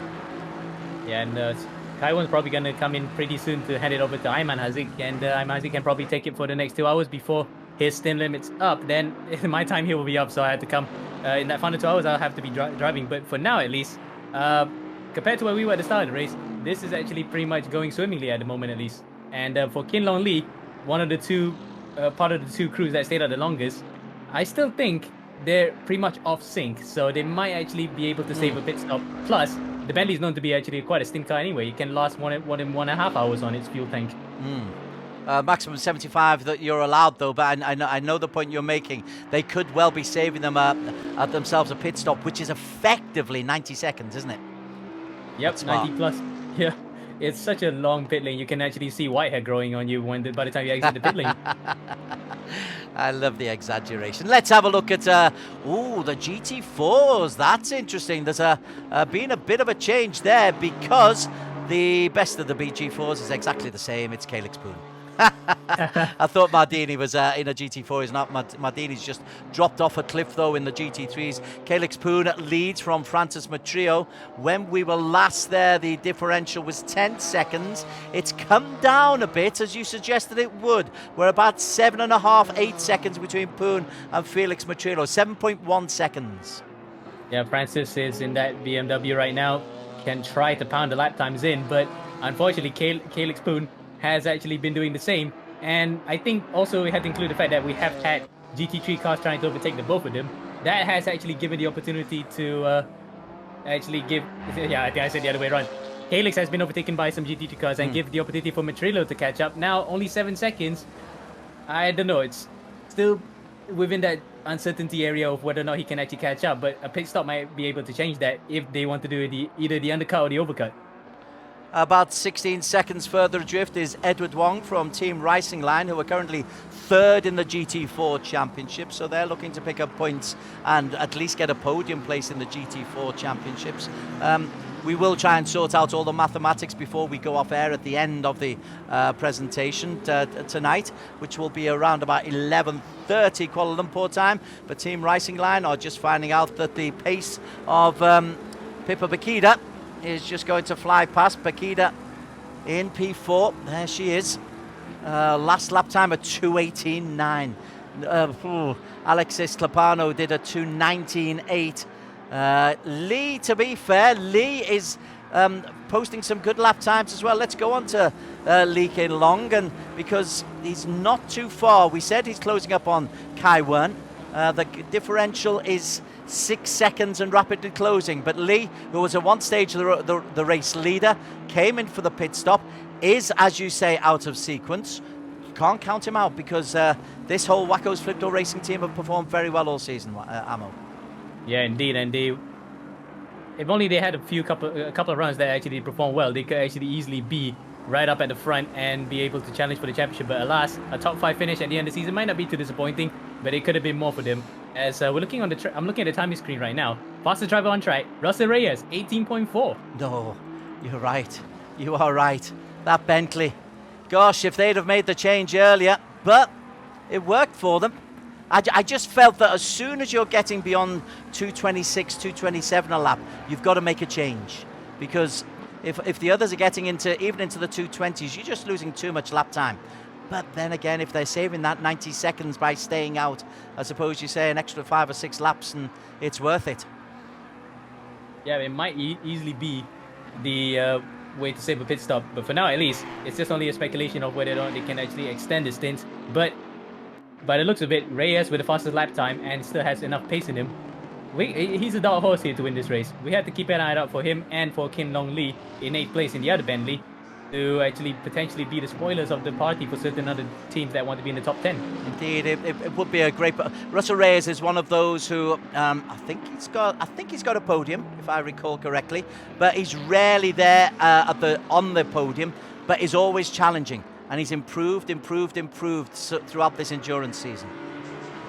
Yeah, indeed, and he's known to be very fast, rapid in this car, but he's just been riddled with bad luck in this season because remember at Silverstone, he could have been on for a top 10 finish before a collision, and I think it was internet connection issues that befell on him and Gubala that prevented them from actually getting into that top 10. So that's another example of what might have been for this particular crew, but great way to finish up the season, potentially with a win on the cards, or at the very least, a top 10 finish to end of the season. That will be a great thing for this Filipino crew. Let's just have a look at some of those we've not given any TLC to. Fadli Rakhmat for Stratos Motorsports car 111. Well, car 111 was meant to be having a real opportunity, but they had a nightmare situation. Fadli has just posted a 221.42, but Stratos Motorsports down in P23 is not something you normally associate with Stratos Motorsports. Yeah, Stratos is always the kind of seal of approval, you can safely say, of excellence to be up in front and challenging for wins. But in this particular time, with the two Indonesian drivers, Avila Bahar and Fadli Rahmat, which this particular team got from JMX Phantom, it's not been going well today. It's not all according to plan. Plus, they don't have their usual drivers because, for example, like Nakib is busy in Sepang doing real racing at the moment. So, what could have been a challenge for the title, even actually, it could have actually gone up in smoke. Yeah, so, unfortunately for them. Yeah, how dare real racing come in the way of sim racing, huh? Well, it's a career. Nakib's moving up the world, but yeah, it's just that he would like to have the accolades in the virtual world as well.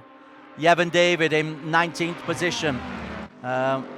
He was under pressure, Yevon David, but that's a car I think he's either lapped or is about to be lapped by. I'm trying to work out who's trying to get past him at the moment. They nearly came to a collision, whoever it was. Yeah, that's actually one of the MPR GP Ferraris, the brand new one. I think it's not number 51, because normally I would say 51 associated to Ferrari, but this is actually either the number 104, which is an Aston Martin, or yeah, it's the other one. So this is actually a back marker, 72 that he's just overtaken. Has he overtaken him? Ah, of course, yes, Agung Pambudi, welcome to E-Racing GP. Moment in the spotlight. We're certainly going to spot you with a livery like that. In fact, you even outshined the livery of Stratos Motorsports. So the lime green looking positively conservative by comparison with Agung Pambudi from the MPRGP racing team. But they're down in P28 at the moment. Let's have a look at another couple of guys who we've not really given much TLC to. James Reed from Celsius Autosport. They've been running regularly in the top 12 to 18 in that kind of space for Celsius Autosport. I didn't think we expect them to be any much higher than that, but they'd like to be trying to get into the top 10.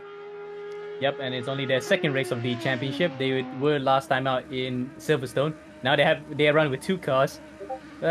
We might be seeing more of them next season, racing for the, of course it's called Celsius Autosport, but underneath they're under the umbrella of the Race On NZ team. So Aus NZ, so it's pretty much an Australian-New Zealand collaboration. And Reed is just posting a fairly rapid 220.6. So even the guys down in P16 are getting into the 220 mark. What's happening further up? Bakida has got ahead of Yat Lam. I took my eye off that, and Bakida is firing on all cylinders. A 2:19 is just about to be followed by a 2:19.3 again. So quick from Philippa Bakida, and closing in on Abdul Hakim. It's still 22 seconds, but she's taking a second a lap off. So by the time we reach 50 laps, if all goes to plan, that's sorry, it's only 6 seconds, isn't it? 5 seconds. Gosh, within a 3 or 4 laps, Bakida could be competing for P2, Amo Hazi.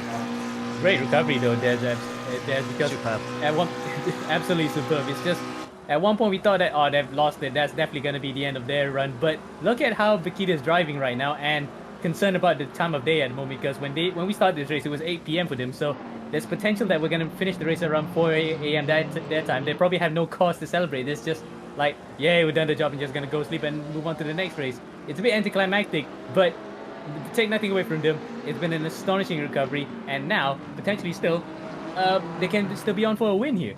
5 seconds adrift of P2, Hakim.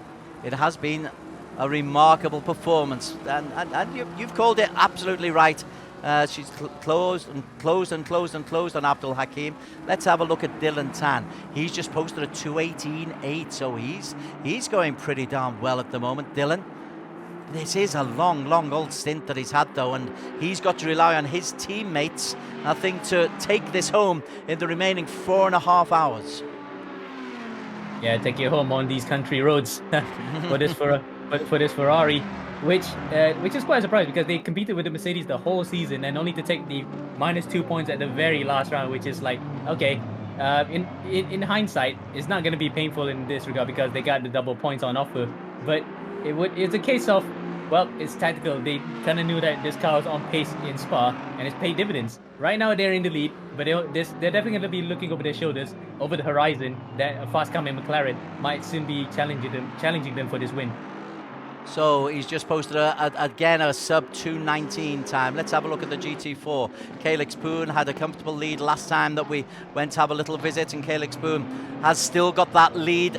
It's about the same. They're lapping around about the 2:33s, 2:34s, both Calix Poon and Francis Matrio. So the Komachi Racing driver, Amo, is just holding off Matrio, keeping him at arm's length, I think it's fair to say.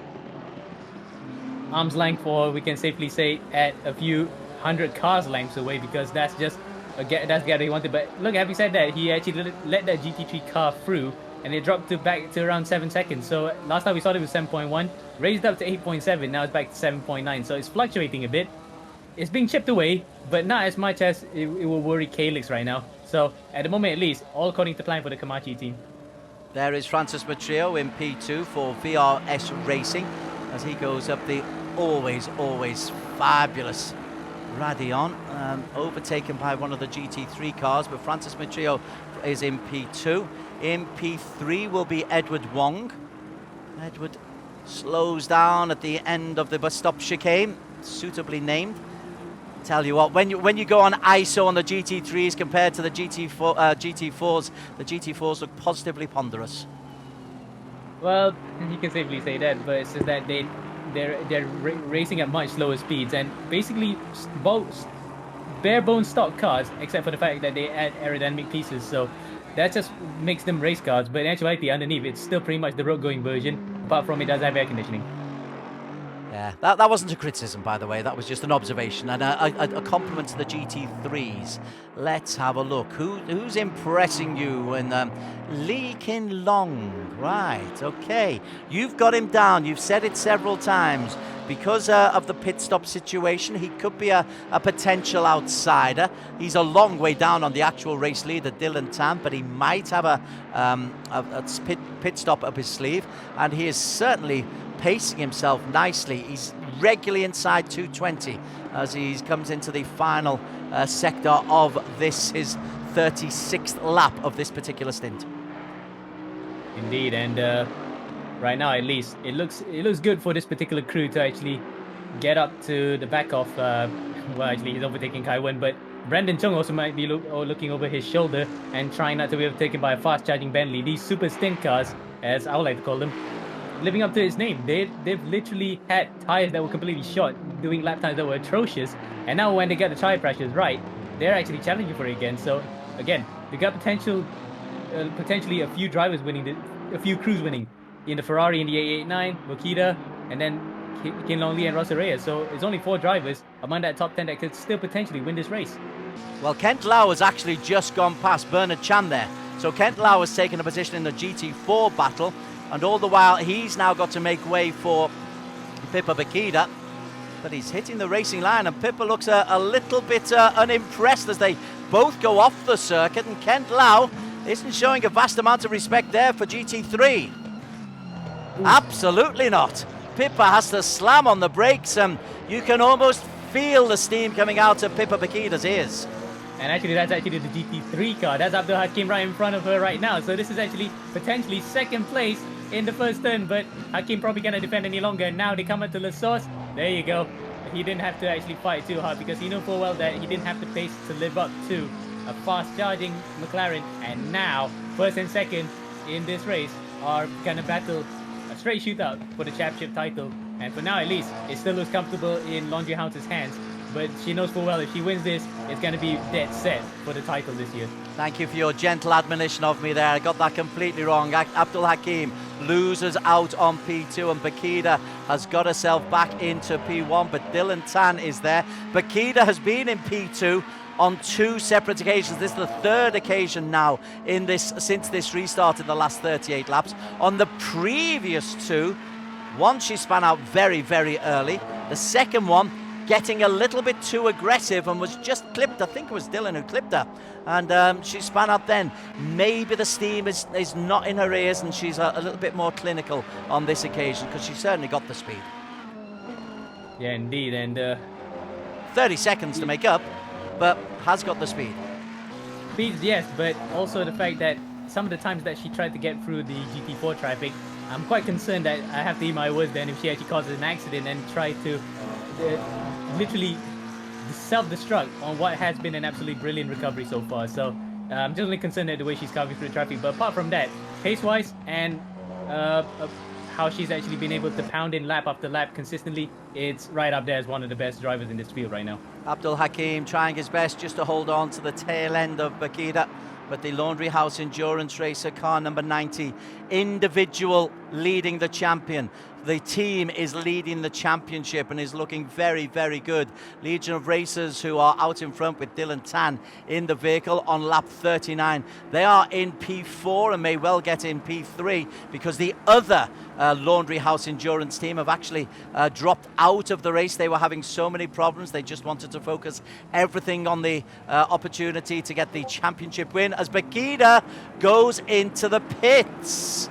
Having done all that work to get up into P2, Amo, Pippa Bakida now hits the pits.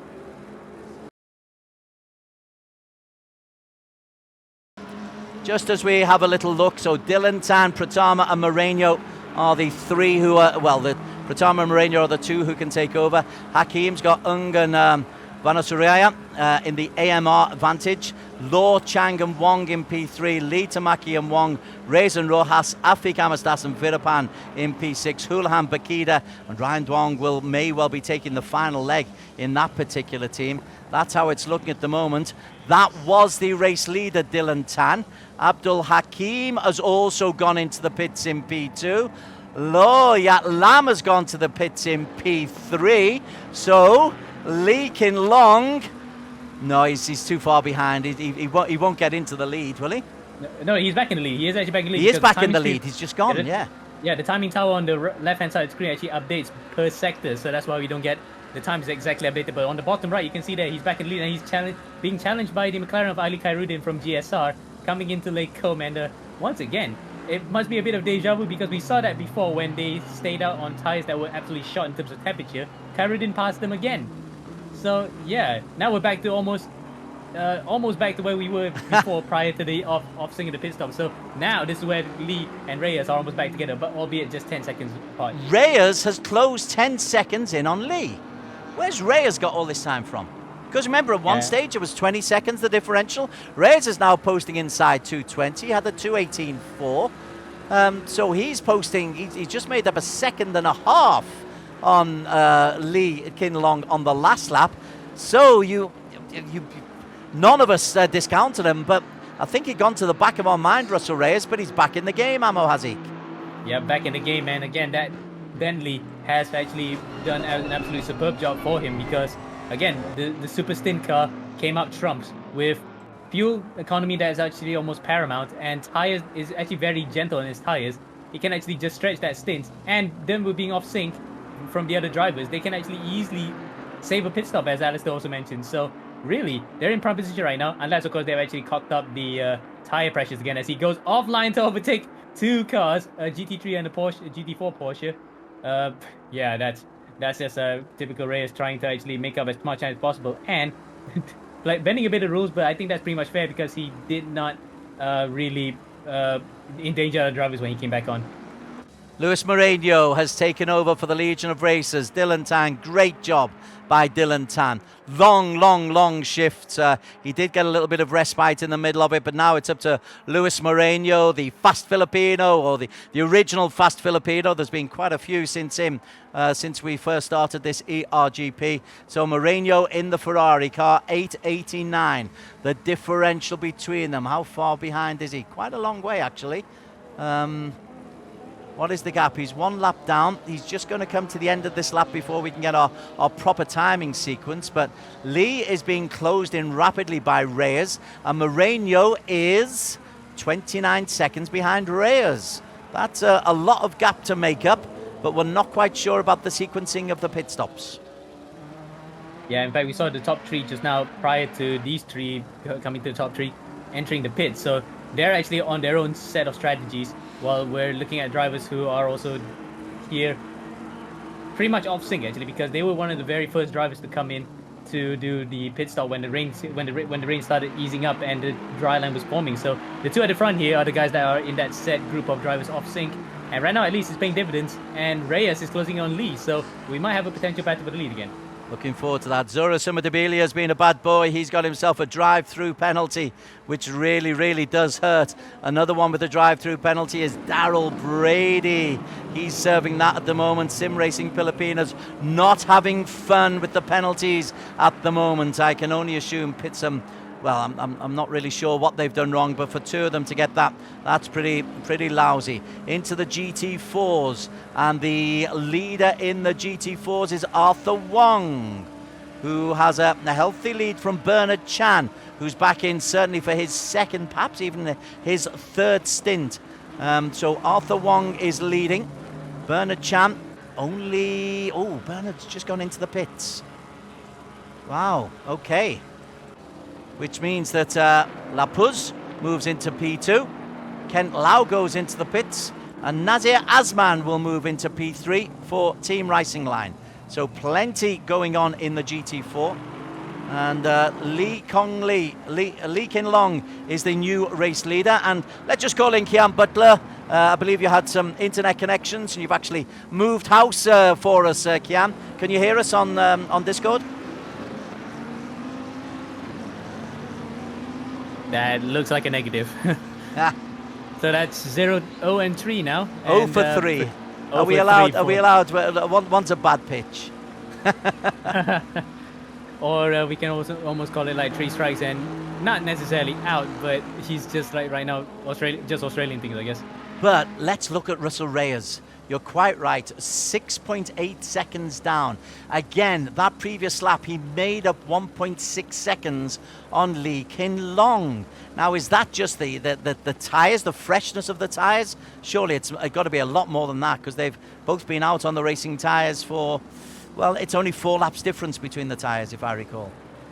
Yeah, and Reyes actually stretched that out quite long, actually. So, yep, it does make a bit of a difference, especially given the fact that the fresher the tire, the more lap time you can gain, which is a bit of a no-brainer there. But the thing is, though, it's a matter of how you can actually recover that lost lap time from when the tires are old and you jump on. That's where it becomes critical, and that's when Reyes has actually been able to actually pound on those laps. He did pit, I think, 5 to 7 laps much later than Lee, and that's why with these much fresher tires, he can be able to pound the laps and try to catch up to him, and potentially in the provisional lead, before we can actually make sense of the strategies that are at play.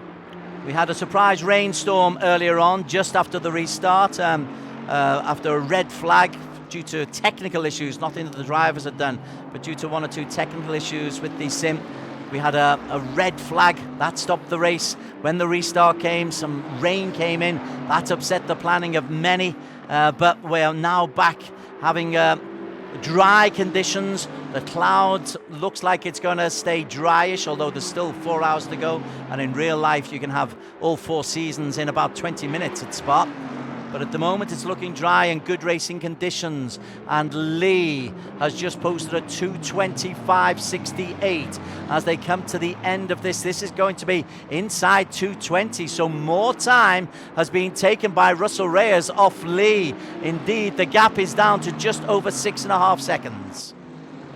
6.5 seconds, and he gained all that time despite being behind another GT3 car. He tried to overtake the GSR number 100 car and still manages to actually gain that time. So really, the fresher tires are paying dividends for him, and that suffering that he had to go through to stay out in the 2:28 when other drivers are doing 10 seconds much faster, that pain is well behind him now, if this turned out to be the right strategy.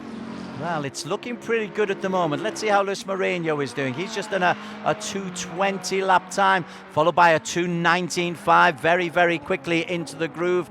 And a fourth call for our friend down under, Kian Butler. Are you on board, son?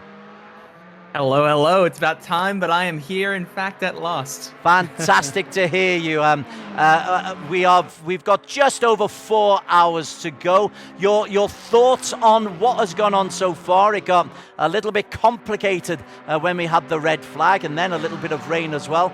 But what we've got at the moment is Lee leading, Reyes second, and Luis Moreno third. What's been your thoughts on the race to date?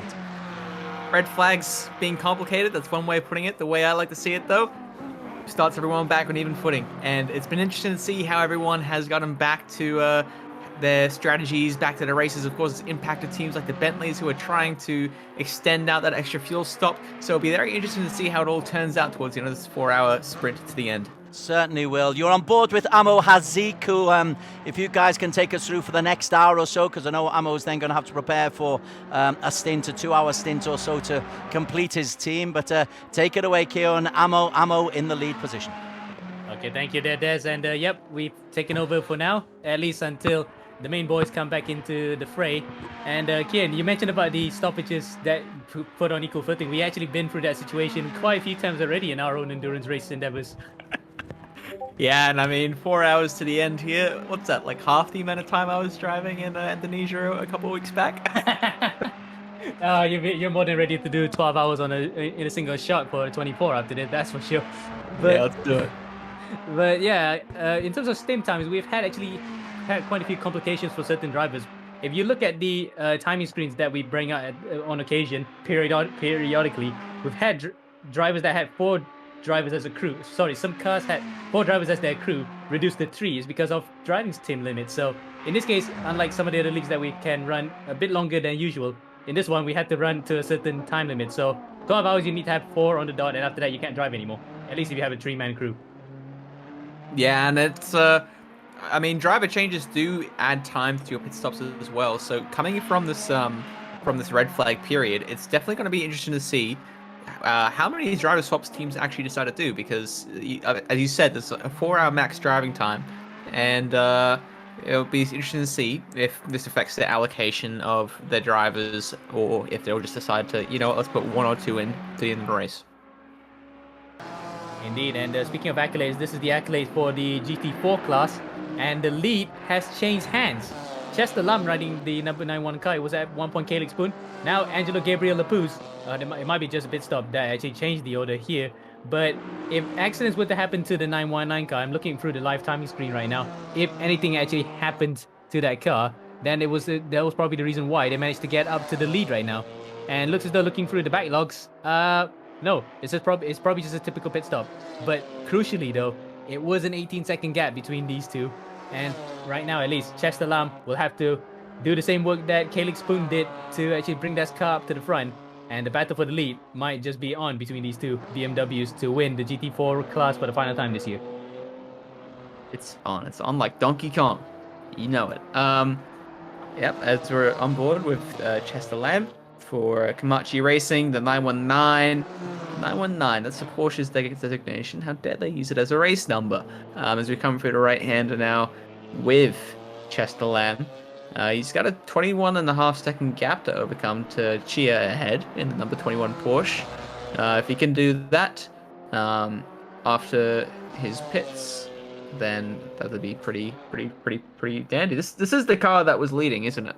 Yep, it was, and it's behind the car that's leading, incidentally, the championship, and that is car number 21, the Academy car, which is only having a 4-point gap in front of the number 12 car. We're on board with Alex Chia right now, co-driving with Bernard Chen and Nicky Lim. This car is leading the championship, but because of the drop point system, they had 1 point was about, I think it was a 14-second lead in front, 14-point lead in front of the number 12 car. But then when the points drop came in, they only had a 4-point gap.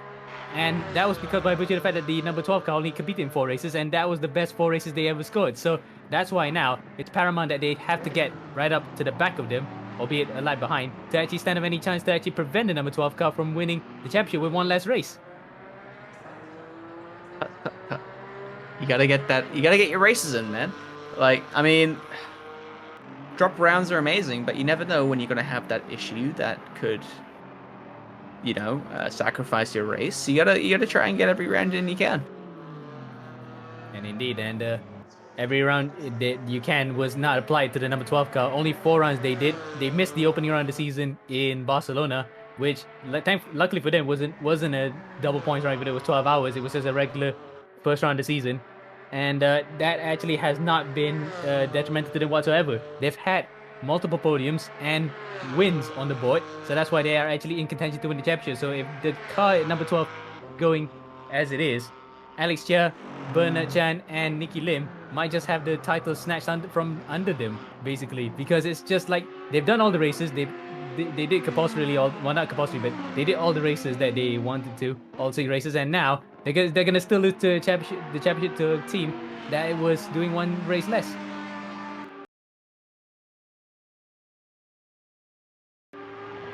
That's a punch to the gut, don't you think?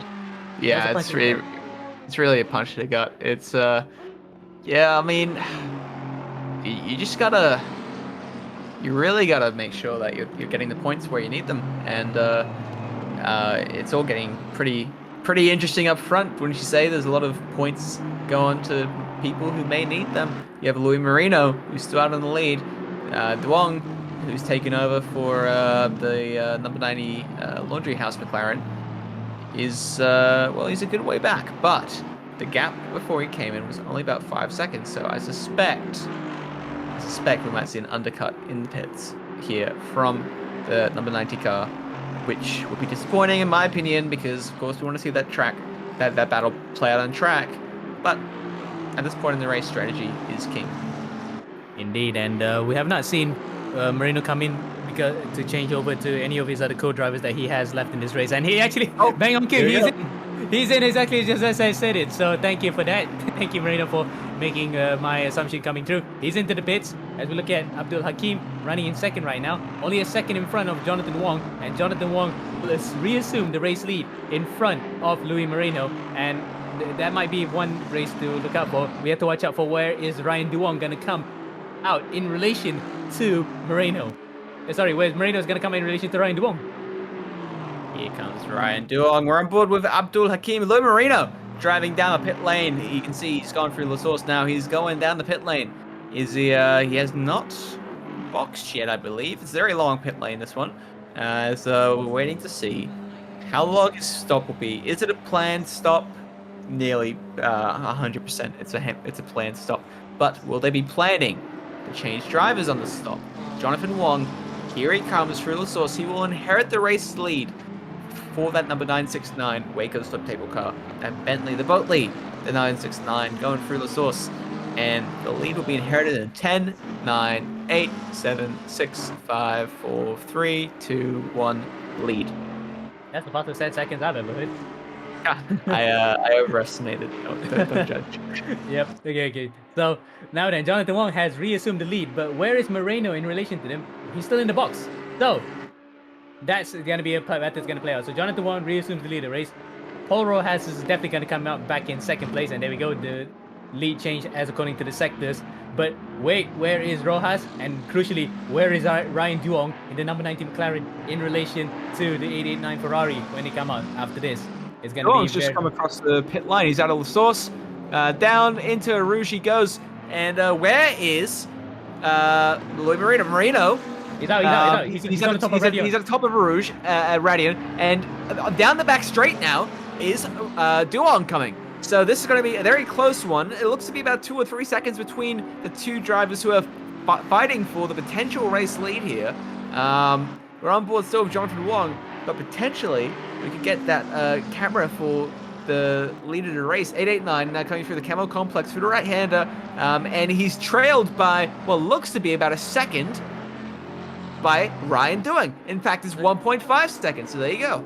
Second and a half, and Dylan Tan has actually come back into the car. So I think they kind of noticed that Moreno's pace wasn't as good as they would have hoped for. Now what was a 20-second gap at one point has turned to only just 1.5.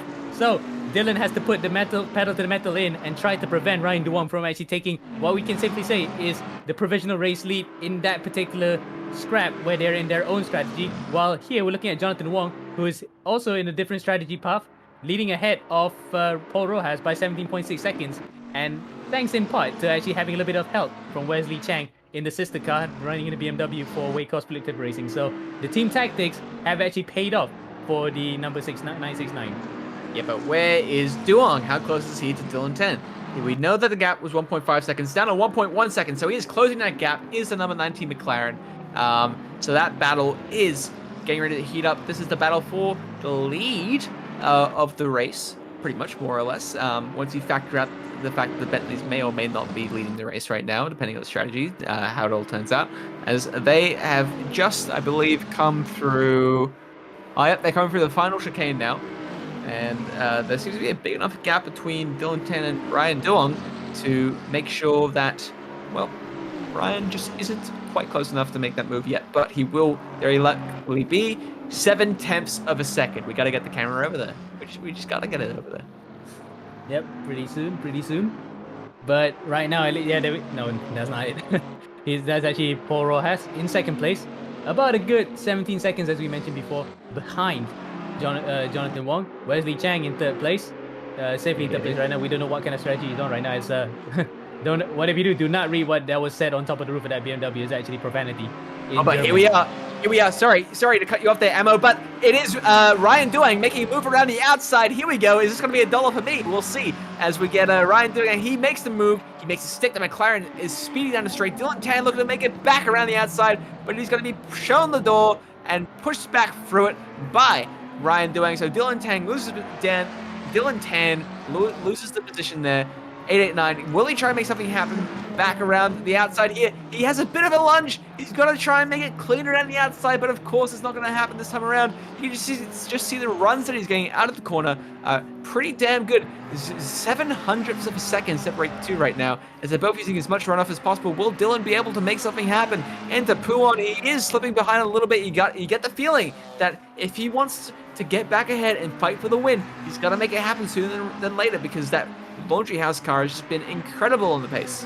And there's connotations also for the championship chase, because 889 is still within that shot of trying to get the championship behind the number 111. So with 111 being out of the points, well, in the points right now, in 15th, it's not going to be enough for them to challenge. This is the championship we're looking out for right now, at least for provisionally for the championship title. Number 90 in front of 889. That is actually the thing that the number 90 crew wants. But Dylan Tan will not give up a fight. Now that he's got his tires back up to temperature and up to optimum running window, he might want to try to send one on the inside at the bus stop chicane, Kian.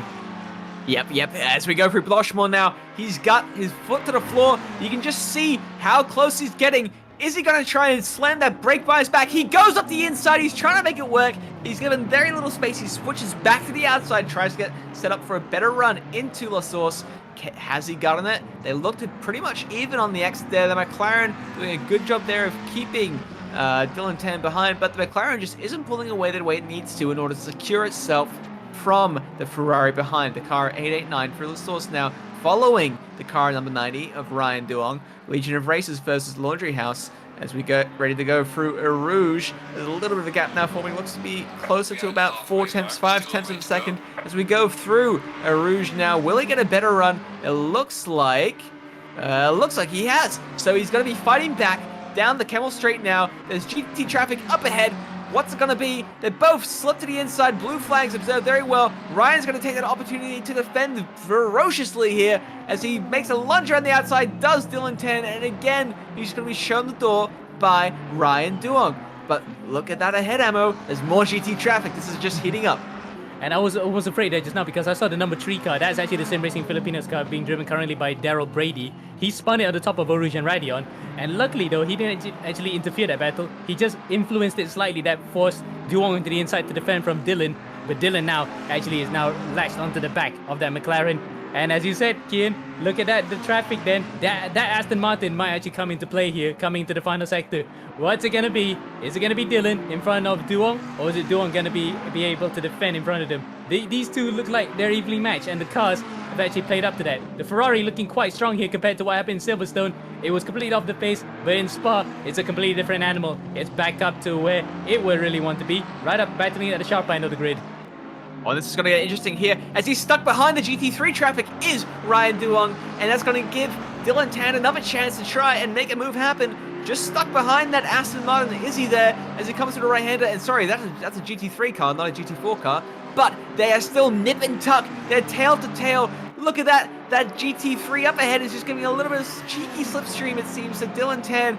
Ryan closes the door once again. They come for the right-hander. Is he going to try and make the move? He's a lot closer than he was the previous lap, but there's just no space. There's too many cars around the track. The GT4 car has to bail out. Ryan gets cut across the front by that GT3 car going into the pits, and here comes Dylan Tan once again, getting ready to go, as here it comes now. Will he try and make something happen through La Source once again? We do have that GT3 car up ahead as well, who will have to be pulling to the side of the road for blue flags, you'd think, but no. Through a Rouge Radion, he's not going to do it. So maybe a little bit of a slipstream plan going on at the top of that hill as we come through a Rouge. We come through a Radion. Does that Ferrari get the better run like it did last time? And it looks again like it got a slightly better run. So down the Camel Straight we go. What's going to happen? Ryan has not covered off the inside yet. He's going to the inside now to cover it off. And he switches back to the outside, does Dylan Tan. It's a big lunge around the outside this time. He's trying to make it stick. He keeps the inside corner there. Will he try and go around the outside of the second part of the Camel Complex? It's not going to work, but will he give him the better run into that bottom of the hill? He switches to the inside. This is going to be the move back for that potential lead. Up in the P3 goes Dylan Tan. Will Ryan Duong be able to fight that one back? No, he won't. So here is Dylan Tan with that Legion of Races 889 Ferrari back into P3. That might be $1 for you there, Kian, because he did try to move the outside. Of course, he didn't actually get the run up, but the exit coming out of there, because he had a much sharper line compared to Duong, who actually went slightly wide, and he has managed to actually get him. So Dylan Tan here, driving well for the number 889 car, and Des said earlier, well, he was trying to get all the driving done before he goes to bed. He is actually extending that bed time just a bit slightly, because he is trying to bring that Ferrari back into winning contention. And potentially right now, this is the battle for one race, because we're looking at 2 races here, as we said earlier.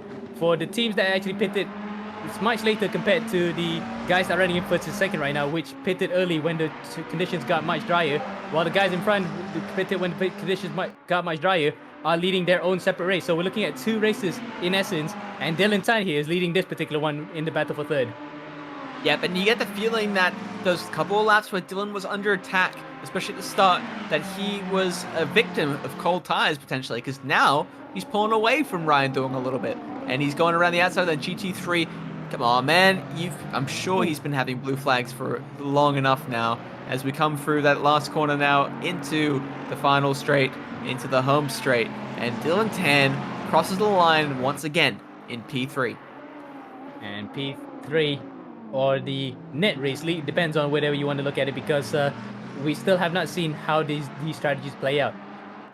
But what's for sure then, Dylan has actually managed to rescue part of the Legion of Races race, which looked a bit out of sorts. Not to say because Moreno's been driving badly, but because the pace that has been shown by the guy behind, which was Ryan Duong, and prior to that, Filippo Bukida and Ryan Houlihan, have actually outclassed the Legion Racers car, so they had to do something. They had to bring back the driver who has been well versed in the pace of the race so far, and that's Dylan Tan, to bring that car back up. As up in front, Paul Rojas has gotten a 30-second penalty. Yeah, but I suspect that might have something to do with his move on the Waco Club table BMW, the one where he got a little bit muscly. So 30 seconds, that's quite unfortunate there for the Bentley driver. That almost drops that car out of contention for that top 3. It almost definitely drops it out of contention for a race win for the time being, considering that the Bentley that would take the race win, do their strategies play out well right now, is the Bentley of 969, driven by Jonathan Wong. And again, as you point out about the strategies, we still don't know whether or not this is actually the right way to go, because they extended their tires for quite a considerably long amount of time. About 12 laps by my count, when they were lapping in the 228s, when other cars that went into the dry tires much later than them were lapping in 218s. They should have actually gotten the rubber to green in terms of tire wear and tire temperatures and the grip advantage, but it didn't turn out that way. So that's why they had to extend their stints here, and for the time being at least, it's working out perfectly for Jonathan Wong, who's recorded a 19.5 that time around. So at least it's done the 19s. It's within that race pace window, but he has to look over his shoulder right now whether or not that this strategy may be the one that could take them to victory lane. It might be. As we come through Rouge Radiant once again with Jonathan Wong, he's cleared behind, so he's got about, 45 seconds of gap to Rojas once the penalties have been applied. Dylan Tan continues to pull away from Ryan Duong after making that move once again. And what a battle that was for the first few laps. You've got to say, that was, you could tell, the last round of the championship, they're leaving nothing on the table. This is everything they are, and they are pushing each other to the limit. Alpha letter, eh? That's just like the way they want it. And crucially though, that was actually the battle for the championship, you know? You wouldn't want championship contenders to come that close to each other and probably cause a massive accident, like what happened in Silverstone in 2021. That's just like pure respect from both drivers to just give enough space and try to battle as close as possible, and without having to resort to, you know, driving too aggressively to get the position. That was just good racing, and for Dylan Tan's part, credit to him, he has actually gotten back the advantage for Legion Racers, albeit only just 1.4 seconds right now. He still needs to build that gap up to actually secure themselves after they had a big gap to the number 90 car. But for now, at least, Dylan Tan is doing the business here for the Legion Racers team. He's doing the business, and he's dropped himself into the 217s. So doing some brilliant laps there is Dylan Tan. 217.5, currently the best lap for the Legion of Racers car, and for, well, himself on the track right now. In fact, looking at the fastest lap times, I think the 270s that you just mentioned, Kian, is the best lap time out of all the cars that have set in the entire race so far, at least. But we have to wait until we find confirmation of whether or not in the previous race, in the first start, whether another driver has actually gotten better at that. But for now, at least, 217s, that is insanely quick. Yep, and Ryan Duong is going to be looking for an answer to that pace from that Ferrari up ahead. You could tell it was getting a little bit antsy. His answer might come in the form of GT traffic, but he has to try and stay close enough to where any gap that's opened up by Dylan is going to stay open for him. And it looks like he's almost out of that range. Is he going to make it past the GT4 traffic before Blochemont? Just by the hair of his teeth, he makes it before, and you can see the GT4 traffic just going wide there. It was almost as if he wanted to go out of sympathy, to be honest, because he thought that Ryan was going a bit wide, Duong was going a bit wide, but then he just assumed that and just went even wider, and he comes into the pits anyway, so I think that's probably because the tires have cried enough. GT4 cars can tend to run a bit longer anyway, so that's that. Now then, the situation up in front, about 14 seconds between Jonathan Wong and Paul Rojas as we continue to look at the battle between Duong and Tan. Is that 30-second gap, a 30-second penalty, enough for it to jeopardize the race? 311 getting a 30-second penalty right now. They have to serve that penalty when they do their pit stops. On top of running on a very long pit lane, they're going to lose a huge amount of position, and they're going to literally cycle back into the other drivers who have done pit stops in the other race. Yeah, it just goes to show, sometimes you just got to keep it clean. And sure, the frustration was mounting there during that period. I don't know if that's what the move was or what the penalty's been awarded for. However, well, the 311, it's just, well, it's got a bit of fortune in the eyes of the steward in that one. We're on board now, the team racing line with Nazir Azman, the strategy master himself, as he comes down into that, well, the second third of the second sector. So, what is that, sector 2.66? Yep, coming into that was called curve or pit path as Alex would call it, or in this case, Fania chicane, coming out to campus. Sorry, not Adrian Campos, but campus because there's a motorsports campus on the left-hand side of the track. Out into Stavilo, and that's where the old circuit on the top left of the screen, just about you can see it, rejoins to the new one, which has been closed off since the year 2000, because it was prior to that a sort of street circuit where you had bus stops and everything. It was part of a public road. Now it's been closed off completely. It's a fully fledged permanent racing facility. So, just like the amount of history attached to this place is absolutely staggering, and we love to see that Spa is still evergreen nowadays.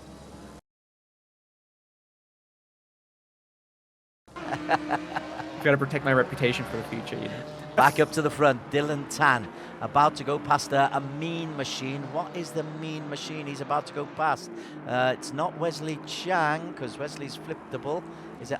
No, it's not Ali Karudin. Who's the mean machine he's about to go past? It would be Ayman. Oh no, what would it be? Ayman Mazik. Ayman Mazik. However, Ayman Mazik is worth talking about because he is 0.3 of a second behind Wesley Chang. Now we've seen Wesley Chang. He does tend to defend quite hard in that Waco's flip table BMW because there's another Waco's flip table car further ahead, which means that he is basically playing rear gunner for that Bentley Jonathan Wong, who is trying to win that race. But we're on board then with Blue Steel Racing through La Source. We are currently have about 0.5 of a second between the two drivers, and there's GT traffic ahead. I smell a battle coming, Des. Yeah, needs to get very close though as they come up onto this long straight if he is going to try and overtake. It's been a decent shift by Ayman Hazika, a 2:21.3, so he's made up 0.3 of a second on Wesley Chang on that particular lap. On the last lap, there is a battle coming on here. I think you're dead right. Let's just stick with it and see if Ayman is able to get close enough, or if there's traffic ahead of Wesley that causes the Waco's flippable racing driver a problem or two. Needs to get closer, Ayman, doesn't he? He does, and he's taking beautiful lines to make it happen. You can see he's just dipping his tires onto the green stuff. The really bright green stuff, of course, AstroTurf, but, you know, you got so much beautiful grass around you. AstroTurf doesn't sound as nice as the green stuff. As we keep a nice, tight line. You can see the gap was 0.8 of a second at the end of the straight, but that Aston Martin a bit slower. Running wide, then, is Wesley Chang. It's going to give an opportunity, then, to Ayman Azik. He's going to take the opportunity. Thank you for giving me that platter. Thank you for sending me a nice gift. Up the inside he goes into Puon, and that is Ayman Hazik. Oh, but he's going to get so close to that GT4. So close, my voice gave out. That's the excitement for you. It causes Cam Butler to lose his voice, and it's also given an opportunity for Wesley Chang to maybe dive straight back in. Let's stick with Wesley Chang because Ayman didn't quite have the line and looks to be a little bit vulnerable. Wesley, having made the mistake, immediately tries to strike back, but needs to get close enough. They use the full width of tarmac that they possibly can as they come down towards the final long straight. No, they're not. Yeah, they are coming down to this final long straight. He needs to make a move before they get to the chicane. Otherwise, he might just not be able to get that place back that he lost.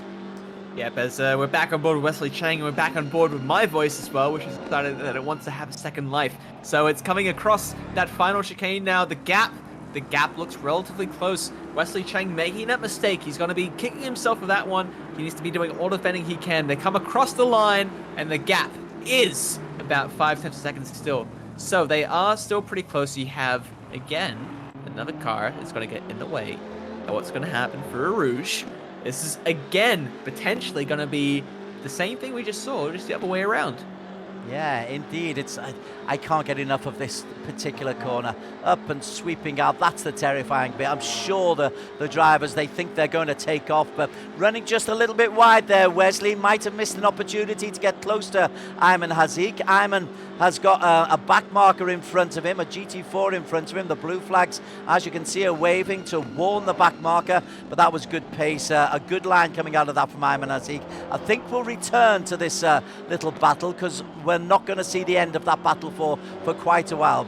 Battle between Ayman Hazik and Wesley Chang. Let's go back up to the front, and Dylan Tan is the man we want to keep an eye on. His last lap, if you have got any Chinese blood, a 2:18.888. It's all looking ominously good for Dylan Tan at this stage. Lucky numbers abound for the Ferrari driver. Not only did he get a 218.888, he got a he has the car number 889 as well. So close to another 888, but he'll take 2 out of 3. Certainly will, and he's got that lead over Ryan Duong, which he's actually been able to increase. It's 11.5 seconds at the last split, which was at the end of the last lap. Now then, in terms of tyres, where are we, or how long do you think Dylan will be able to stay out there? Well, he made his... I'm just trying to work out the mental picture of when he made his last pit stop. They've got 2 to go, don't they? They've got 2 to go. I believe he's got 2 to go from here, but someone who may only have 1 to go, Paul Rojas, who's just made it past the 218 Aston Martin. So he's using that tyre advantage. He's served his 30-second penalty in the pits. So now it's game on. He's trying to get that undercut. He has to try and push as hard as he can here to get back ahead of Duong and Dylan Tan. So this is another element of strategy that will be playing out in this race. As Madura it was who just lost a place there. Madura down in P5, the mean machine. Madura Chintana Vanasoria on his debut. He's only half a second down, but I am loving these Bentleys. They really are impressive, but I don't want to move away from the fact that Mean Machine are definitely competitive once again. Not that we've seen an awful lot of them being competitive. Yeah, it's been it's been a really good running for them so far today. That's all I really wanted to say for that. That's okay. How are the Audis doing? Art Vanderlei. There is Art. In a little bit of a squabble with the GT3s. Celsius Motorsport, and trying to thread the eye of a needle. That's a little bit scary. And wisely, I think he pulled out. Yeah, that was a bit ambitious, shall we say, as he's going for it again. And this time, he learns how to sew. He gets that eye of the needle done perfectly, and he's released to down the back straight into Blanchimont. Very good. He's in P12 at the moment. Voltaire Seiko ahead of him in P11. Afik in 10. Who haven't we spoken about for a while? Mitch Weston for Celsius Autosport. That's the teammate of Art Vanderlei. It's good to see Celsius here. 19th position. You want to get into a point scoring position, top 15 for the point scorers, but it's a lot of work for Mitch Weston to do. He's 30 seconds down on Jonathan Wong. On Jam Wong. Yeah, he's got a bit of time to find, but I mean, look, good lap time. 2 hours. Yeah, he's got good lap times right now. If he can pull that forward, that's all he needs to do. Back up to the front. We'll keep disappearing down to see what's going on. Dylan Tan about to come into a gaggle of back markers, which might slow him down just a little bit. Ryan Duong, though, has dropped 13.8 seconds off the pace because Dylan is regularly doing 2:18s. And the Waco's Fliptable Racing driver, in getting out of the way, nearly caused himself a big problem there. So Dylan took the overtaking maneuver. Yeah, that's an opportunity there that could have ended Dylan's race. Yeah, of course you don't want to lose as much time as possible. 3 wide, I think maybe could have played it a little bit safer in the position he is right now. But there's a reality out there somewhere where the Waco slip table car couldn't regain control after that touch and just slid right into the back of Dylan Tan, and that was the end of his race. So he's better be glad he's living in this reality. It was Wesley Chang who he nearly got involved with as they are chasing together. Wesley Chang is there in P8. No, it wasn't, was it? Who's the other Fliptables? It can't have been... It was Wesley Chang. It was Wesley. It was just with another. It was a Mercedes GT4, I believe, that he got tangled with. Okay. Dylan, though, there is the race leader. Traffic is. We saw there. He's a risk taker. He's a nice, aggressive driver. He's still only a kid, genuinely a kid, and so obviously there's still a few things he needs to learn. Maybe caution a little bit, or just taking the foot off the accelerator at appropriate times. But you can't say that this kid isn't driving a superb race. His lead over Ryan Duong is now up to 13.6 seconds. That's the biggest I remember it being. Dylan's a stressful man to drive against, man. He's such a brilliant driver in, you know, just getting the lap after lap, the pace after pace. I've had the pleasure of racing against him at this very track, both in LMP2 cars, and it was nip and tuck. We had some great battles on the track. Unfortunately, my Aussie internet does not stand a chance against the internet over in basically anywhere else. So we lost that one due to some internet issues on my end. But no, brilliant driver, great racing out on the track, and he's showing that today as he pulls that gap up to 14.5 seconds and likely 15 seconds by the end of this lap. Yeah, Ryan Duong is struggling to keep a grip. Luckily, I'm not sure if Ryan's based in Oz, because the rest of the team are. We haven't had internet connectivity problems. We have had earlier in the season, but not today from Australia. I'm glad to say you must just live out in the hicks, out in the bush. You must live. As Ryan Duong comes in. Now, is this significant? Dylan is out on his own. How late will Dylan leave his pit stop change? I think normally he takes about 6 laps or so after Duong, but Yeah. crucially here, are they going to change drivers? And how much of an undercut can the McLaren of Laundry House get on Dylan Tan and Legion of Racers? Because last time he came out 1.5 seconds ahead of the McLaren driver and then got tangled up and then ended up behind and had to fight his way back through. So if we see a driver change, or if we see Duong unleash some wicked pace after this pit stop, it might be round 2 Electric Boogaloo. This pit stop at Spa, it takes forever, doesn't it? This must seem like purgatory. I keep saying this, but you've got to slow down, you've got to be cautious, and you just see the other cars just whizzing past you. Jonathan Wong may well be the next one to go past. Jonathan Wong in the Bentley. He's made his pit stop. Now, we reckon that this team might only have one more pit stop to make. Is that right? Yeah, that's possible, isn't it? Because the Bentleys are staying out for a long, long time. 75 minutes, I believe, is the max driving time. Yeah. So, what's that? That's 2.5 hours for 2 stints. They could go one more to the end. But crucially, the car, 3-1-1, and this will play against Ryan Duong if he comes out ahead. He's had to serve his 30-second penalty. Has he done enough to potentially come back out ahead of the car that he was tailing? Ryan Duong in the Laundry House car. We will keep an eye on the minimap. I think Ryan is moving again. He is. So he's just in the pit exit. Down through La Source comes now Paul Rojas, and it's going to be a tight one. Of course, he can't take nearly as much speed through Rouge Radion.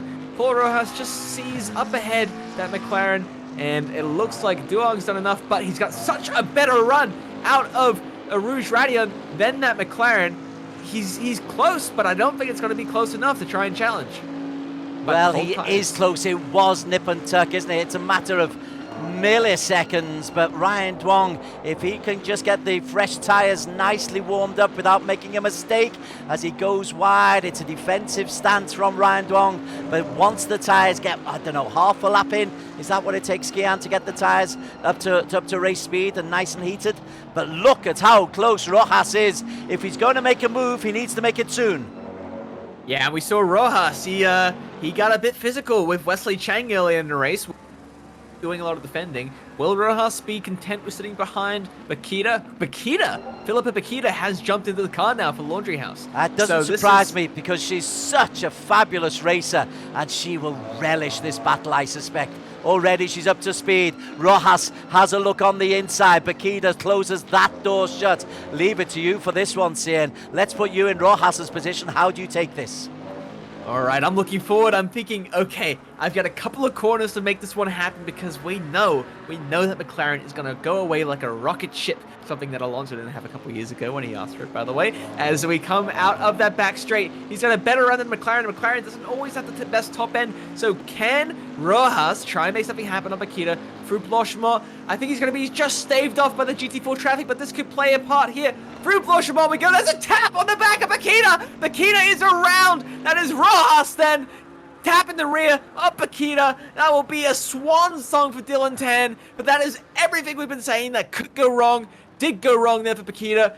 Is there damage that could play a crucial part later on in this race? Third time Pippa Bakita has had a spin or a little tap. She stays out though, but is under pressure immediately from Madora. There is Madora. Bakita cannot believe the luck that she's had, or the bad luck that she's had. Now then, I'll just ask your opinion. Is that a racing incident, or has he been a bit of a bad boy, Mr. Rojas? I know that I would be super upset if I was Bakita getting tapped like that. The one thing to look at, which could be Rojas' saving grace here, might be netcode. Of course, it doesn't happen in real life, but in sim racing, there's always a little bit of lag between what you do and what the game inputs and then sends back to you and so forth. That could be a situation where there was just a little bit too much lag and Rojas just got it a little bit wrong. But in that situation, I mean, I'm not a steward, but I'd probably be looking at Rojas with a lot of scrutiny on that one. What about the late break of Bakita? Because she had to deal with the GT4 in front of her. There was a late braking. That's where the tap took place. That's what I saw, but I am not a judge either. I know there'll be an appeal. I know that. I know they'll have some work to do. Yeah, the one saving grace is that Bakita doesn't look too damaged. She's right back on the pace and doing a great job of it. So now, Bakita obviously was meant to be the answer to Dylan Tan, but 6.6 seconds further down the road is what they've ended up on the outlap, and now it's going to come down to how much she can pull back and which of these two drivers, Dylan Tan, who's been flying out the front, or Philippa Bakita, can make the most of this remaining 2 hours period. Well, this is Dylan Tan. You can see him on the right of your screen, car 889.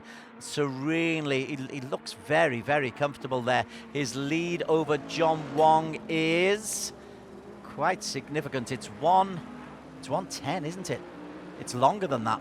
Jonathan Wong in P2, so Dylan Tan has got the freedom of the Ardennes for the moment, and he's got just over 2 hours to hold on to it. Well, he's got at least one more pit stop to do. Meanwhile, Jonathan Wong in the Bentley and Roughhouse Rojas in the Bentley. They possibly have just one more stop to do. Yeah, it's going to be really tight here at the end. Once Dylan comes in, I think we can mostly assume that is going to be the running order to the end of the race with one stop left for every other driver. And, well, look, 20 seconds is the gap that Dylan would have if he pitted now. There's about 90 seconds in a pit stop. It's about 70 seconds between Dylan Tan and Jonathan Wong. So if you're Dylan Tan, Dylan, go for it, son. Just go for it. Run, Dylan, run. As he comes round La Source once again. Let's get on board with him. Let's just see how quick he is down this most magnificent of corners. I don't know if you've ever had the pleasure of driving this track, but it's something that I definitely want to do at some point in my life. It's one of those bucket list items. Even if I have to fly to Belgium, just rent a car and go on a track day, something I want to do. Or even if, as you and Emma were talking about, you have to take a cycle down there. It'd still be exciting. It'd be a bit of a puff to come up that hill once again, but it'd be great fun going down the other side. Great fun indeed, and I wish I was a little bit fitter when I was in France the last time, because I definitely would have tried to jog the track walk of Le Mans. What a brilliant track that is too. It's a shame that we don't have that available to us in the ACC, because I'd love to see these cars go around that one too. Indeed, indeed. So more tales from Kian Butler. What we're going to do, Kian, we're just going to show the standings as they are at the moment, with Dylan Tan, Pratama and Moreno having this lead. Jonathan Wong is on track in the Bentley. Rojas behind them. Pippa Bakita alongside Ryan Houlihan and Ryan Dong are in P4. We should not count out the AMR Vantage of the guys in P5. That's Medora in the car at the moment. We're going to go for a quick commercial break, Kian. Many, many thanks for your long stint. Quick thoughts just before we head off. I'm going to be watching this one all night. This is going to get interesting right at the end. Our thanks to our sponsors, Casio for the edifice, the official timekeeper, Royal Selangor, who will be dishing out the prizes, and very classy they are as well, and also experts. Delighted to say we're rejoined by Alistair Young in the commentary box. And Alistair, it's a long race. There's a lot of strategy involved, but at the end, the two different strategies between the Ferraris and the McLaren of Dylan Tan in the top Ferrari, Bakita in the McLaren, and the two Bentleys, it looks like it's going to come down to a fascinating finale. Yeah. So we've seen Dylan Tan pushing hard along with Bakita, setting some really good laps. Dylan's into the pits. Dylan's here in the pits. So 2 hours on the mark. He has to pit. That Ferrari can only make it 65 minutes into a stint, I believe. So he'll have to pit again after this, around, I think, the 56-minute mark. Now the thing is, that Bentley's come in recently, and that can go the full 75 minutes. So I think this is the favorite car at the moment to do one more stop. Not two like Dylan, but one more stop, saving a whole 90 seconds or 60 seconds to hopefully get in front by the end of the race. But Dylan has generally got the faster pace, but the Bentleys have chugged their way very classily, but they've chugged their way down as they come down Eau Rouge. Jonathan Wong will actually go into the lead. He will go past Dylan Tan. Let's see where Dylan is. He's still stuck in the pit. Oh, he's still driving to his mark in the pit. Now he comes out, and he will be coming out quite a way behind. That was very strange. I don't think I saw him stop. That was more like a drive-through, if anything. There wasn't a drive-through there. Yeah, I didn't see a drive-through either, but that was odd. Well, we need to keep a close eye on that, but Jonathan Wong it is who has got the lead from Dylan Tan. Rojas, he comes through, so Rojas wasn't able to make up all the time, but he's not going to be a million miles away from, Moreno Pratama is the new racer, so they've had a driver change, so Dylan has changed for Pratama, so Pratama may well stick for the last 2 hours of this race. Interesting. It was quite a short stop, looking at it, so how peculiar. We'll see what lap time he does on the in lap, to see how long he stopped for tires, for fuel. Maybe it was just a splash and dash and a driver change, because Dylan has been driving in an insane a really long time. Yes. Really carrying that Ferrari along. So Moreno now in the car. Let's see how he fares up against Wong, Bakita, and Rojas. The top four positions in this final 2 hours is going to be pretty interesting, Des. Now we reckon they've all got one pit stop left to do, but Pratama has just done his, so he'll have one. Yeah, that's right. One more to do, isn't it?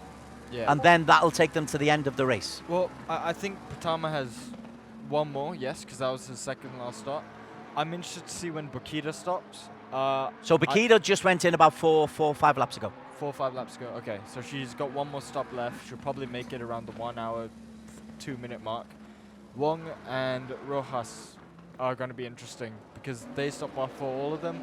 They got one more, and they're looking really pretty, and I think they'll be able to save a stop compared to everyone else. Wow, fascinating stuff. I'm looking forward to this. In the meantime, Wesley Chang has also got himself in the into P5, the BMW of Waco's Flip-Double Racing, car number 939. He was involved in a little bit of a contretemps with Ayman Hazik. And in terms of Hazik, Ayman Hazik has just been replaced by Amir Hazik, Amo, as you heard for the previous 2 hours. So Amo's going to get the opportunity to try to hold on to P8 if he possibly can.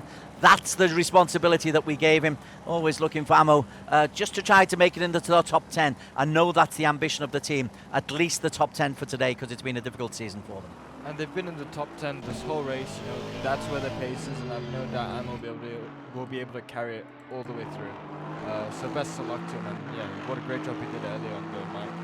He's just lost position to Keijin Ung. Keijin Ung in the mean machine is just ahead of Amo Hazik, so that's going to be an interesting battle.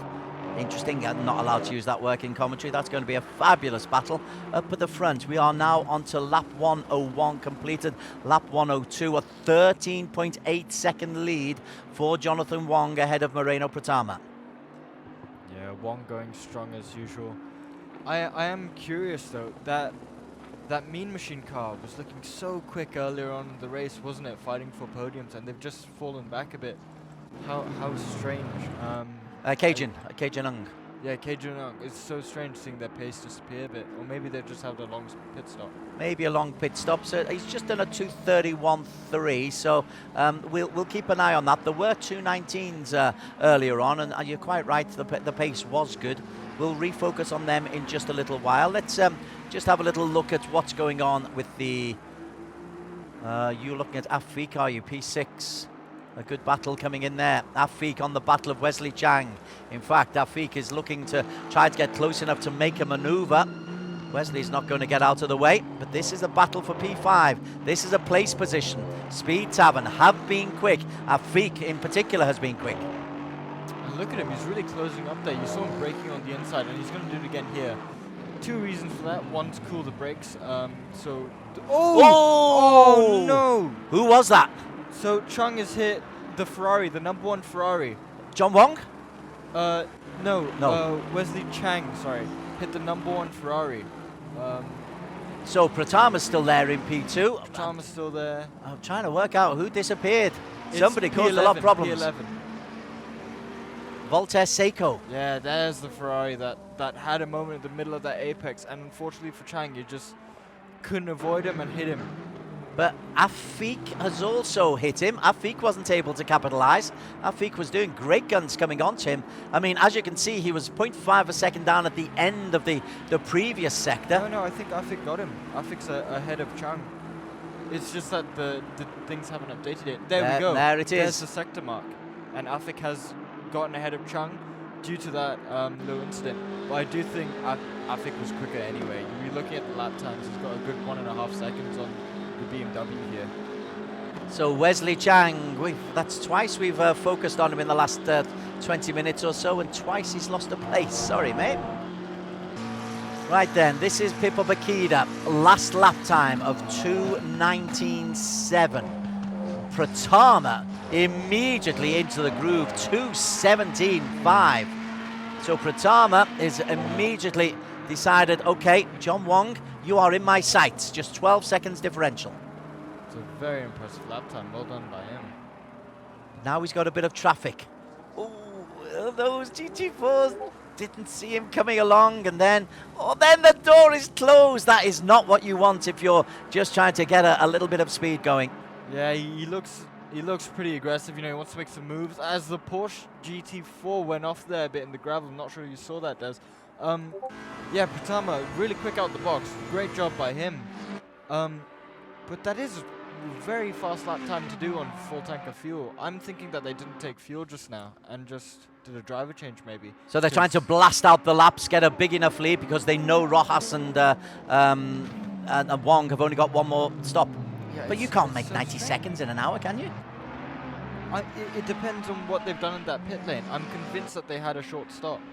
I don't know why. Maybe they didn't take tyres, but that's a really good lap time.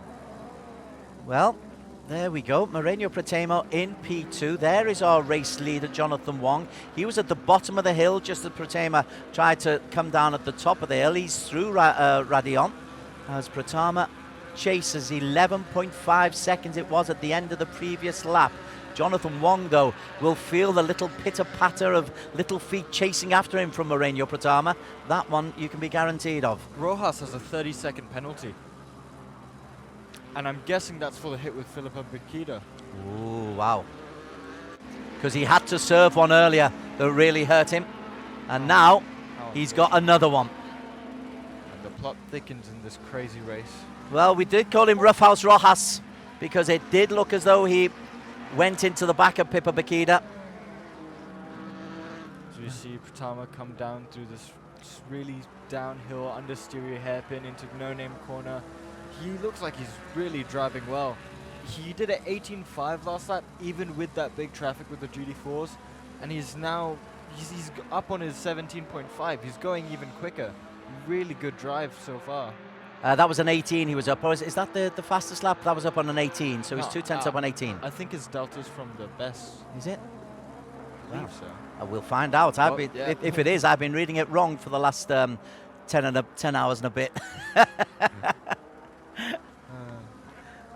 But whatever it is, it's a pretty rapid lap, although the GT4s, they've got to get out of the way. We've had that discussion with Kian about the upper and lower classes, and he corrected himself, Kian. Credit to him. Pratama seems to be, okay, getting a bit unlucky catching the GT4s in those parts of the track. But at the same time, even if you catch them in those slow areas, there's a way before the corner just to save a bit of fuel. You know, make sure you still get a really nice exit and don't have to lift for those GT4s. Because you don't want to lose time, and when you're stuck behind them in the middle of the corner or the exit of the corner, that bleeds lap time. Because where you're quick and where you make up lap time is on the exit, you know. You can brake late all you want, but in the end of the day, if you're not quick out of that corner, there's no lap time. It didn't bleed a lot of lap time, though, maybe 2/10, because he's got inside 2:18 once again. Yeah, he's really flying now, isn't he? Second quicker than almost anyone on track. Jonathan Wong, Paul Rojas is the man in P3 at the moment. And Pipa Bakida, I'm assuming, is going to close very, very quickly on them. There is Rojas. Where is Bakida? There comes Bakida, comes through and has closed that. Well, the gap went up to 9 seconds from 8, which suggests that Bakida had a bit of a stress problem, but she made up half a second on that last lap on Paul Rojas. And when she gets the bit between her teeth, Pippa Bakida, we have seen, is fabulously quick. Absolutely does. Philippa, she's been really quick today as well, hasn't she? I mean, in the wet, besides those 2 spins and the contact with Dylan, she was rapid. She could just close back up the gap even after crashes and a pit stop. So she's been driving really well, just a bit unfortunate with the incident. I can tell you there's some really good progress for our co-commentator, Amo Hazik. He's got himself up into P7 for Blue Steel Racing. He's got Cajun Ung just ahead of him, but Amo Hazik has got himself up into P7, which means that he's gone past Mohammed Afiq. Maybe they made a pit stop. Yeah, I can only assume that they did do. So that's good work. Yeah, and he's actually keeping up with P3 Rojas at the moment, so that just shows that his pace is pretty good right now. We're not allowed to show favoritism, but we are. Not favoritism. We're fine, I'm sure.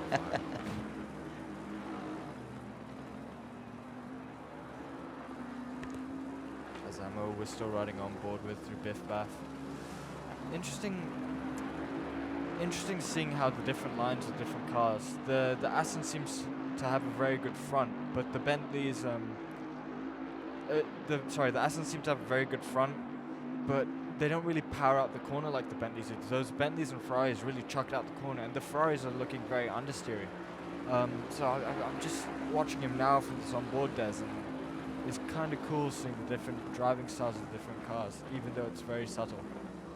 Just want to break into the GT4 race just for a little while, if I may. Alex Cheer is leading the way, but I believe we've got Mohammed Zikri on the line. We'll just have a little chat with Mohammed Zikri, because I want to get to the GT4 drivers to see what they think about the GT3 racers, bullying them a little bit, and also find out about the habits for Zikri and co. Zikri, are you online?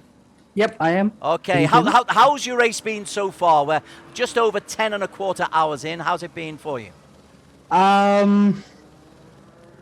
couldn't say. I think it's gotten worse as we go on, really. But yeah, we were leading before the restart, but now after incidents, they were down to 4th, and I think we're just trying to survive as it is now. In terms of, you are quite a way down, aren't you? But Nazir Asman's got a penalty that he must serve. Chester Lamb seems to be slowing down. Maybe there's a chance to get a podium in the GT4s for you. Let's hope so. There's still 1 hour 45 minutes. Maybe incidents in front of us that we do not know, and then we somehow win the race. But yeah, it's a little bit wishful thinking, but we will never give up again. There have been loads of incidents, some absolutely not the driver's fault. How do you cope with those changing moments? Because for 4 hours, the race was going swimmingly, then we had the technical issue, and then when you come back, there's rain. Yeah, it was kind of unexpected, I guess. I think Edward did superbly well with surviving the rain, and we did had an incident at the start of the race. And he brought us up to 3rd, so we were happy. But now, yeah, we're just gonna survive. We just make sure the strategy is right, just keep on moving forward. And how about yourself? Have you got another stint still to come? Yep, I got 2 more stints left of mine, and I'm gonna try to finish on a high. Excellent. Keep it on the black stuff, Zikri. Congratulations. Alistair's with me. Alistair, anything specific technical to ask, Zik? Just keep your head up, mate. You know, these races are long. The crossover periods and the pit stops where everything happens, you never know where it's going to end up. And with these drive-throughs, you know, they keep coming over track limits. It's a 60-second drive-through, so I have no doubt the possibility of winning is still in your hand. True. Thank you for the words, man. Yeah, best of luck, bro. Good call. 9th for them. Right then, Pratama, let's just focus because he has got in his sights the race leader, Jonathan Wong. Look at how much he closes down on the brakes. That is impressive. Nice rotation out through here. The Ferrari does look like it's slightly more understeer in the slow corners, but the advantage that Pratama has right now is very impressive. They'll come round La Source. And from La Source into Eau Rouge, and that'll be the opportunity if Pratama can get close. And we thought this would be another lap or so down. But with an hour and a half to go, an hour and 35 to go, this could be a significant move. Moreno Pratama, not quite close enough as yet, but might just close in down the long straight at the back. And Jonathan Wong, I suspect at this stage, is very worried. Yeah, Jonathan Wong will be definitely having a bit of sweat dripping down his brow. He'll be looking in the mirror. He knows Pratama isn't that close, but there's not much he can do to defend right now. He just has to make sure when there are those big straights, as Pratama's closing even more. Oh, Wong's got to defend here. Wong's got to defend here. Pratama's making the move. Wong defends. Oh, it's going to get really close. Pratama's just too quick. He could overtake anywhere he wants. Just has to choose the right place. GT4's about to complicate the matters as well. We could well go 3 abreast if they all do stay on the black stuff. This is exactly what Wong would want. He wants GT4 to compromise the Ferrari in any way. But the BMW didn't get in the way enough for that for Wong. Let's see if this Porsche up ahead could help Wong at all. Wong's going to make it down the inside here. And then Pratama's might have to sit back to Biff Baff. Near contact, the GT4 just gets out of the way. But the defense has been good from Wong, but we know it's just a matter of time. Hour and 34 minutes left. Caution's gone. You gotta push here. It's for the win. This is one of the most important part of the race for that Ferrari and Bentley right now. Wong has to make sure he gets a good exit, like straights from the corners leading up to straights just like this, because these are the straights here and the one after the source where overtakes happen. Wong, stick to that inside, man. More. He just manages to hold on and close that gap. So that's a whole lap of defending from Jonathan Wong. Their lap time as they both go through is a near identical, as you'd expect, 2:20.2. But Pratama just right up the backside of Jonathan Wong. Now again, this time he is close enough, surely. This is very close, and there is a GT4 right ahead of them as they make their approach to Rouge. In fact, that GT4 might get in the way between the Bentley and the Ferrari, and it does, just about. The Ferrari's going to be smart here. They'll take the early lift, slam on the power, get past that GT4. Pratama's not worried. He's just going to keep piling on the pressure to Wong, and he's going to hope that Wong makes a mistake. But even if Wong doesn't, I can't imagine that this battle will last very long. You know, the Ferrari's just so quick. Well, for a moment, there's a 5/10 of a second lead for Jonathan Wong. Again, they can mainly really hope that, because it depends all on the pit stop strategy, doesn't it? If they can make it a short pit stop for Jonathan Wong, Pratama has to really fuel up and take a longer pit stop. But that pit stop advantage seems to have disappeared. Yeah, I'm not sure what happened with the Bentleys. Maybe it was just not enough time to be able to save a full pit stop. We always knew that the Ferraris and McLarens were quicker than the Bentley on pace for pace. But that Bentley is just incredible at tyre saving and fuel saving that it's such an advantage to have over a long 12-hour race. Unfortunately, I think the red flag also hindered their progress. A little bit. They were the unhappiest team of all. It's got to be said, Waco's Predictable Racing, about the red flag. It came through in all the chat that was going on Discord and on WhatsApp. There was a lot of communication, but they've held on until, well, 1 hour and 30, but now you suspect the worst for them. I was going to break away, but you've got to stick with this one because the far chase shot is there of Pratama. He's closed in once again. The Legion of Racers team look like they are going to pick up P2 in the overall championship. Pratama looking at the outside. Wong taking defense. Wong has gone wide. Wong's gone wide. He's got the inside before the left-hander, but that Ferrari's ahead right now, and the Ferrari has made the move stick due to a mistake from Wong. It's too much pressure from Pratama for Wong to handle. And there it goes, there's a lead change. As Wong takes a look down the inside, Pratama turns in early just to say, no mate, you're not coming down the inside here. That BMW is really close now, on the way to Rouge. It's going to be pretty interesting to see whether he can make a move at the end of this long straight. It'll be hard to see, but that Ferrari is just blindingly quick, and I'm sure on that maximum attack fuel and map engine mode, as he runs wide a bit at Radeon, maybe he got away with track limits, maybe he got one, but at this stage you do not want a track limit and possibly have a drive-through. So we have a new race leader. Let's just have an overall update on where we are in the overall championships. And in terms, you've got Pratama, the Ferrari leading the way. 0.6 of a second clear of the Bentley. Rojas in the second Bentley. Bakida closing in P4. Gafour in the McLaren P5. The best of the Aston Martins for Ung, and Amo Hazik doing a fine job in P7 with Afik. I believe in P15, let's just have a little look as we go back to our broadcasting. GSR Motorsports, we're on board with Mohammed Kamal Ali, and I believe his teammate Kelvin Powell is available for us to have a quick chat with, to talk about ambitions, where they see and where the race has gone. Kelvin, are you on board with us? Kelvin, can you hear? We can hear you just about, Cal, but you might need to bring the mic a bit closer to the place.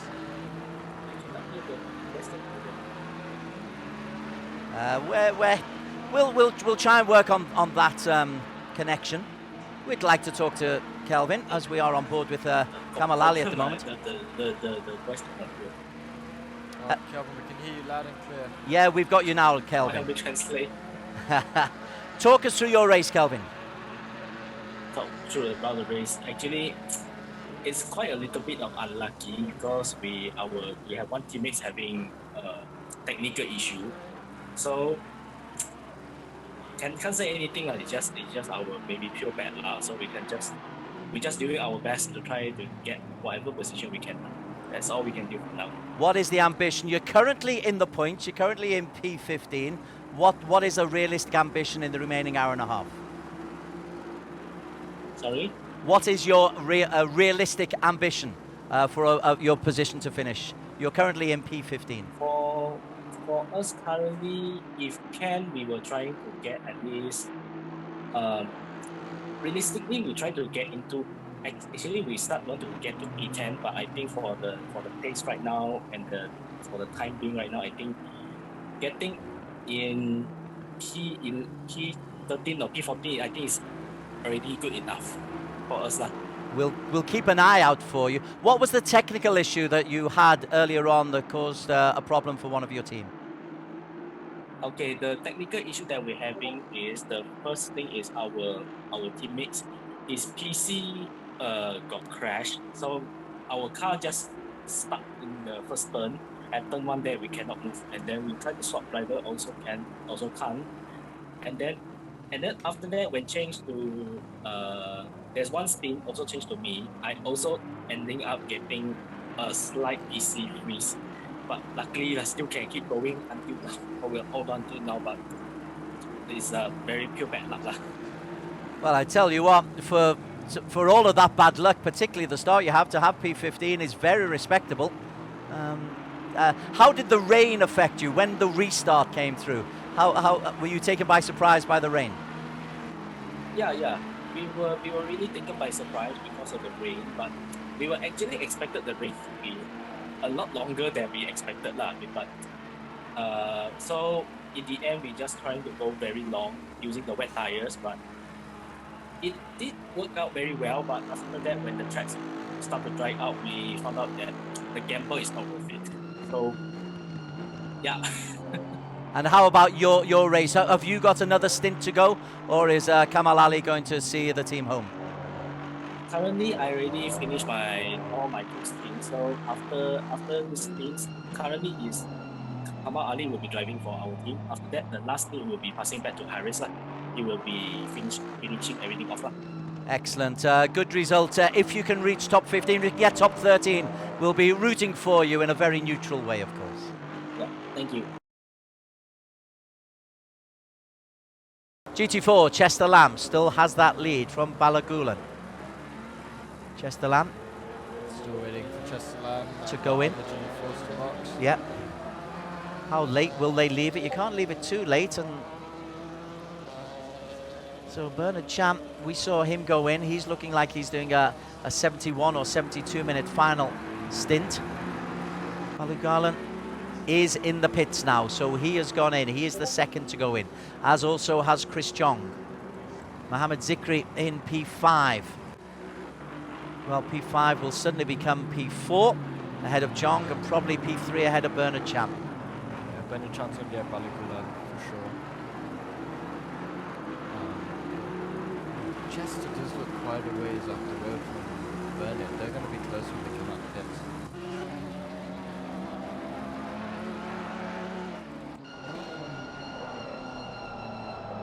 Brakes squealing on these GT4s as they don't have much downforce and are a bit heavier than GT3 if I'm not mistaken.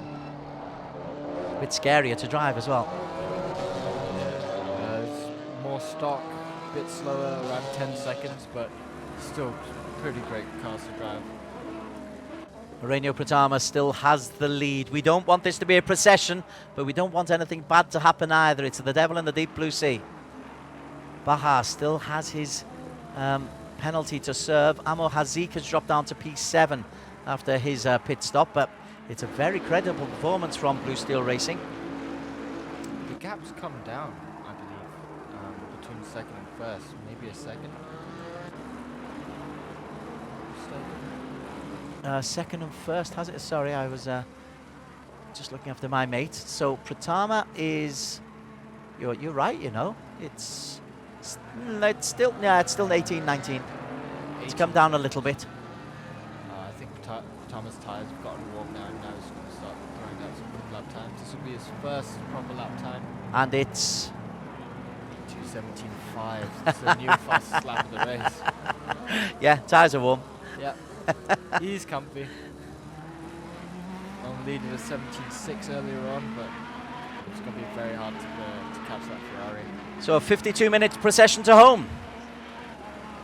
52 minutes of no mistakes from Pratama. Will he do it? Kajin Ung is into the pits. That will allow Amo Hazik to go back into P6 ahead of them.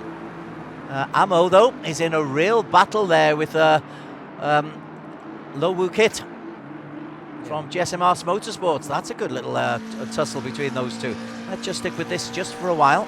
It's good to get some actual genuine racing. It's just 3/10 between them. This is a positional battle for P7.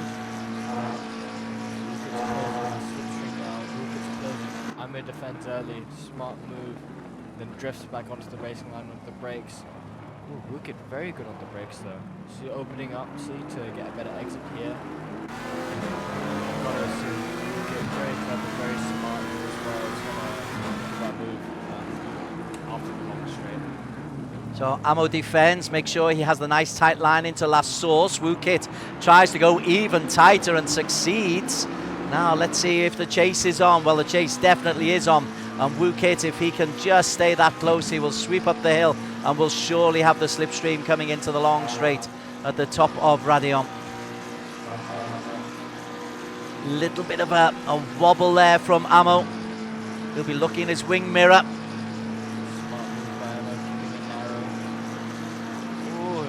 Up ahead. Is that the mean machine that might get in the way of our battle here? And Amo, Ammo holds his nerve. Wu Kit tries, nearly takes the back end, and behind them there's one of the big Bentleys coming through in as well.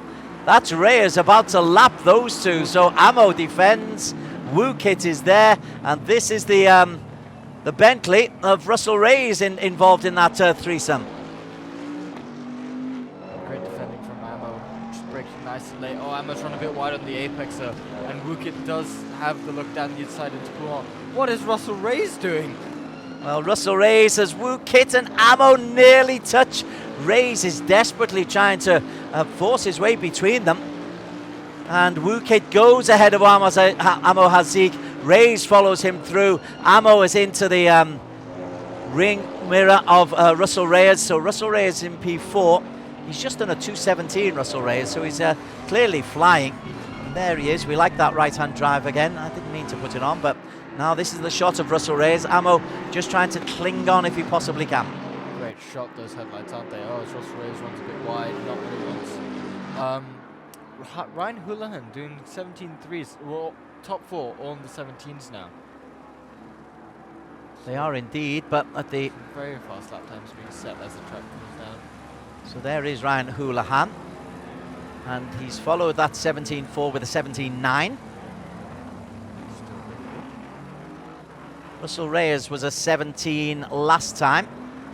But he's been involved in that little battle, and that has cost him a bit of time. That 17 becomes a 19, but it's because he was involved in that battle. A great little battle, by the way, from Ammo Hazik and Wukit Low. And Ammo's not giving this one up, you know.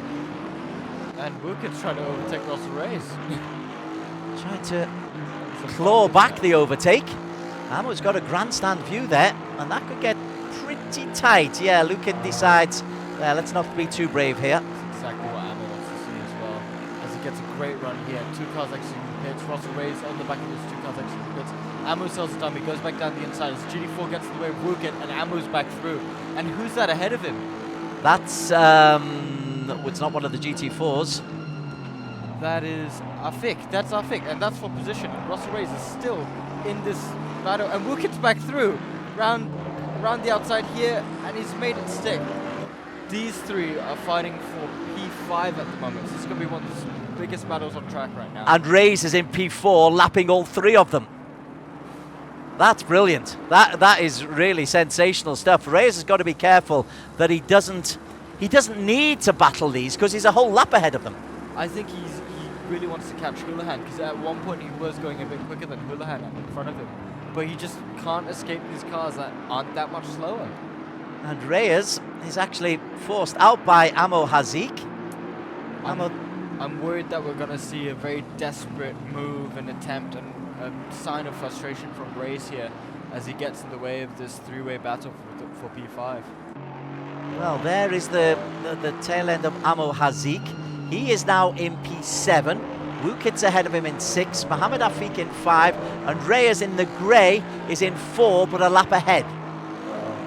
So Ammo pits at the earlier side of these guys, then Wukit, then Afik ahead. And what that means is, I think Ammo's past that period of the fuel holding back the tyres, and now as he gets lighter, he's only going to go quicker. Wukit's tyres are still fresh, so he's going quicker at Ammo at the moment, but he will slow down. And Afik, his tyres are brand new, so he's going to be a lot quicker, but in 2 to 3 laps, he's going to go a bit slower due to that fuel being too heavy for the amount of tyres he's on. So these guys are going to bunch up real nice over the next 46 minutes. So we will keep coming back to those 4 as they go together around La Source. It was a lot tighter. They were 4 abreast, 5 abreast as they came out of the pits this time last lap around. 46.5 minutes still to race. That is Afik in 5. Behind him is Wukit in 6. Behind him is Ammo Hazik in 7.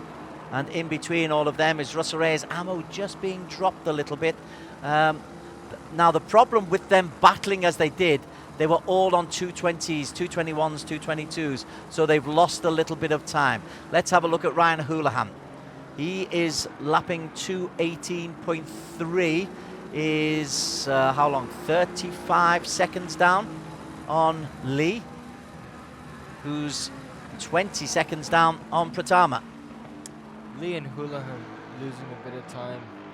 but Pratama just impressive once again, sticking in the 17s for the last few laps. Well, there is Pratama. Making his way to turn 1. Wow.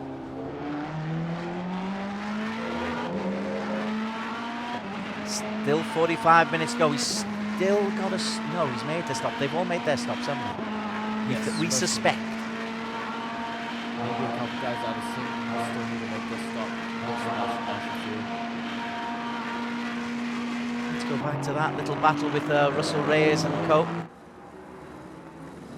Ammo has just been dropped a little bit. Reyes has been able to lead Lo Woo Kit, who we've not really mentioned Woo Kit for GSMR Motorsports. There he is in the yellow wingspan.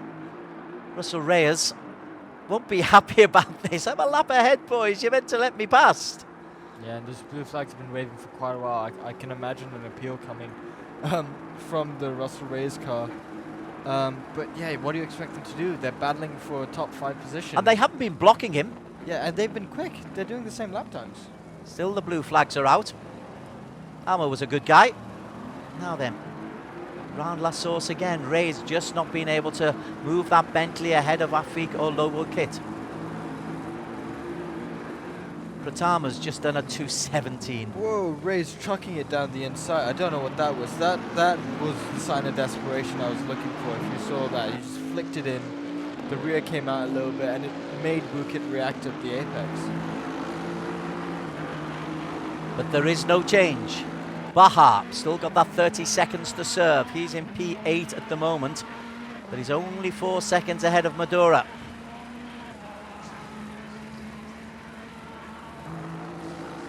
Wookit 4/10 with an Afik now. Yevon David is into the pits. Who's that behind him, right on his tail? It's the GSMR team, isn't it? How about the ties? I wanted the ties to do well. I want them to get into the top 15. P18 at the moment. This is Sucampino. He started off in the car for the first 2 hours or so, and he's going to finish it. Good to have the ties back on board. Afif in P19 for Mean Machine. Irfan from MP RGP in P20. A colour in there as well. Yeah, alongside with the white BMW. Mazdi for Mean Machine. He is chasing and just being lapped by Ryan Houlihan. Kira Lam it was who went into the pits in the Bentley. So these are the guys I was saying. A couple of them might be out of sync, having to box just for a bit of fuel. I imagine these guys will probably take tyres too with 40 minutes to go. Pratama still leads, goes past the team racing line. Mohammed Zikri from the GT4. The countdown is on. A 12-hour race, not without its problems. But they came early. Effectively, it turned into a 6-hour sprint, if there is such a thing. Bernard Chan is back in the lead, I understand, in the GT4. Is that right? Yeah, Bernard Chan has gone into the lead. That means that Calix Poon has gone into the pits, and that's a driver change. Matrio is back. That's a driver change. Zikri has got himself up into P4. Now, when we spoke to Zikri Hakimi, he was saying P4 would be great if they... P3 would be great if they possibly could. He's just got to get out the way of a couple of GT3s. That Ferrari, I don't know what it's doing. It's just crowding that car in the apex. Not what you're meant to do when you lap people. But yeah, great job by Racing Line to get back up into P4. Chris Chung for Team Uncle One in P5. And Justin Hung, first time I've seen him in the second Kamachi Racing, followed by Mohammed Ayman Harith from Hyperbuilt. Tenku Ursyad, well, he's dropped off the pace quite a bit. And Ming Chu Yan from the Academy, car number 22. And last man out on the track is the 31 cars who are still out there in the 2 categories. Let's go back to the man who is leading everybody, Moreno Pratama. What's the differential? It's around 20 seconds last time I saw. He's just posted a 2:18.0. Let's go with Lee, who is P2 at the moment. Doing 18.2, that's very respectable. And Russell Ray's doing 80.1 behind, but Ryan Houlihan's dropped off a little bit, doing 19.0s. 20 seconds, the lead. Houlihan. Long lead just did a 79, which technically is catching up a teensy-weensy bit to Pratama, but not nearly enough as he needs to with the next 40 minutes. Need another 12 hours. Yeah. Even that might not be enough. Russell Reyes, the man in P4. Let's join there. There you go. It gets crazy. That's a Stratos Motorsport about to be lapped. And so that is Afik goes past. Wukit goes past. Reyes goes past. Reyes has got past Wukit. And Amo Hazik is still in that little mix as well. Reyes is going to go down the inside. Looks at it. Not quite. This is a great little gaggle of cars. Well, 5 in a row. 6 in a row if you include Amo. Oh, very, very tight. Afik it is, who is in P5. Followed by Russell Reyes, who's in P4. Whoa! Oh, that was that Wukit, who went a long way round? No, I think it was the other. I think it was the other GSMR Motorsports player. Lapped car. Well, that's getting out of the way. Did he do any collateral damage to Amo Hazik? The answer is no. There's Bahar under pressure. There's Medora. And there's Art Vanderlei. I'm still trying to work out who it was. Wasn't Afif, I'm guessing now. But Moreno still holds that 20-second lead as he comes to try to lap a mean machine racer. Slap's looking pretty good from Pratama. He's a 10th up on his best, which is 17.5. As he finds traffic here at the very last corner of the lap as he heads towards the line. 17.5. Very impressive. Just 1/10 down on his best lap so far. And that 20-second, you just keep doing, actually you can afford to be doing 19s and still not worry about it. You're so far ahead, you can lose a second a lap, maybe more, and still take the victory. You wouldn't want to leave it that close, but you could. Yeah, I mean, he's in pure control right now.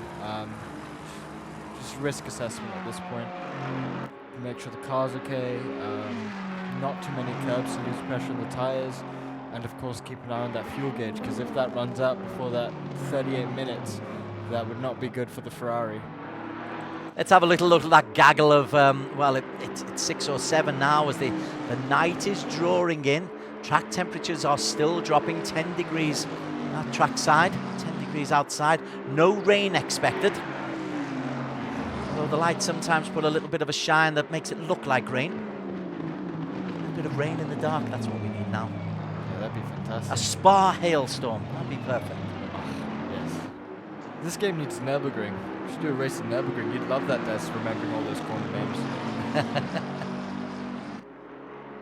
When I say Nürburgring, I don't mean the GP track. Yeah, you mean the big one, the 29 kilometer Green one. hell.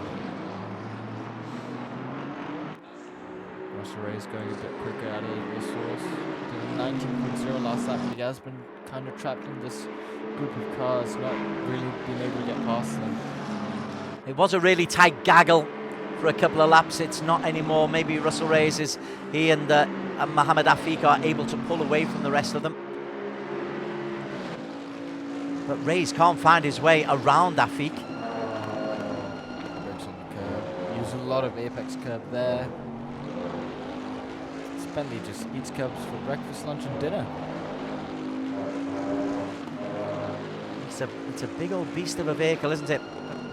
Remarkably nimble around the corners or just tugs onto the surface.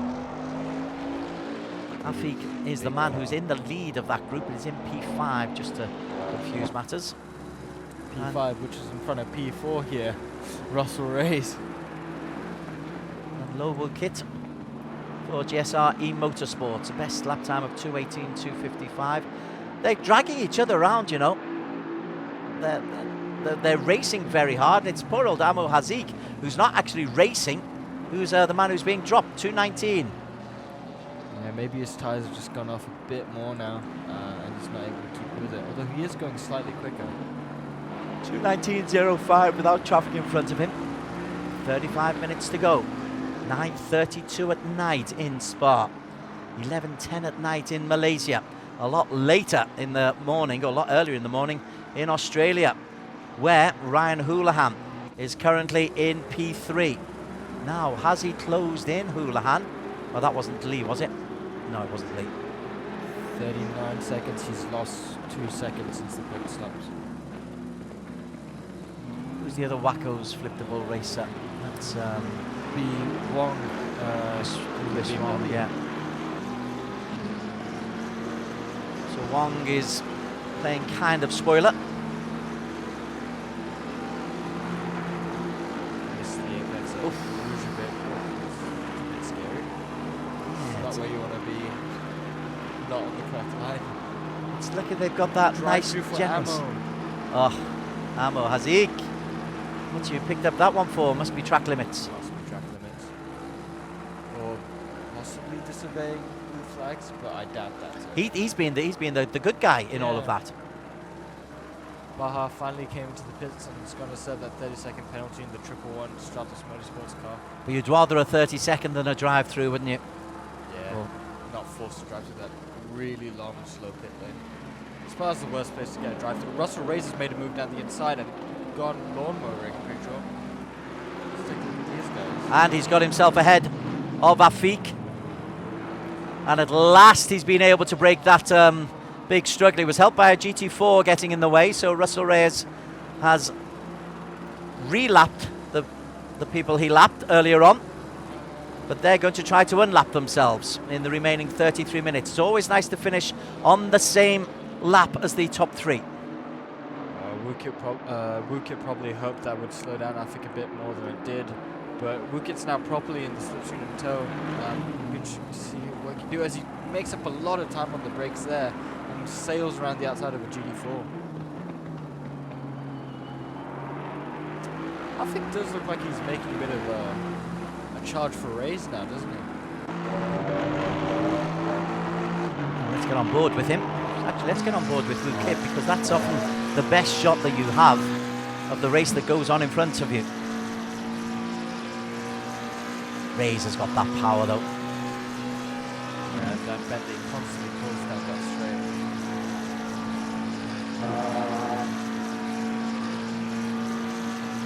On the brakes, just at about 150.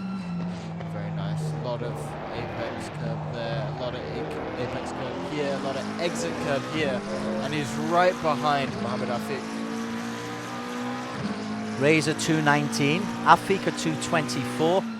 Lou Kit with a 19-1. 19-1. He has closed that one in. What kind of an exit do you get out? It's a good apex. You got really close to that wall, but sometimes it can be a bit bad for your exit if you get too close to that wall, because it means you're taking an earlier apex compared to a later apex that allows you to stamp on the bottom slightly earlier. So no real change there, although there could be a little bit of fun coming up now, because GT4s are about to get in the way. Reyes has got to negotiate that, and they've got this right, left, right. That's a Stratos GT3. It is a Stratos, isn't it? Gosh, they are struggling big time. Is it 222? It's not Bahar. It is Bahar. In front of Bahar's that mean machine car. There's what Bahar has got behind him. He's got blue flags being waved all over the place. A very dirty rear rig. Mechanics are not going to be pleased. Russell Reyes flashing his headlights, letting Bahar know, please get out of the way. I do not want to be involved with these guys behind me again, and I want to catch Houlihan in front of me, who is going slightly slower. Bahar doesn't get out the way, and Russell Reyes again is going to be frustrated. I mean, it's great to be racing like this, but Reyes made a mistake, and that means right behind him, Mohammed Afik is closing in. There is Afik, because Reyes just lost a little bit of momentum, and that allowed Afik to close in. Reyes was focused on the Stratos Motorsport of Bahia. 6/10 wicket to Afik. That's most definitely our quickest on-track battle right now.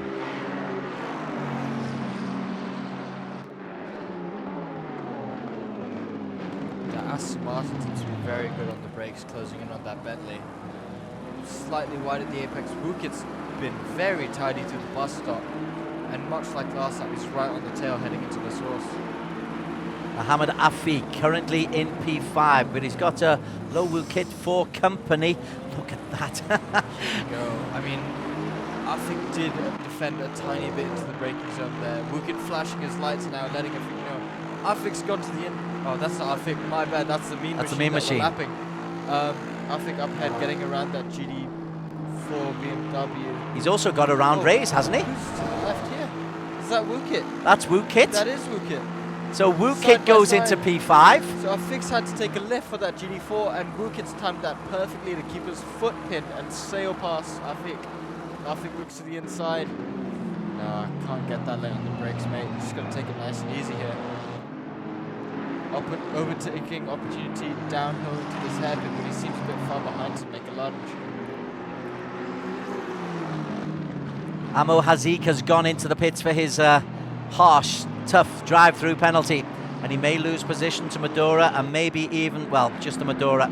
Indeed he does. He drops down into P8. This is the battle for P5. Reyes at last seems to have broken that, but he can't get beyond Baha.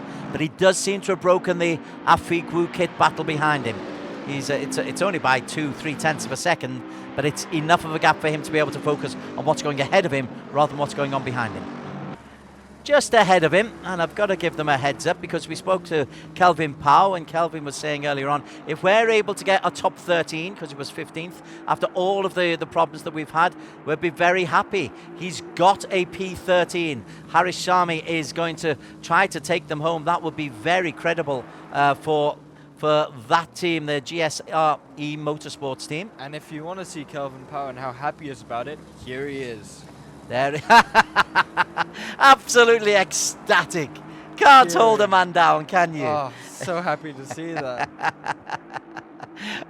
I'm wondering if he's watching the stream. Big smile if you are. No, he's not. Nice. But his teammate is in P13 up at the front. Pratama's lead is 28, 38. It's coming down just. No, it's not. It's going up a little bit. It's 25 seconds ahead of Lee Kin Long.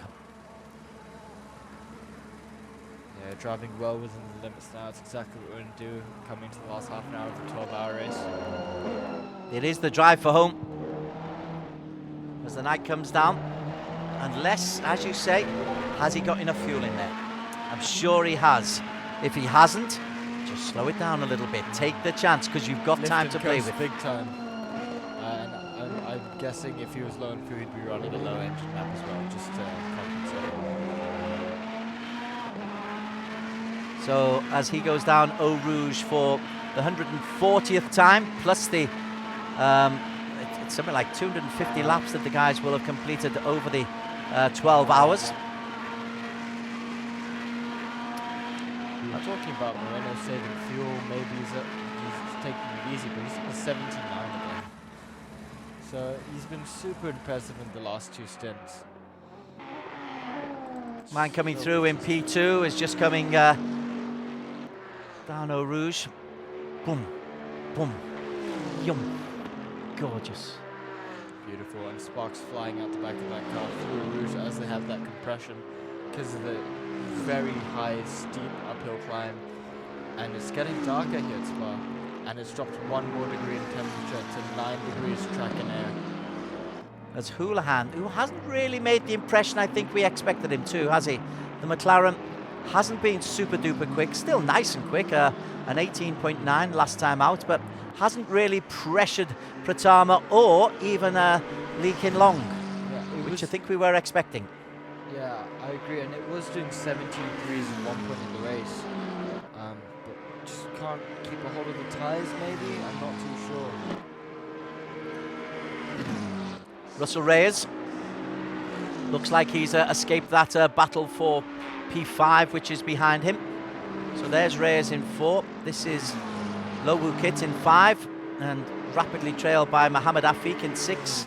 And Madura, he comes around La Source and will start to go down that beautiful hill in P7. Amo Hazik has served his penalty, his drive-through penalty, which must have hurt big time. Mean Machine in P7. Sparks flying and accentuated by the fading light. It's 9:43 p.m. local time in the Ardennes. Amo Hazik, he comes at the end of his lap. He is now finished 140 laps. He'll be going into lap 141. And Amo has just completed a 2:19.8, so that drive through has stopped him being really competitive, but he's 3 laps ahead of Art Vanderlei. Let's have a mini look at Bernard Chan. He was the man who was leading the GT4 race and still is leading the GT4 race by 30 seconds. No, it's not. Yeah, it's 30 seconds, isn't it, from Calix Poon. The last lap was quite slow, so maybe he's just taking it easy as well. No real reason for him to push too hard, and he knows that he's got the pace of the Porsche to pull away if he needs to.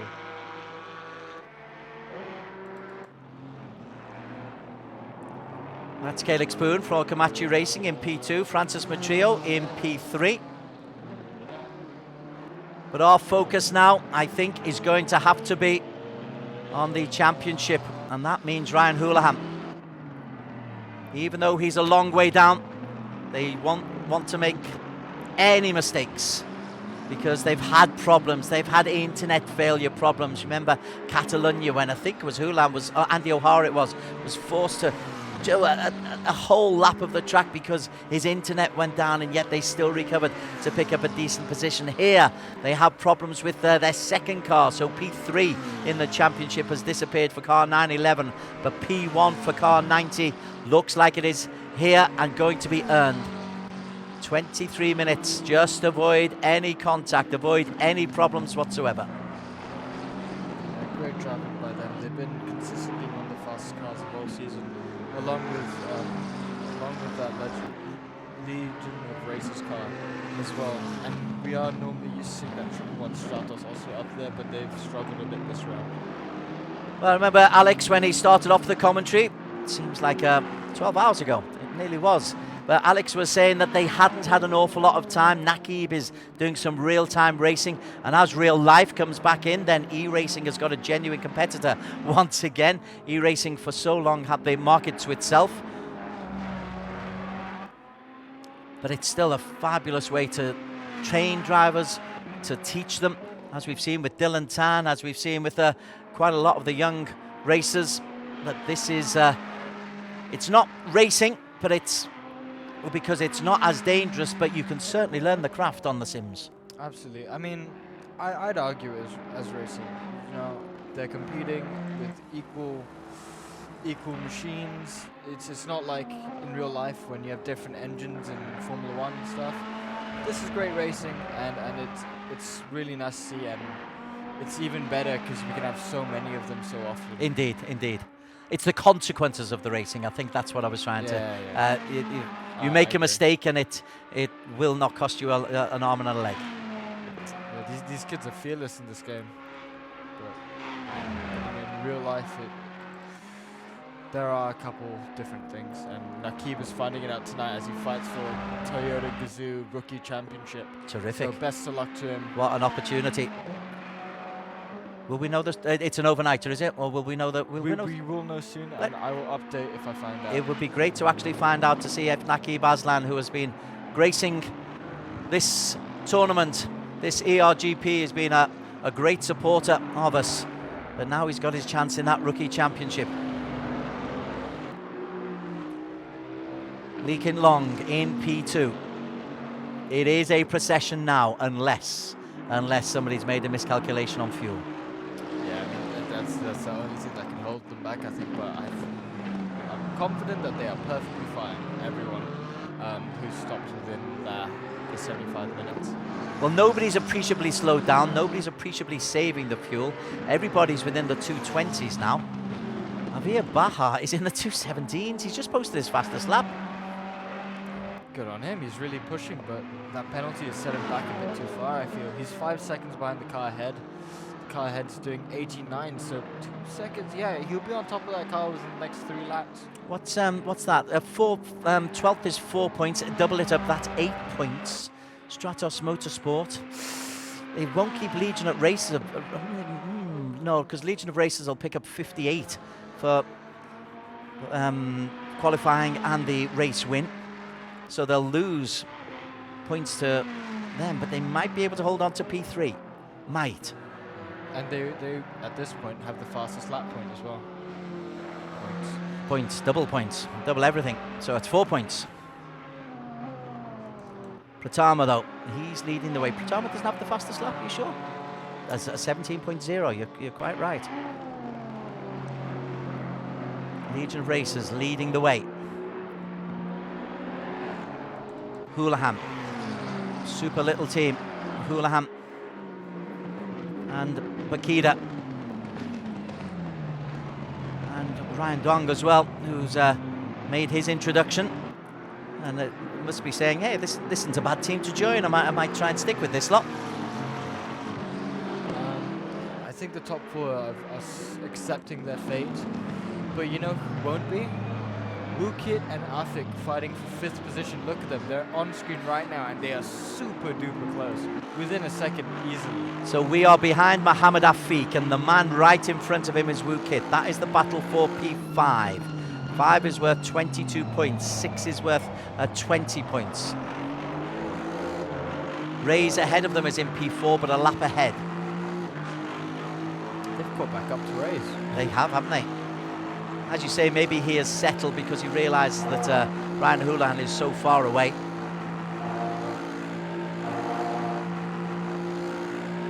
Medora and Hazik, are they close enough? Is Hazik? No, that drive-through has just destroyed Amo's chance of making it into the top 6.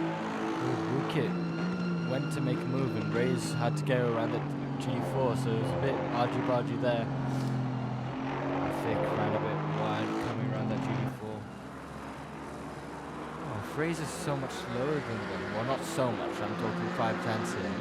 They're going to bring 5th and 6th into close competition. It's going to be really close. 17, 18 minutes to go. What are they lapping at? They're lapping at 2:20, so that's a little divide that. 6 laps? Lefts, 4 laps. 2, 4, 6, 8, 9, 10. 5 laps. 5 laps to go. Take us up to 148 plus the 80 odd that we had before the red flag. Changed the whole momentum. And even though he's got P2, Lee Kinlong, I don't think he'll be thrilled because he had a strategy for a 12-hour race and it was looking like a really good strategy. It's not bad if you come P2, but he would argue that it could have been even better. Yeah, I think the Bentley was the best car for this race. It wasn't the quickest, but it was definitely the best race car. Best on fuel, best on tyres, and if there wasn't that red flag and server crash and updates from ACC, they would have won this race, I feel, if it played out how they wanted. If ifs and ands were pots and pans, beggars would be choosers. Well said. I have no idea what it means. There's our race leader, Legion of Racers. Let's look at, well, car 222. Ryan Keith is having a little go for Stratos Motorsports. He'll be out of the points. Kira Lam in the Bentley for GSR Esport down in P22. Dan Sandner is out of the race. Bernard Champ is still leading that battle in the GT4, and that means that Bernard will be champion and the Academy will be champion. Is that right? I understand. Yeah, well, they will be very happy with that, I feel, as they were struggling, I believe, in the first round. But here they are. Just something really significant happened because they were down in P4, P5. It must have just been an early pit stop for them and a later pit stop for the others, which is exactly what happened on the later rounds. But they made up so much time. Yeah, I think the grid was quite close in GT4. They just got pushed to the back, and then they were out of sync because they had to make an earlier pit stop than anyone, maybe for damage. And it's played out well for them, luckily. Not luckily, they put themselves in that position, but definitely helped that it didn't lose them too much time. Alex Boone from Komachi Racing will be in P2. Fantas Matrio in P3. Hakimi trying to make up P4, but too far behind for Matrio. Again, double points available for GT4. So Team Racing Line might miss out on a team prize, which is very frustrating for them.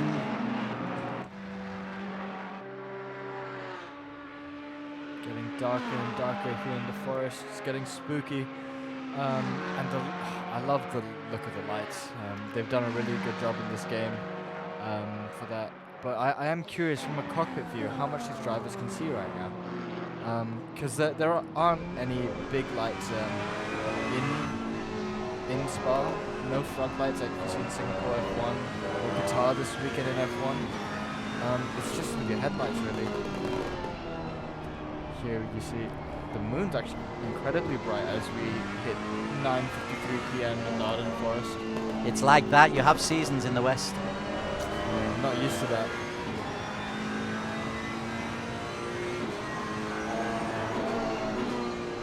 Coming through Poulan, carrying a really strong speed to there, flat here. Use the exit curb, open it up, try and minimize scrubbing, braking into Biff Baff at the curb.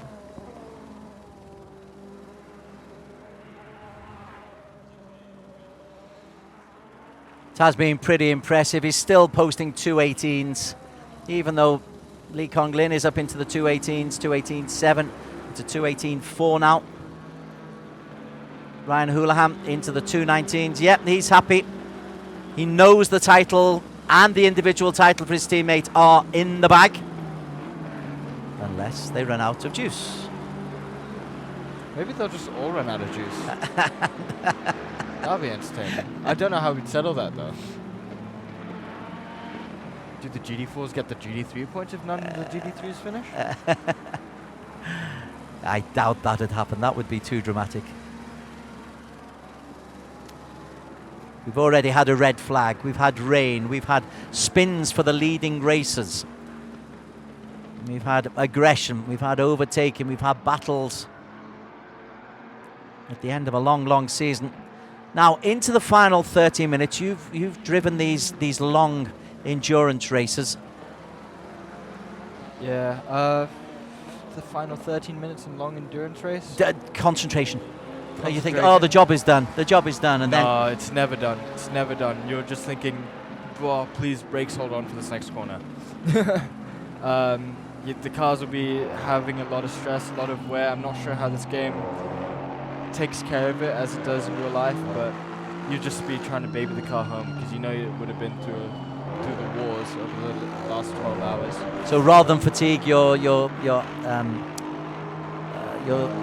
what's the word I'm after? You're pushing. You're pushing. Your senses are heightened.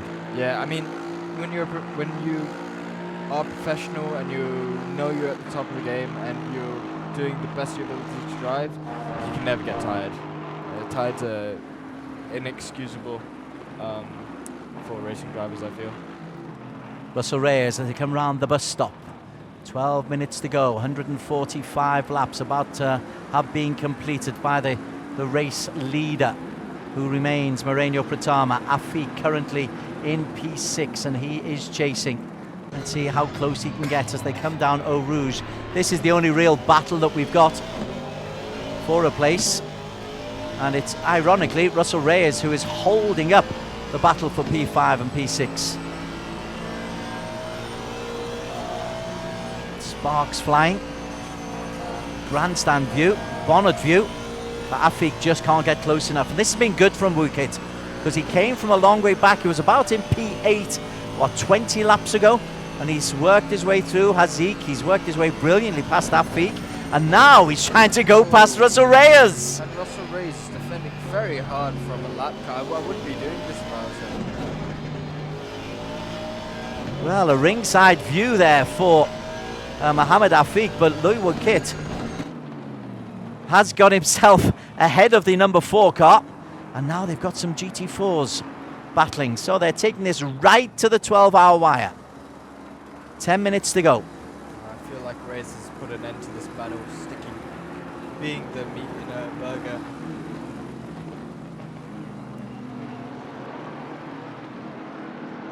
GT4 doesn't cause a problem. Let's go on to Moreno Pratama once again. Pratama. Dylan Tan has driven the bulk of this race for Legion of Racers. Luis Moreno from the Philippines making up the triumvirate. It's Pratama who's in there, driving us home. Track temperatures down to 9 degrees, no rain. rain is what caused a multitude of problems at the start of this second lot of 6 hours after the red flag. 10 minutes to go now. It's happening, isn't it? This is the end. This is it. And Pratama has increased that gap to 30 seconds from 20 seconds. Afik's got a drive-through. Oh, wow. That hurts. That's... Oh, poor Which he him. goes straight into take. He will poor- be kicking himself. Oh, a drive-through in the last 10 minutes. No, it's not what you want. How unfortunate. What that means is Madura will be able to steal P6 from Mohamed Afik. So Afik was pushing for P5. Instead, Madura Gifted P6. gifted P6. And Ammo might come into the reckoning as well. He might just, you know. But Afik, well, I'm guessing that's pushing too hard behind Bukit and causing track limits. So that's the only explanation I can think of. So there is Madura. Let's go on to Afik, and it takes forever. Oh, it's Eau Rouge as well. That makes it even worse.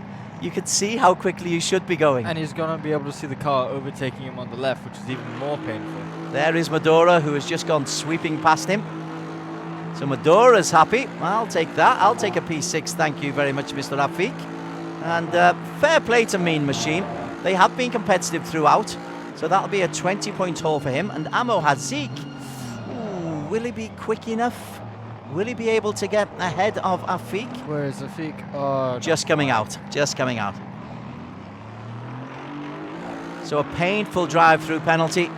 Amo just not able. So Amo's own drive-through penalty cost him dear. But he also wasn't lapping quick enough either. A 220.2. So Amo will come through in P8.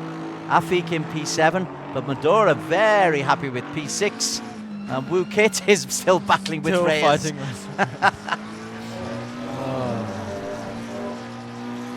I think they're just having fun. Yeah, I think it's either It's that. been a long race. It's either that or they really Look at don't him, like he's each weaving, other. He's weaving, look at that. Maybe they're good friends and just saying hello to each other. Well, Reyes couldn't get a penalty for that, could he? For double maneuver? No. Not close enough from Bukit anyway.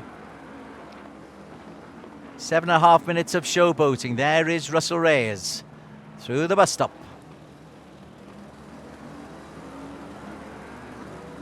Ahead of them, Pratama is way, way, way. He's more than half a lap ahead of the man in P4, sorry. 30 seconds ahead of the man in P2. And Ryan Houlihan, what's that? More than a minute and 10 ahead of Ryan Houlihan. What's that car next to him? That's Is that the number 1 Ferrari again? Mark Voltaire Elman, it is indeed. Sim Racing Filipinos, who've had a tough day at the Spa office. Well, a tough day at the Spa. Spa office, tough day. Words that don't really make sense together.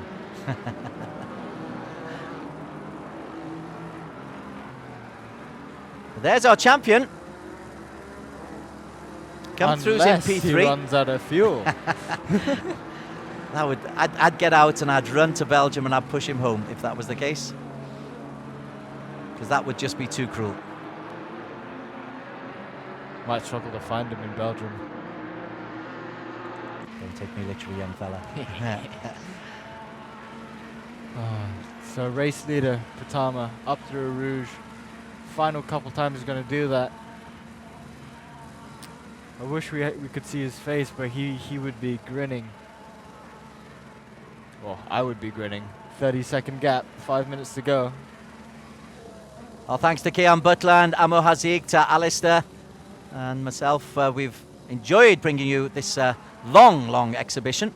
It's amazing how quickly the 12 hours does disappear. Alex has set this up. Alex Young, it's his. He's the designer. He's the operator. He deserves all the credit. Even if things go wrong, it's Alex who's sorting out the problems. And this is the end of a long endurance season. 4 4-hour races, 2 12-hour epics. And it's not quite as close as we would have liked at the very end, but Moreno Pratama and the Legion of Racers have been a class above. It was fascinating right the way until the final pit stop change, but when Pratama came out, it was very good. Let's have a look at a battle for a place that is taking place down in P12. Sean Vu is right on the tail of Chris Wong, so the BMW, so this is of Chak Ming Wong, sorry. So this is going right the way down. Waco's Flippable Racing for P11. So he's 11, Vu is in 12. Is he close enough to really ruin Wong's day? The end of 12 hours, come on fella, you don't want to overtake me here, do you? I think Wong might have got past Fu actually. That might be my mistake because he's pulling Wong away, isn't he? Pulling away. Haris Sharmi in P13, credit to him. Ray Rischio in P14. And the always willing Paul Faustino in P15. Don't hit the GT4. So he chooses to go to the outside into the braking zone of Biff Bath. Clever decision. Down in 20th position, there's a 5/10 gap between Mardini and Arif. But I'm not sure what's going on over there. Other Mean Machine car. As you can see, we're looking for storylines for you. Bernard Champ for GT4s. He looks like he is going to both win the race and therefore complete the championship in the GT4. 13 laps down, but 30 seconds clear of Calix Poon. I would need a catastrophic finish. Calix Poon is 5 seconds ahead of Francis Matrio. Two BMWs, 2 and 3. Zikri Hakimi in P4. Bernard Chan's been really strong over the last couple since he's driven. You know, he's been the fastest GT4 on track. He's got the fastest lap now as well. So brilliant job by him. That car was also down quite a few positions. So great job by the Academy guys. Looking to take the championship within the next 2 minutes and 45 seconds. As they come on to, will this be their final lap? No, they'll have one more lap to go. Might be 2 more laps depending on Pratama is. Yes, that's what it's all about. Yes, it will be 2 laps, won't it? Because Pratama is halfway round, so Pratama will finish this lap and then we'll go on a victory lap of Spa-Francorchamps. 7 kilometers of complete freedom. There's nobody in front of him. There's nobody pressing behind him. He's got Haris Sharmi maybe as a target just to guide him through. Haris P15 has been lapped a couple of times. This car's been the fastest on track. They've nailed the setup and the lap times. Drivers have done a super good job, all of them. And as they head on to their last lap, as we get the message as well from ACC, this is the final lap the leader's on as he heads into La Source. Nice and tidy. Final lap for him. P2, leaking long. No real pressure for him. P3, Ryan Holohan. That's the man we will be keeping a close eye for. And we'll also just make sure that there's been no real problems for Bernard Champ, as he's on his final lap as well, car number 21. So this will be a race win and a championship victory. 50 points available. I think Bernard was second fastest in qualification. So this is a 58-point tally for him. Plus a couple for the fastest lap. Plus a couple for the fastest lap, 4 points for the fastest lap, so a 62-point tally. Yep, that pretty much ensures he will be champion. And we'll go and visit him. He's under pressure from one of the Bentleys. Is that Russell Reyes? Has Russell just let things go? Surely not. Russell, yeah, it is. Russell has just let Wu Kit disappear. He said, I've had enough of this battle. Yeah. They're having a little friendly battle early on, weren't they, with their weaving, as the GT4's cutting across the grass there at Blanchemont. Pratama, this is the victory lap. This is the enjoyable part for him. Gotta stick with him, don't we? As it's his final lap, and he's been leading majority of this race, this car. Dylan Tan driving really long time in this Ferrari and putting them in a great position to receive a win. Luis Moreno also deserves his credit as well. It is a team thing, but Dylan Tan, you're That's quite right, had a huge part to play. GT4 gets in the way. Don't want to crash on the last lap. As we look at Dylan Tan here, he seems pretty happy. Hands on his head. As they break into the final sequence of corners, Des.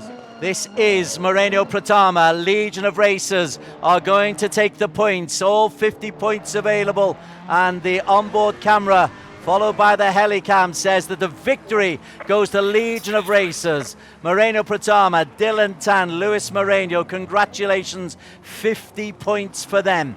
They will move definitely up into the top 3 in the team championships, possibly even into the top 2, depending on how many points Stratos Motorsports have, as Afik picks up another penalty. This is the man in P2, Waco's Fliptable Racing, Lee Kin Long. He raced superbly, had a wonderful race strategy, and is rewarded for a P2 for Lee Kin Long. But the glory, the real glory, the championship, the team championship will go to Laundry House Endurance. Ryan Houlihan, Pippa Bakida and Ryan Duong, they'll make their way through. They will win the team championship undoubtedly, and Philippa Bakida will also win the individual championship. So while Pratama and Legion of Racers can enjoy their victory and Lee can bask in a P2, although he has picked up a penalty there, so it might not be a P2, it might be a P3. Lee's picked up a 132nd penalty. So, but Ryan Houlihan will drive Laundry House Endurance to the championship. The first ERGP Endurance champions. They come from Australia, and it is Laundry House Endurance. Cue the celebrations. And you know, I think Reyes might also get P3 because he does look close enough to Lee's car after that 132nd penalty. I'm baffled to wonder what that's about. But we've got to take a look at the GT4s now. Bernard Chan leading on the last lap of the race and will win the championship as he heads into these last couple corners at the bus stop. Braking. He nails the apex, nails the next apex, uses all the road on the exit. And he is the champion of GT4, the Academy. Brilliant job by them. So it's a team and a win double. The headlights are flashing. GT4, Bernard Chan has got himself the victory. Moreno Pratama is the race victor here, but our overall champion. Yeah, let's leave a bit of rubber. Let's worry the environmentalists, even if it's in a virtual way. Ryan Houlihan is in 3rd place, but his team are the champions. Congratulations coming in from all over the place. And to Team Laundry House, brilliant addition to E-Racing GP, and no wonder the celebrations are going on. It's early hours in the morning over in Australia, but I'm sure there might be a celebration drink on the cards.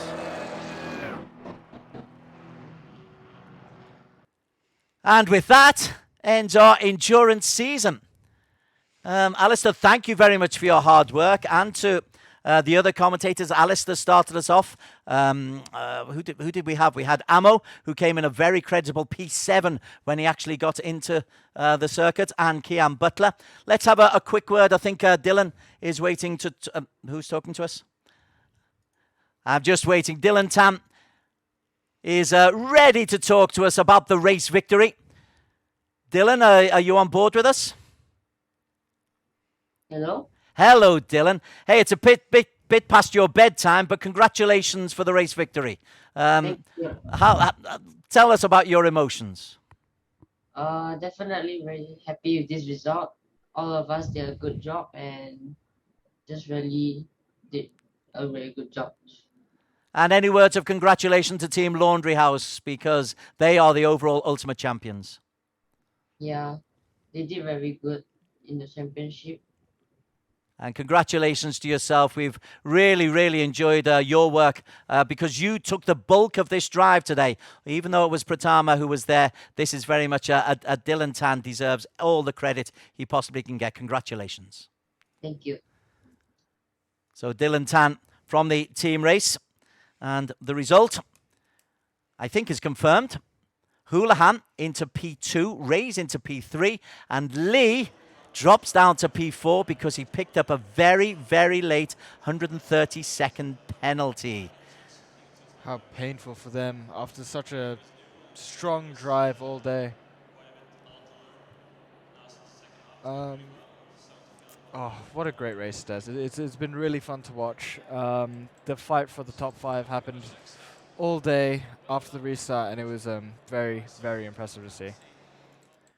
We're just trying to get the final result on. Sadly, the graphics not working. It's decided that the season has ended. But Bratama takes it for Legion of Racers. Ryan Houlihan for Laundry House gets P2 ahead of Russell Reyes. The Bentleys in 3 and 4. Wacko's Flippable Racing. Gosh, that is tough to take. They weren't happy about the red flag. They weren't happy about the rule changes, but that no doubt will come at another time. In the meantime, many, many congratulations to the Academy, who picked up the victory in GT4, and also to Laundry House from Australia, who won the inaugural Endurance Championship.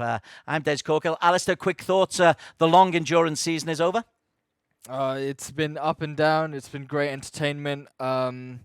Looking forward to next year's. Hopefully we have one, and it's as competitive and great with racing as it was this year. Indeed. To all the competitors, this is all about you. Our thanks for your patience, for your endurance, and for your sportsmanship as well. It was nice and competitive. Our thanks to our sponsors, Royal Selangor, who are providing some lovely trophies, to X-Parks, who are a great experience, particularly for karting, and of course to Casio for Edifice, the official timepiece of E-Racing, ERGP Endurance. It's been a long old day. There's been a lot going on, but at the end of it, the champions from Australia are Team Laundry House. Congratulations to them. We'll see you next year.